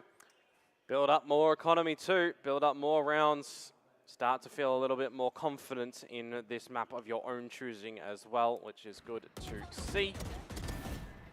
Great position on the flank as well to keep DRX contained with a little contingency factor later on in as well. But the Stingers, I mean, it's always going to be pretty difficult if your opponents do let you get into the site, let you plant, can methodically come in for a retake and have a lot of avenues for the retake. But yeah. This time, there's a little bit too much being built up, so a timeout will come out from DRX. Yep, first one of the set. Termi saw that little shake of the head there at the very end. Clearly frustrated a bit with how the team is trying to pilot this one. Just an odd turn of events. I mean, it's been a while since Mako played Jet. So, you know, marshalling. It's not something that he gets to really do on the regular, but yeah, shots were just not even really close. Yeah, I mean, sometimes it does get away from you, but what else would you go in that situation? Save a couple hundred credits and go for a Sheriff? Maybe. Well, after the last force, we'll see what DRX are going to have put together going into this one. Termi is one of those coaches that does like to call timeouts ahead of, you know, a thrifty attempt or a low buy. See where they're at after the Stingers from the previous round. Should be back to stability though, and they are. So, okay. Pretty much going to be full armors. Looks like just Estrella, only one that has to go down to half. Still have that Reckoning as well as the Armageddon available here for DRX. Yeah, this can be one of those big chaotic ulti rounds with a couple of trading of them as well, right? Levius with the lockdown, K-Knight with Hunter's Fury. Nope, that's the wrong dart from what Kevin was anticipating. Yeah, at least dodges it, so no damage onto the shields to set up for any potential lesser weaponry, but it's going to be the proper ones here for Billy. Droning in towards the A site though, another situation where BLG are disconnecting from the site. You can set up front Fury here or lockdown, but it's early Reckoning. Yep, Reckoning going to be used. Why is he now going to be forced away as the sun connects? So some space opened up here for the plant to come in, but it's going to be the here, and he's sticking it here. Rides the rope, dodges a second burst. Does manage to get away. Boldly played there from Estrella. Now the lockdown going to be committed. You would suspect that the Armageddon's going to be coming through on the back end of this one, and it absolutely is. As the players spread here for the moment, Gunman able to find Wisey. Disconnected from the rest of the team at Levius and Russia, able to find two. Ooh, timing. Get this back in. Yeah, as you say, Mako, the timing just a hair off. As an answering Reckoning now going to be invested. Sends the bite, he eats the stun, and Neff strikes from behind. Finds the kill, knows the position of Bane, but is unable to win out that fight. Bane, however, able to find Russia in the snake bite. Mako somehow takes out Levius. What has happened? What was that timing? Has he stuck through the whole snake bite? Because that was thrown a bit early. Yeah, he sent it right before he died. Yeah. I'm hoping that we can catch a bit of a replay on towards that one, unless he's stepped into it when he thought it was fading or mistimed getting into it. Difficult to say either way. Mako didn't catch if there was, you know, a just poison cloud popped either. Somehow clutched it from beyond the grave. There were nanos on the spike. See if we catch it in the replay here. Hove, snake bite. He's tried sticking it. He was just trying to stick it. Yep. Oh, okay. That's going to be potentially something that they very much come to regret here, depending on how the rest of this plays out. But DRX losing their Teha here off the rip. It's a nice push forward from K-Knight, trying to cycle up to that next Hunter's Fury. It's going to force out some ideas from DRX now to try and bring something back in towards this round. Why is he not spotted up on the pipes just yet too? Meanwhile, the rest of his team will approach him and help out. 3 players here from BLG. Stacking the right side of this. If DRX can get in, which right now is looking unlikely, so they could try to go for a pin, but now Mako needing to clutch up a bit. You can hear the crowd right there. The A site is open for the taking now, so Mako and Bane, you got a pit, you got one molly. But you also, if you pass the spike over, you will have a lockdown as well for Bane. Yep. So could have that ready to be invested. It seems like BLG still not necessarily convinced. They're going to wait until the spike is fully down before they start shifting Neff over. But that gives Mako plenty of time to go ahead, set up the pit, and then disappear within it. Yeah. Curious that they didn't give this to Bane. I mean, if there's a member of BLG here, Mako's low, loses the duel, those sort of things. Irrespective. Multi-prong retake now for BLG. Could be fighting on 2 fronts, but sliding here into the corner. There's those shots fishing, nearly catching Mako, but not reading that Bane was going to be on the close angle. Comes away with an easy enough kill. That leaves Levius now. They try to fight his way through this, but the time is just not really going to be there. Taps the spike, checks around the back, nothing going to be spotted. It'll make it a little bit more costly. And in the end, does get taken down. Bane will survive. DRX now look to go ahead and tie things up 4-4. Yeah, Mako's really pulled them back into that round though, hasn't he? When you've got 3 members of BLG around this A site from the beginning, essentially. Yunmin gets traded on out. It's the quick shots from Mako there to bring him back. Even the hit baiting out at the end there. Not expecting Bane to be on the close angle. Really, just a lot of time taken for BLG to even get to the A site. Yeah. Not 100% sure that it was going to end there with 30 seconds to go when the all first kills subsided. Off now in hand here for Wisey, though, looking to try to change things up, and he is at A. Yep. Looks like he's going to go on a forward ride over towards Belt here, and shot goes out, so now they know that the AWP is in play. Both jets just eating a tiny bit of damage. Yeah, how do you adjust accordingly here as well? Good little reveal on towards K-Knight. I think the only member spotted by that one. Meanwhile, off yonder, Neff is just jump spotting towards B. Haven't really seen too much of a contest from him over there. And maybe not going to in this round as well. Lockdown invested. No answer from BLG. Has to just be respected. A dark one. But yeah, has to be respected. They're still not onto the plant yet, though. The spike is just now being brought forward. Potential opportunity for a flood retake here for BLG if they can get moving here quickly. Lots of mollies, salvos too. Drone trying to check, Gunman. Oh, I'm not sure how it didn't see him. had line of sight. Either way, push through the wall. Estrella able to find one, gets ping revealed out. K-Knight dropping, is able to find him. Count him in, dead as well. 3v3. A pit now set up here, but still the salvos to try to contend with. Mako on the flank. Swing around the back, the turret set up. They're looking, checking, trying to see what they can spot out. The spray is a hair off, but Bane gets the readjust, finds the head, freeing there as well. Finds Levius, and now the time, it's been bought. Yep. Bane will die, but so too shall Neff as the spike erupts, and that's going to be DRX reestablishing a lead for themselves. Yeah, great spray on towards the defuser, and that pretty much is the nail that seals the deal on that one, isn't it? Straight into the coffin. Very sharp shot. I wanted to see that shock dart again. Got set help because I think he just banked it off of Ness and it bounced back into the side. Okay, it didn't mean to put the bounce on it. Well, when the pressure builds up, sometimes you do fat finger a button. Well, tied up again. Again? Yeah, tied up again. No. No? So this should be DRX in the lead, 5-4. Ah, yep. I need to put that X in the square. Yep, there you go. So, will be a timeout call for Billy. First one on Icebox. Vile not wanting for that momentum to get ramped up again like they had on Haven. Yeah, well, DRX was just successful in funding the round after the timeout, and BLG, I mean, the one round they got over on the first map was after a timeout, so far 100% conversion rate for these two teams. I think about, though, what are DRX still looking to do at the beginning of these rounds? Does the B side exist at all in their mind? Are you trying to swap things over? Get Neff a little bit more situated towards A. Just let your Killjoy utility potentially, you know, be the first thing to give you some information. You're playing more towards mid side. See what the go is for them right now. Well, obviously not going to be able to afford another operator here, given that Neff has to spread out his cash a little bit to ensure that everybody's got a weapon. Yunmin 2, gonna just make sure that the Blade Storm is in play here. They have a couple of light shields for them, likewise of BLG. Yep, knives popped here on both sides. Yunmin going up over the top, and Estrella just has it lined up. The aggro attempt here from BLG, absolutely swatted. Third Reckoning in. Yep, and okay, well, things get a little bit dicey here between the Jets, but it's going to be Estrella third Reckoning, third kill for him in the round. Levius taken down, and Neff widely just going to have to play back and save. They invested so much money into this one. Yeah, seeing great ultimate usage from Estrella, hoping that Riot maybe don't see this and nerf him. Because anytime we see a lot of ultimates be gathered from an agent time and time again, well, they change that.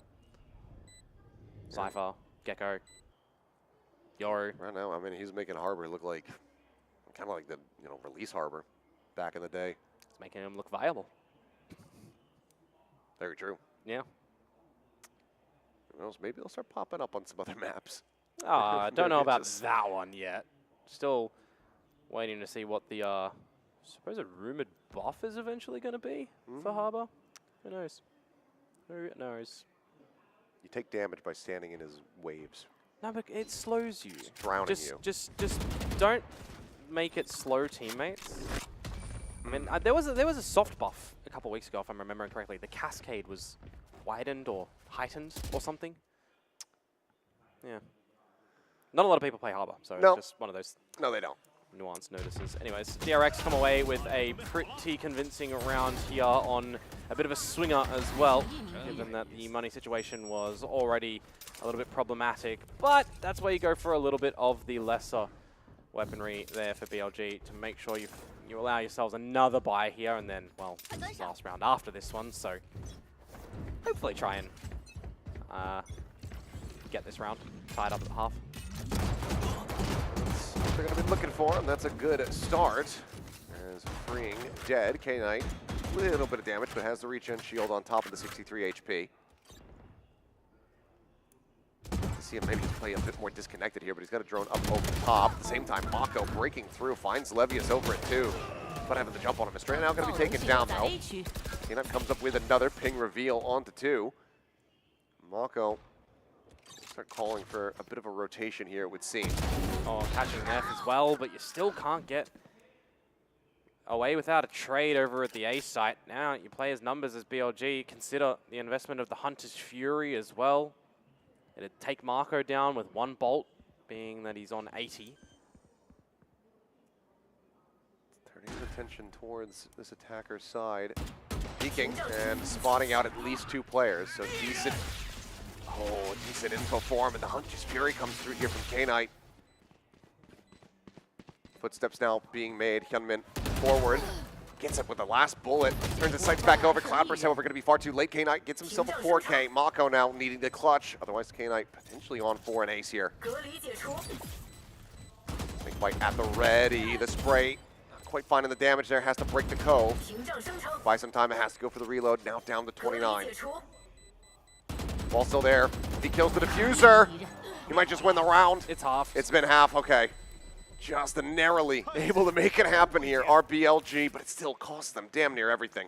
Yeah, but importantly, it's the second last round of the half, right? So they want to try and tie it up going into the second.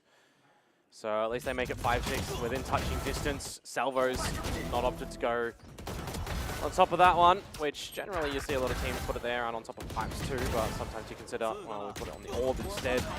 Got the control of that a little bit later. Just then a tear icebox things. Last round of the half now. Ultimate check. Russia with the Reckoning. One away from the Armageddon though, as freeing. That one can be a little bit tantalizing. See how that begins over at the A site, which is actually the weaker side now for BLG. Stacking more of their numbers over towards B. Yeah, just the KJ set up there, but they have the turret situated here at mid. So Mako likely about to trigger it. Oh, jump peek out.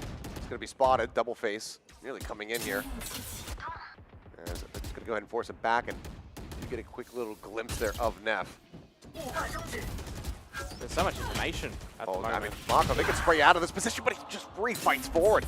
4 HP in a dream. Finds the kill, turret. No, there was a wall. Would execute him there.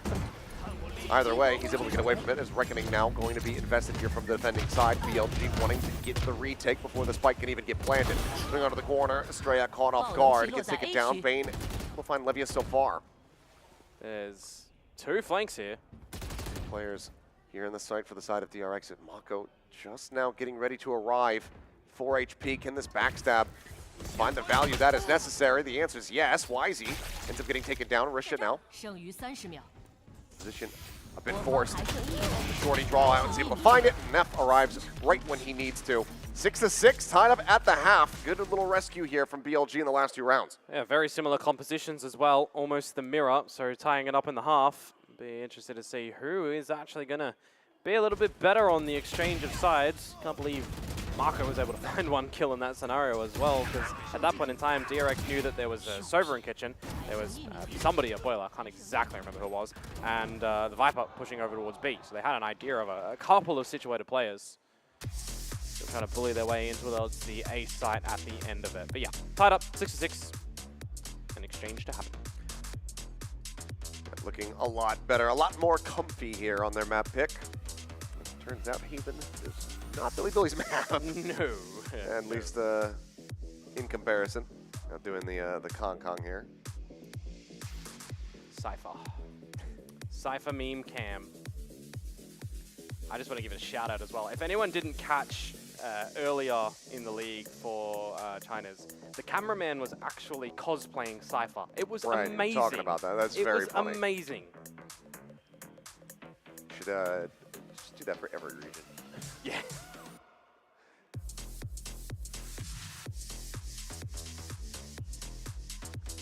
Gotta like the audience participation though. Curious to see how this ends up going though. I mean, 6-6 overall. Very good for Billy Billy starting on the defending side. The pistols though, not tied up. That is true. Not even a single one yet for Billy Billy. It is a 3-0 in that regard, and DRX, see if they can keep that ball rolling. But Billy Billy going to be feeling a lot better about their prospects of going to map 3 if they can get themselves this first pistol. Yeah, and a lot of the rounds that they've accumulated here on Icebox 2 has been on the gun rounds, right? So the real meat and potatoes of what a game of Valorant has to offer. If you can get the pistol round in the second as well, you situate yourselves quite nicely. But yeah, the exchange of halves now for these teams.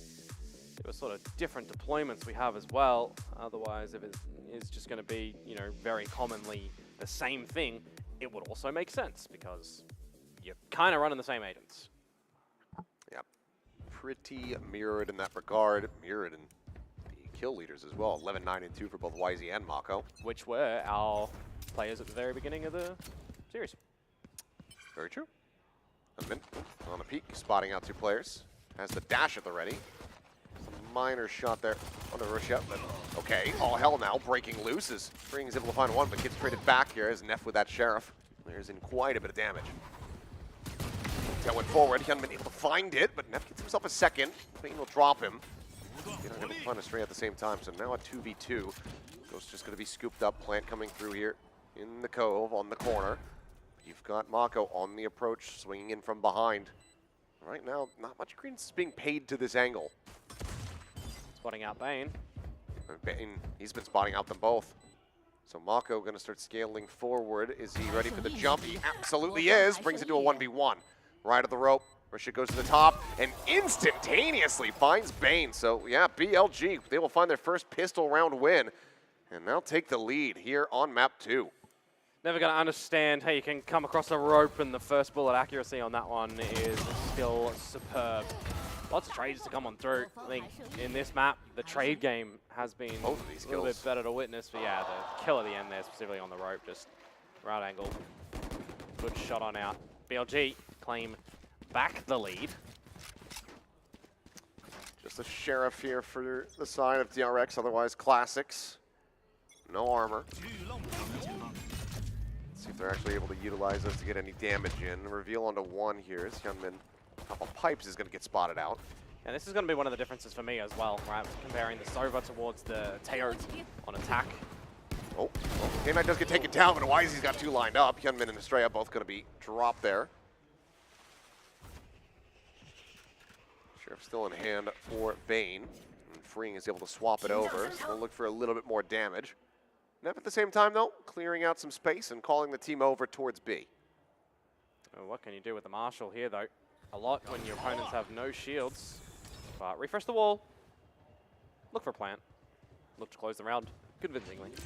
Mako here on the corner, look for that swing timing, but Levia's got some covering fire, so Rashid is going to be taking a bit of damage. Otherwise, it stays alive and now can get the plant in play here with the Cove to assist. Push out of the smoke. Bane quickly going to be taken down there as, there you go, cleanup comes through, and that's going to be BLG very cleanly stretching the lead now. And if they want to push us in towards the third map, potentially, you would think that a bonus round conversion would be well worth its weight in gold.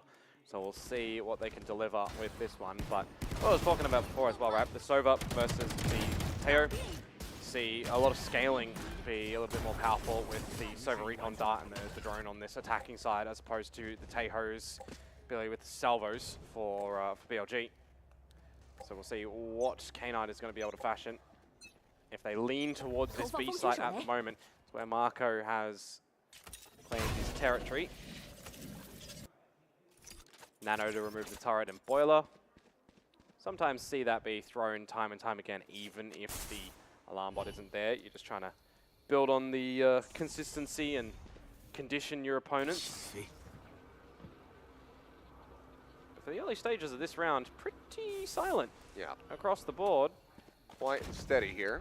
As K-Knight really wanting to drum up some interest on this B side of the map, and he's getting it. You see the shift over from Estrella. You still do have the alarm bot, though, as the first how do you do over at this A site. And unless you're getting over it from pipes or the rope. Couple ways to try to dodge it out, but right there, center of your screens. Get him in. Ooh, trying to snipe him out of the sky. Now needs to make his quick exit as salvos come in to try to slow things up here on the approach. Shots just a hair off, connecting there onto K-Knight. Bane scaling forward, gets himself slotted in along this left-hand side of the site. Comes away with 1, puts the spike on the floor. Mako still on a flank as Bane trying to reset on the aim, can't do it. Does manage to take down 2 before getting dropped, and cleanup still looking overall good here for the side of DRX. YZ now has to do it all. Comes away with a 3rd kill, can't make it happen. Would have been an ace clutch. It will be DRX though, denying a bonus conversion. bringing the gap now just to the 1 round separating the two, but it's still decent damage for BLG. Yeah, some pretty neat damage, actually. 3 members losing their lives at the end there. Could have only been the 2 if the Guardian didn't get that final shot, and Freeing actually took a little bit to get that last kill as well. So could have been a world in which he was on for the proper ace clutch there. Nevertheless, a round gathered by DRX. So following the kind of same start of the map, you just flip the teams over. If that happens, this is where DRX may continue on with 3 more rounds. Who knows? BLG want to condition to the B site yet again for the very beginning. That's Mako. illegal. He just does this time and time again. If there's a smoke or a wall between you and Mako, you are not safe at all. Well, they expect him to be in this. Well, he's got to reposition now. Poison about to expire. Sends out a snake bite. But damage can be found. And just a hair late there is K-Knight to try to find the punish. Now very much held at bay, our BLG. Australia 1 away from Reckoning, by the way. Same as Russia. Yeah, both of them nearly there with it. And Stealth Drone trying to lead the charge here. Oh, Mako somehow not finding that kill. Uncharacteristic for sure. Just to get down, Australia does manage to find one. The Reckoning immediately going to be used. The Nanostorm as well. Popped on the corner to try to interrupt the plant, and it has. The swing out. And Australia finding K-Knight. Kenman now arriving. Levius dead. That is going to be the clean out as DRX tie things up 8-8. Yeah, brilliance to come out at the end there from DRX as well. You got to remember, a Reckoning is not just to try and stun up your opponents. It does reveal their location if you see those spirals come out. So very heads-up play to immediately drop that for the betterment of the team. Second round in this second half accumulated for DRX. See how much more they're going to be able to carry on with here. I want to see this replay in the smoke. Like, Mako, I thought those shots were completely collecting, but nearly every one of them didn't connect. Yeah. A bit weird on that one. Very, very strange. Maybe. Either way, team gets over the line. Knives going to be popped here for YZ. Everybody else, some stingers. Oh, this is immediate from Mako, by the way, up through B. Yeah, he is just getting pretty entrenched over there. It's going to be a commitment here on the Reckoning, and YZ getting the reset there.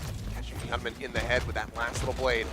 Levius now pushing forward. Estrella going to be mauled by the Stinger. Weapon going to be scooped up here. Bane trying to fight back, trying to keep them in this round, and so far is able to do so as he comes up with 3. Fring gets a piece of the pie, and now it's just Neff lurked up through tube, completely separated away from this spike. Just a matter of time before he's eventually figured out where he may be. But he's got damage to play off of here. Bane and Fring both dangerously low. 50 seconds. Stealth Drone does check in the right vicinity. Can he get an upgrade of a gun here? I think if he cut down, yeah, there's one right here in front of the spike. Another in the corner across the way towards screen. He's out of the range of audibility at the moment too, so they're not hearing the drop down or anything. In fact, DRX are going for a little bit of a wander. Mako now, he'd be the first one to hear anything at this position. Spike retrieved. In the plant. Yeah, just gonna bite to try to stave off the angle here. Swing out, they know that he's not sticking this now. As doesn't get the rebound. Stun not connecting. Mako jumping up over the top. Widely looking to try to play time here. Has to commit to it now if he wants to close out the round. Mako swings in though, and will even prevent the plant money from coming through. DRX, 3 rounds consecutively. As Bane, giving a thumbs up to the camera. Big round from him. We're on the pathway to just flip up the team names from the first half. Yep. Looking good. I mean, it was looking pretty devastating at the start of this one, but when times not quite connecting, just dancing around him. When you've got the Blades doing that, and then you've got the Recon as well, right? One of the differences I'm highlighting in our initiators here. Teo ain't going to get that scan where the data the server does. You're thinking, yeah, the scaling is looking really good, the fast pace. You got Bane. Well, that's going to be BLG utilizing their final timeout here of the map. Still obviously catchable. Just the 1 round separating the teams. But it's about that momentum factor. Let's see if they can continue having pretty good conversion off the back of the timeouts. Weren't able to make it on the one used previously here in this map, but they got their streak going after that. Yep. Yeah, seeing DRX really love the A site for their attacking side. Seeing BLG kind of a little bit more 50-50, but most recently probably was a B site, so I'd be interested to see if they decide that they want to go back to start off there. You know, we've been seeing DRX only deploy Marco for a little bit more recently too. Playing the 1-1-3, very common on this map. The timeout will subside. Have a little bit of a look at what the beginnings do look like here too. You've got the Viper's Pit available for BLG. If you can fashion yourself a post plant, that can be quite good. Oh no, the music has changed to the Yeah, I was like, well, this is going for a little bit longer than it should. Okay, looks like, yep, little tech pause. On the BLG side, so let's just not say anything about it. We'll just focus forward. Have you got any confidence yet that this is going to a third ascent? I think I'm going to probably have a better feeling about it after this next round. I think if DRX, I think if DRX get the 10, then I feel a lot less confident about this being able to go over to a third and final map. Yeah. I mean, a bit of a reset period as well for Billy. Struggle with the economy. You just use your Blade Storm, so you're not going to have that as the tip of the spear, so to speak. Yeah, I mean, with the half buy and the blades, economically they should be all right. But yeah, it's if they drop this round, yeah, exactly. Then they're done. Yeah, that's where it's going to be looking rough. It looks like DRX pretty much guaranteed, you know, go up to 11 from there. Yeah, and with the way that this bracket works as well, they would play the loser of the. How does this one work? The winner. DRX. The loser goes down to play. I think DRX. Trace, winner goes to the next one. Yeah. Yeah. So next in the gauntlet. Yep. Yep. So definitely want to be coming away with the win here. Looks like everything is good to go. So purchases in, still some half armors, 2 regen shields in there for the side of BLG. Quick little clear out there in mid. Bit of a test for Marco though. If anything comes a little bit more forward towards his I'm sure spot. he'll just kill somebody through the wall again. Yeah, maybe. Firing off the shots here. Recon going to be coming his way. Free, getting caught off guard here in mid. Estrella similarly getting tagged up, just trying to answer back any kind of spray connections that he can get off those bullets, but nothing really to be found. Just a kill given away for free. As the Armageddon now cannot come through in the round here for DRX. And that would be a good situation for Neff to deploy the pit here as well. That was very risky from Estrella, wow. Yeah, bold and ill-advised. Nanos will buy a little bit of time, but had Estrella not gone down, I feel like maybe this would be an angle to use the lockdown, but at this point, not too certain about it. Yeah, you'd also have to probably remove K-Knight from the situation, so the Hunter's Fury can't just be an answer. 5 versus 3 for BLG here. Taking a bit of time, slotting in Wisey for a flank through mid. All coming back up, looking for the spray, but can't get the interrupt somehow. Not even much taken. Was there a cove in there? Might have been. Blocking out some of the bullets either way. Neff does manage to find Bane. Now it's just Mako and Hyunmin. And I think they're just going to have to call to save, so Mako will silently creep away. And that is going to be BLG, potentially in flawless fashion, tying us up at 9-9. Depends if Marco can find any exits as well to get closer to his own pit here. Hunt not on, but... Oh, okay, well there you go. Hyunmin will find one. Yeah. But it's not going to do too much though in the grand scheme of things. Rebuys will come for BLG and for DRX a decision to come out with. This time on the back of the timeout, it will be converted for Billy. And the game will be tied up yet again. This one has an aura around it right now. Actually, there's an aura that they seem to evenly matched. That the cursed word may come into fruition. We'll see. Well, Hyunmin now. Not much money. Rest of the team going to be able to get a purchase off, but he's going to have to rely on the blades. Hunter's Fury as well as that pit online to the side of BLG. And then immediately rushing forward. Bane, He just drifts down mid. He finds Neff. He's going to take him out, but Levius just snipes him then out of the sky. So in the end, a 1-for-1. Yeah, but it is BLG going in towards the A side as well, still.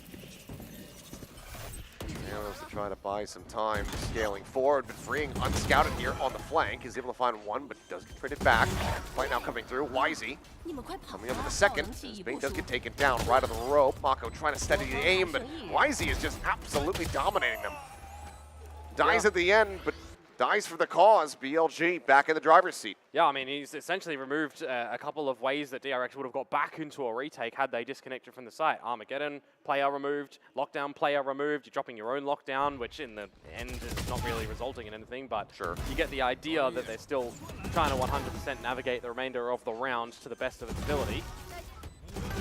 Classic Wisey round in that one, and BLG will reclaim the lead, surviving with 2. Now is the problem factor for DRX. You're essentially reset coming in towards this next round. See what Hyunmin on the Hero Vandal is going to be able to do. Oh, well, he's going to get revealed is what he's going to do. And now he's somehow going to exit. Still does eat an immense amount of damage, down to 30. Probably should swap the Vandal over. And what? I mean, Estrella, that's very unfortunate, but we have seen him sit himself into that corner location a couple of times already. Well, unlucky. Yeah, I mean, yeah, for sure. And a great read from Wisey. Drone now checking forward over towards B. It's just Mako with a ghost on this side of the map. No one nearby to try to help out. See if he is going to be able to get anything at all. As, nope. No. Little by little, barely just making sure that they're finding kind of isolated duels.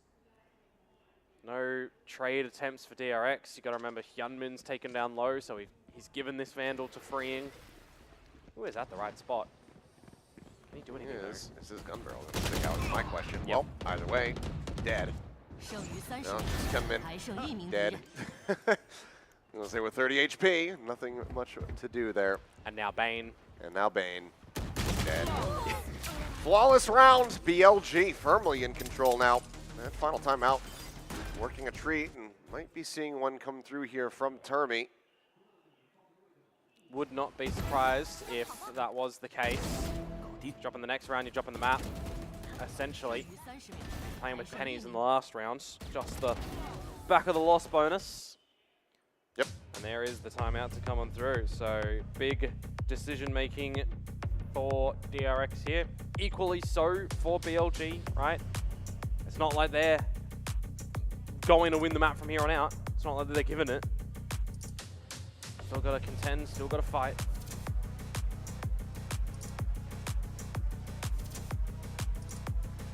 Everything in the kitchen sink used here. I mean, there's a plethora of ultimates available for the side of DRX. BLG still holding on to some of their own as well. See who's going to be able to use them better. Big balancing act as well on them. I mean, the lockdown was used, you know, a couple previous ones from BLG, but you still got Johannes Fury, I believe, so you're going to remove that lockdown if DRX drop that. Armageddon is definitely a great avenue. I saw the Reckoning is online for DRX once again. Straya picked that up with his death. Unfortunate demise in the last round. Let's get back into this one, shall we? An operator out for Hyunmin. Going to the B side of things, if he actually gets on the right line. He's shaking it up a little bit here with that. Mako one from the pit. So we'll just be situated here, top yellow. So change up, but question is, K-Knight, does he just go for the drone? Try to clear out the angle. For now, they're just going to be riding the wall forward. Dash at the ready here from Hyunmin. Playing a very dangerously close angle. We'll just go ahead and take a shot and tries to exit. Dash forward though. Mako eventually able to steady the spray, finding Wisey, but cannot escape. Spray through the wall. Russia able to find it. Armageddon now going to be called out to try to interrupt the plant. Goes across. This is the stun coming through, and that will be Russia taken down, freeing able to find it. Player advantage for the moment here in the hands of DRX. You'd expect the Reckoning has to go in for Australia, right? I think so. That or the lockdown, which will go ahead and get committed. Now the pit going to be dropped there as Neff does get taken out. Stun around the back of Yellow, coming through, flushes him forward. K-Knight going to be taken down, and the flank angle is noted. Diffuse to come in. A lot committed here to this one from the side of DRX, but a necessary victory going to be found off the back of the timeout. Yeah, all the ultimates that they had going in towards that round utilized, but absolutely required. They don't want to see map point given over towards BLG. So you definitely understand that one. A little bit more questionable to stay on the plant when the Armageddon comes, but you want to try and set your team up for success as well. You kind of do understand that at the end. Now, double digits for both teams. BLG, are you going to be able to stop DRX from getting another tied scoreline? Or are you going to get yourselves the map point here? Widely, the nice thing for BLG is that they have a good amount of money. Yep. So not really at risk of being driven to poverty here in the game. Okay, yep, Hyunmin. Unable to find it there. Backs off, and Hyunmin's going to be sniped again. This time Neff able to find him. Freeing does come away with one. Why is he just strafing over top of these Nanoswarms? Ends up getting melted down as Freeing collects a second kill, but Neff is the one who's really coming online for the team here now. Mako fishes for a single elimination, and up and over the top goes Neff, gets himself at screens, and it's a 4K as BLG completely drown out the momentum. Yeah, you got to be really happy with that one, don't you? You're going with your team. I thought that there was potentially going to be a single push through the 410 angle when the wall was up, but there was just an immediate pause for the BLG guys, and they walked through it together. So just very rapid, even on a quick hit, that they take a moment in time to just go at it together, reset a little bit. Really well done from BLG. Bully their way back in towards this side as well in a bit of a scrappy trade battle. And Marco at the end is just not expecting that upper screens angle. Map point for BLG. Looking to send us into the 6th map of the day. And looking to make this about as long as possible. Hyunmin, though, very far forward. Going to try to get the catch and does so. And Neff completely caught off guard, ends up getting it picked to pieces. And that's the kind of start you need to around when you're trying to pull off this lower investment. Call it a half buy, given the weaponry here, but K-Knight leading the charge, getting them forward here onto the A site. Why is he going to be on a late linger outside of garage? His drone scouts. And for now, DRX maintain control. Shot into the open, Bainey, he takes the fight, he manages to win it. K-Knight and Levius both dead. Somehow surviving with 8 HP. Unbelievable on that one. The risk to be able to just do that when a single bullet goes through that dice box, swing out, find 2. There is a interesting factor on this round though. Wisey at B. This stinger angle from Marco. He's kind of reading it. He knows what space he's given up, and now the shots are flying towards him. He's lucky he got out. Yeah, he's just going to be able to tuck into tube. Now the rest of DRX immediately swarming forward. As Wisey, instantaneous with that headshot, and if they go one after the other into him, maybe he can come away with it. But Bane's still at 8 health. Just swings out, takes the fight, and wins it. He wants to push this one to the overtime. I've said the word. There you go. The cursed word. He's delivered that one. Now we get the full rounds of regulation, folks. Yeah, that's just ridiculous. You come out, you see 3, and you still get out, and you find another one. That is just nasty from Bane. Last round. Last round to see if this can go to OT. Yeah, investments across the board as well. What ultimates are we actually close for? They've got a pit, and I think Mako's going to send it off the rip here, perhaps? No, actually hasn't. They're getting closer and closer towards him. Hyunmin taking space. Seems like he relays this, so Mako opts to go ahead and back away. But is he going to be able to deploy it? Rotations start to come out from DRX. They've got Hyunmin on the forward line over at A. You see the dart, you drop your pit. I mean, the dart just went off the side of the map. Oh, you still saw it. He tucked on a different angle, push out of the cove, and there's the cleanup. Why is he going to be taken down still more? Facing forward here against Mako, but Bane, bit of covering fire, is keeping him protected. And, well, you said the word. I think it's going to happen. 2 players remaining now for the side of BLG. Needing to pull off a 2v5 to stop this map right here, right now. And what can you even do in this scenario? You've got your wall as Neff, but that's already down on the floor at the B site. You've got your flank watch, you know, coming out from Hyunmin too. There goes one, and a good trade out. Other. 12 to 12, here we go. OT to decide if this series goes the distance, if that ascent is going to be seen. I wonder who has the better overtime percentage rates as well in the leagues, because that was something that we saw all the time for the Pacifics. I can try and do some lookouts here. Let's see, BLG lost to XLG in overtime.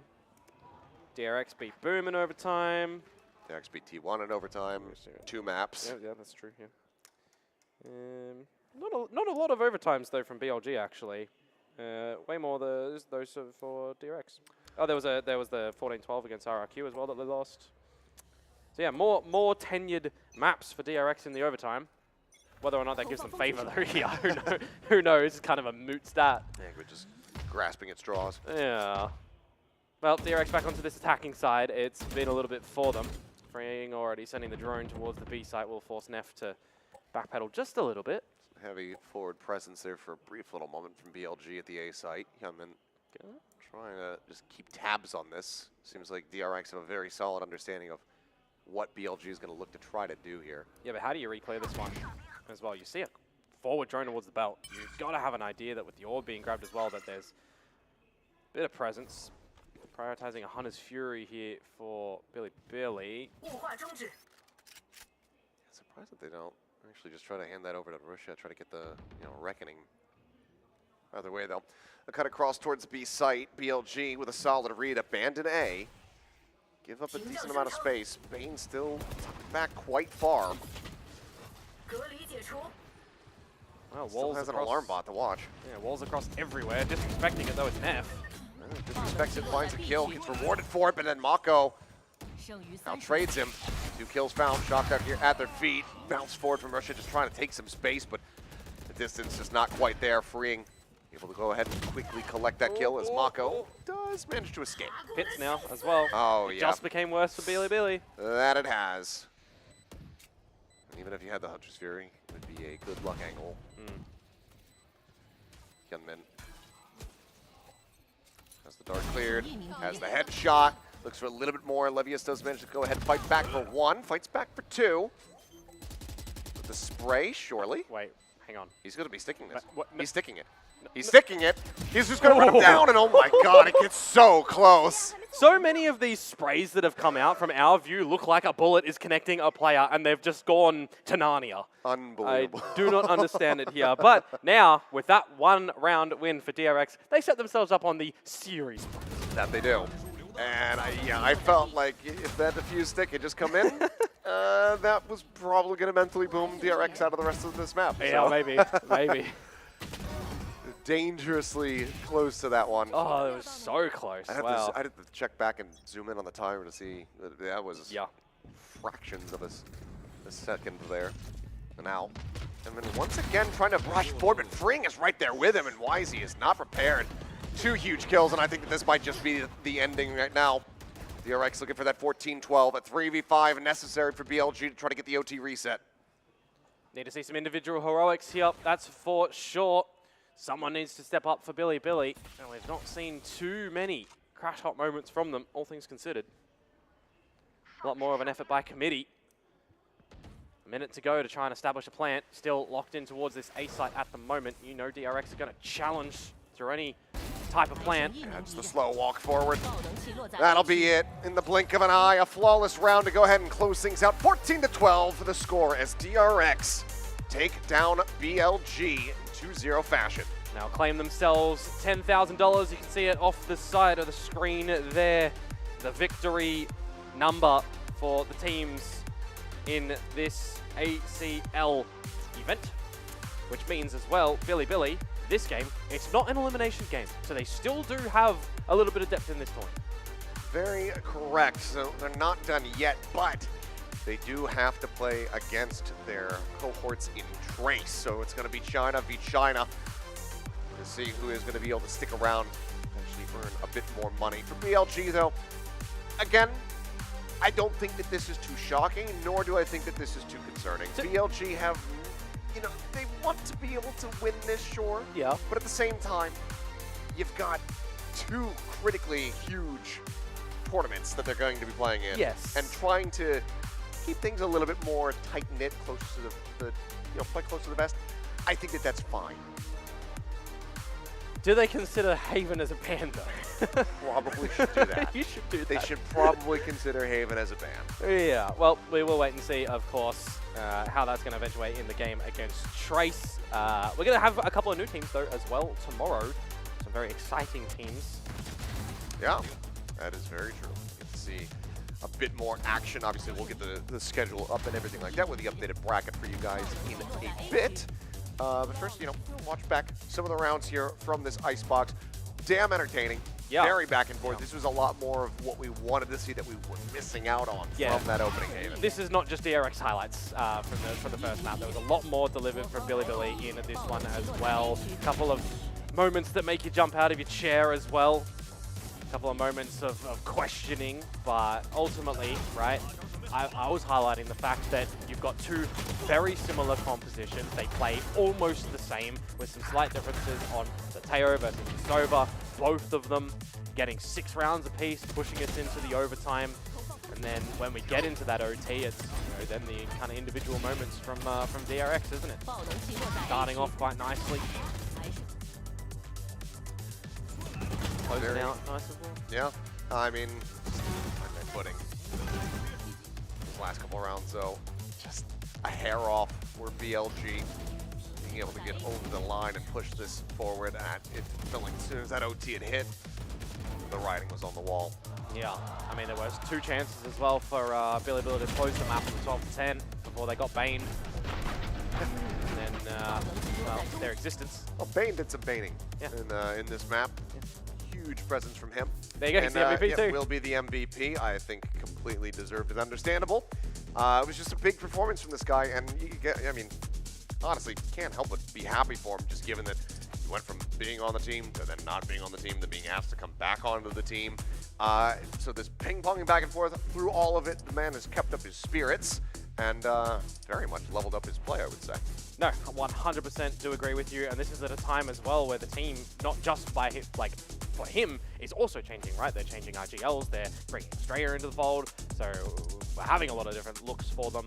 On the flip side though, yes, we know that DRX has won. I want to narrow in a little bit more onto Billy, because you see YZ up there, you see Neff up there. I think silently he's kind of just kept up with a lot of the kills in towards this map too. And the rest of the team, they're not that far behind. Like, everyone here is pretty together.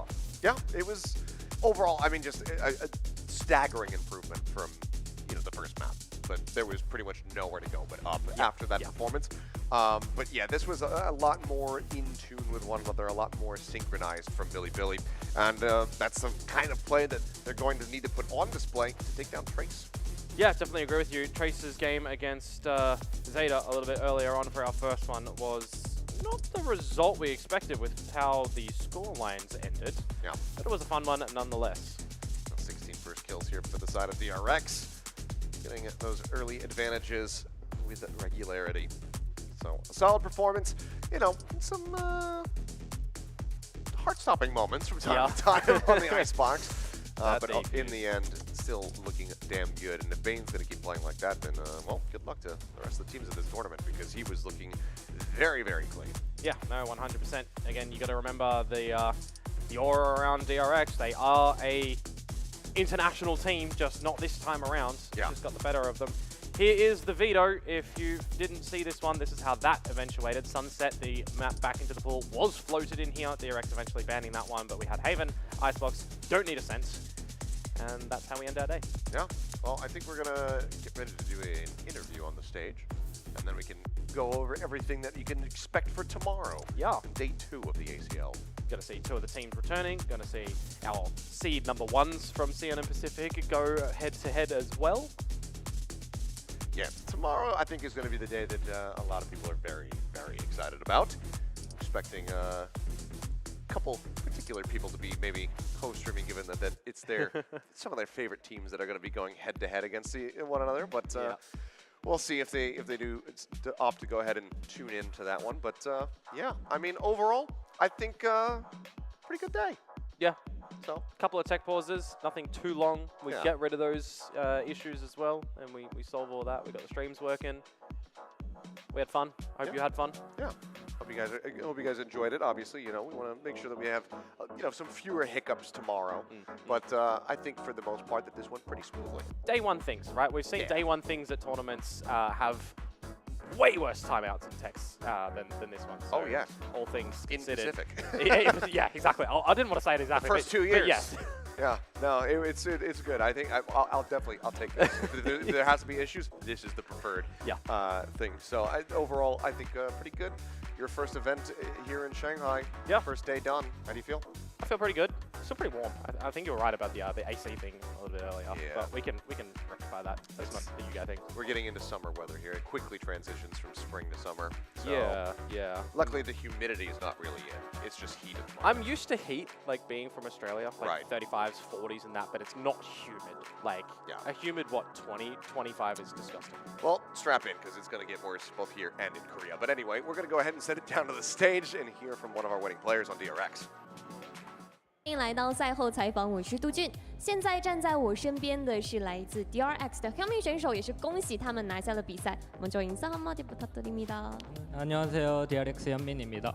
那首先也是恭喜他们拿下了今天的他们的首胜嘛，丝滑战胜了劲敌 BLG， 图一更是13-1大比分拿下了。那赛前针对 BLG 有做哪些准备呢？ I mean, congratulations on your first win of ACL. You guys clearly defeated a tough opponent, BLG, right? Even like dominating map 1 with a 13-1 score, stunning score. I mean, is there any specific preps? 네, 이번에 ACL에서의 첫 번째 승리를 축하드립니다. 첫 번째 상대가 비교적 힘든 상대인 BLG였는데 1맵을 13-1이라는 스코어로 굉장히 압도적으로 이겼는데 이번 대회를 BLG 상대를 딱히 특별히 준비하신 게 있나요? 딱히 준비한 건 없고요. 우리가 그냥 연습하던 대로 해서 이긴 것 같습니다. We didn't practice for the match today, but we did what we should do, and we made this outcome. 其实并没有做一些特别的准备啊，我们就是打了一些我们该打的东西，打好我们自己东西，顺利的赢了下来。那这一次呢 ，ACL 的奖金是非常丰厚的。想要知道他们的目标是什么呢 ？Actually, this time with ACL's exceptionally rich prize pool, what's your ambition? 이번에 ACL 대회 상금이 굉장히 큰데 이번 대회를 목표로 하고 있는 게 있나요? 뭐 딱히는 없고 뭐 상금도 상금인데.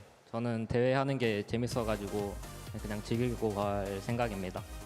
So the prize money is big, but we are not really carrying the prize money, but we want to have fun in this tournament. 虽然说奖金非常的丰厚啊，但其实我们最注重的并不是这个，我们希望能够享受比赛。那今天其实大家可以看到我们翻译的 T 恤非常的强劲啊。上面说，其实希望大家能够给他们推荐一些上海的美食。那不知道 Henry 选手自己有没有什么想要尝试的上海美食呢 ？Actually, your T-shirt stole the spotlight, right? Is that like? Please give us some recommendation of Shanghai food. So for Henry himself, do you have something want to try? 네, 이번에 저희가 굉장히 재밌는 티셔츠를 준비를 해왔잖아요. 이 티셔츠에 저희 상하이에서 맛집 추천 한번 해달라고 이렇게 나와 있는데 현민 선수가 상하이에서 먹고 싶은 음식이 따로 있나요? 허거를 먹어봐서 저는 샤오롱바오를 먹어보고 싶습니다. We've tried Hugger yesterday, so we want to try xiaolongbao. 我们昨天是尝试了火锅嘛，所以我们还好再尝尝，比如说小笼包，想要吃一下小笼包。那也恭喜他们赢下了今天的比赛 ，Congratulations， 승리 축하드립니다。 감사합니다。 也感谢大家的陪伴。今天的比赛呢，到这里就先结束了，我们明天见哦。I think the thing you got to keep in mind there, Hyunmin, is that if you win more prize money, you can buy more food. Oh, is that how it works? So, you think about how much xiaolongbao you could buy if you win 10K, another 10K. The way, if they keep winning as well, there would be a bounty prize too with the loser of one of the games tomorrow, so they get more. Yeah. So that's a lot of hot pot. That's a lot of xiaolongbao. That's a lot more food as well out there for people to try. So a great city when it comes down to food options. So I think they've got their work cut out for them trying to churn through the menu. But You know, overall, great day for Hyunmin. That first map, especially, guy was just cooking them. Yeah, massive heater, and it fell a little bit over on the second map, but the rest of the team, stepped up as well where needed. So effort by committee at the end of the day, it's what you want. If he's saying that they're not practicing and not prepping in towards this one, and they're coming out with that, imagine if they actually had some prep. Yeah, I mean, I imagine, the wrap up, the elimination from playoffs and whatnot in Pacific Stage 1, probably take a week a little and a half break, off, something yeah. like that. Let the players go back, spend some time with their families, their parents, that kind of stuff. But here is what happened on the day. Trace took down and eliminated ZETA in 2-1 fashion. Unfortunately, one of our Pacific representatives, as well as our Japanese team, does not stick around for much longer here inside the ACL. And then DRX now setting up for the China v China matchup after the 2-0 over BLG. Yeah, and of course, continuing on through this one as well, we'll take a look at the actual brackets and re-explain a couple of things. So this isn't your normal bracket. We have, seeded teams coming in towards this one. So you'll notice that we had our seeded number 3 and number 2 teams battle it off today, which means tomorrow we're going to have that Trace versus BLG game up at the top. The winner of that will go on to the DRX game, but we also will be seeing PaperX versus XLG. That one, I can't deal with Spice, but I think I can deal with that one. That is going to be a crazy one. I'm very much looking forward to this. I mean, XLG have just been lights out, like just shocking with their performances so far here after, Stage 1. Really excited to see them. And PaperX, it's, first time back on an international stage for quite some time. So we'll have to just wait and see how they do look. Here's our overall leaderboard, I suppose, as far as player performance.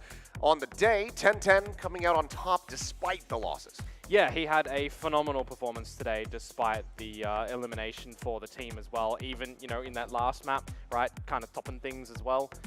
Very, very consistent. A great addition towards the ZETA team. I think it's a little bit early for them in its entirety. This is the first time we've also seen 10-10 and Depp in the official capacity, right? Because he was standing in previously with their games. Now it's a little bit of change with Shota going out. So a little bit to work on for them for sure, but promising.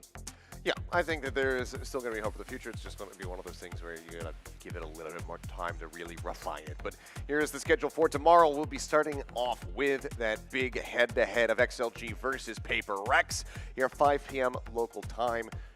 You do the conversions yourself. I'm not gonna try to do that for you. But and then we'll have Trace versus BLG. That is going to be an elimination series. So whoever wants to stick around is going to have to, fight tooth and nail to get it done. BLG, in theory, I think, come out favored for that one, just given regional history and results. But Trace, some new blood in there, and we did see some pretty good performances. Yeah, and there's the extra bonus throughout this one as well, because Trace are the number 3 seeded team, BLG the number 2. Yep. If Trace get the win, they get 20 grand for that game, not just the 10.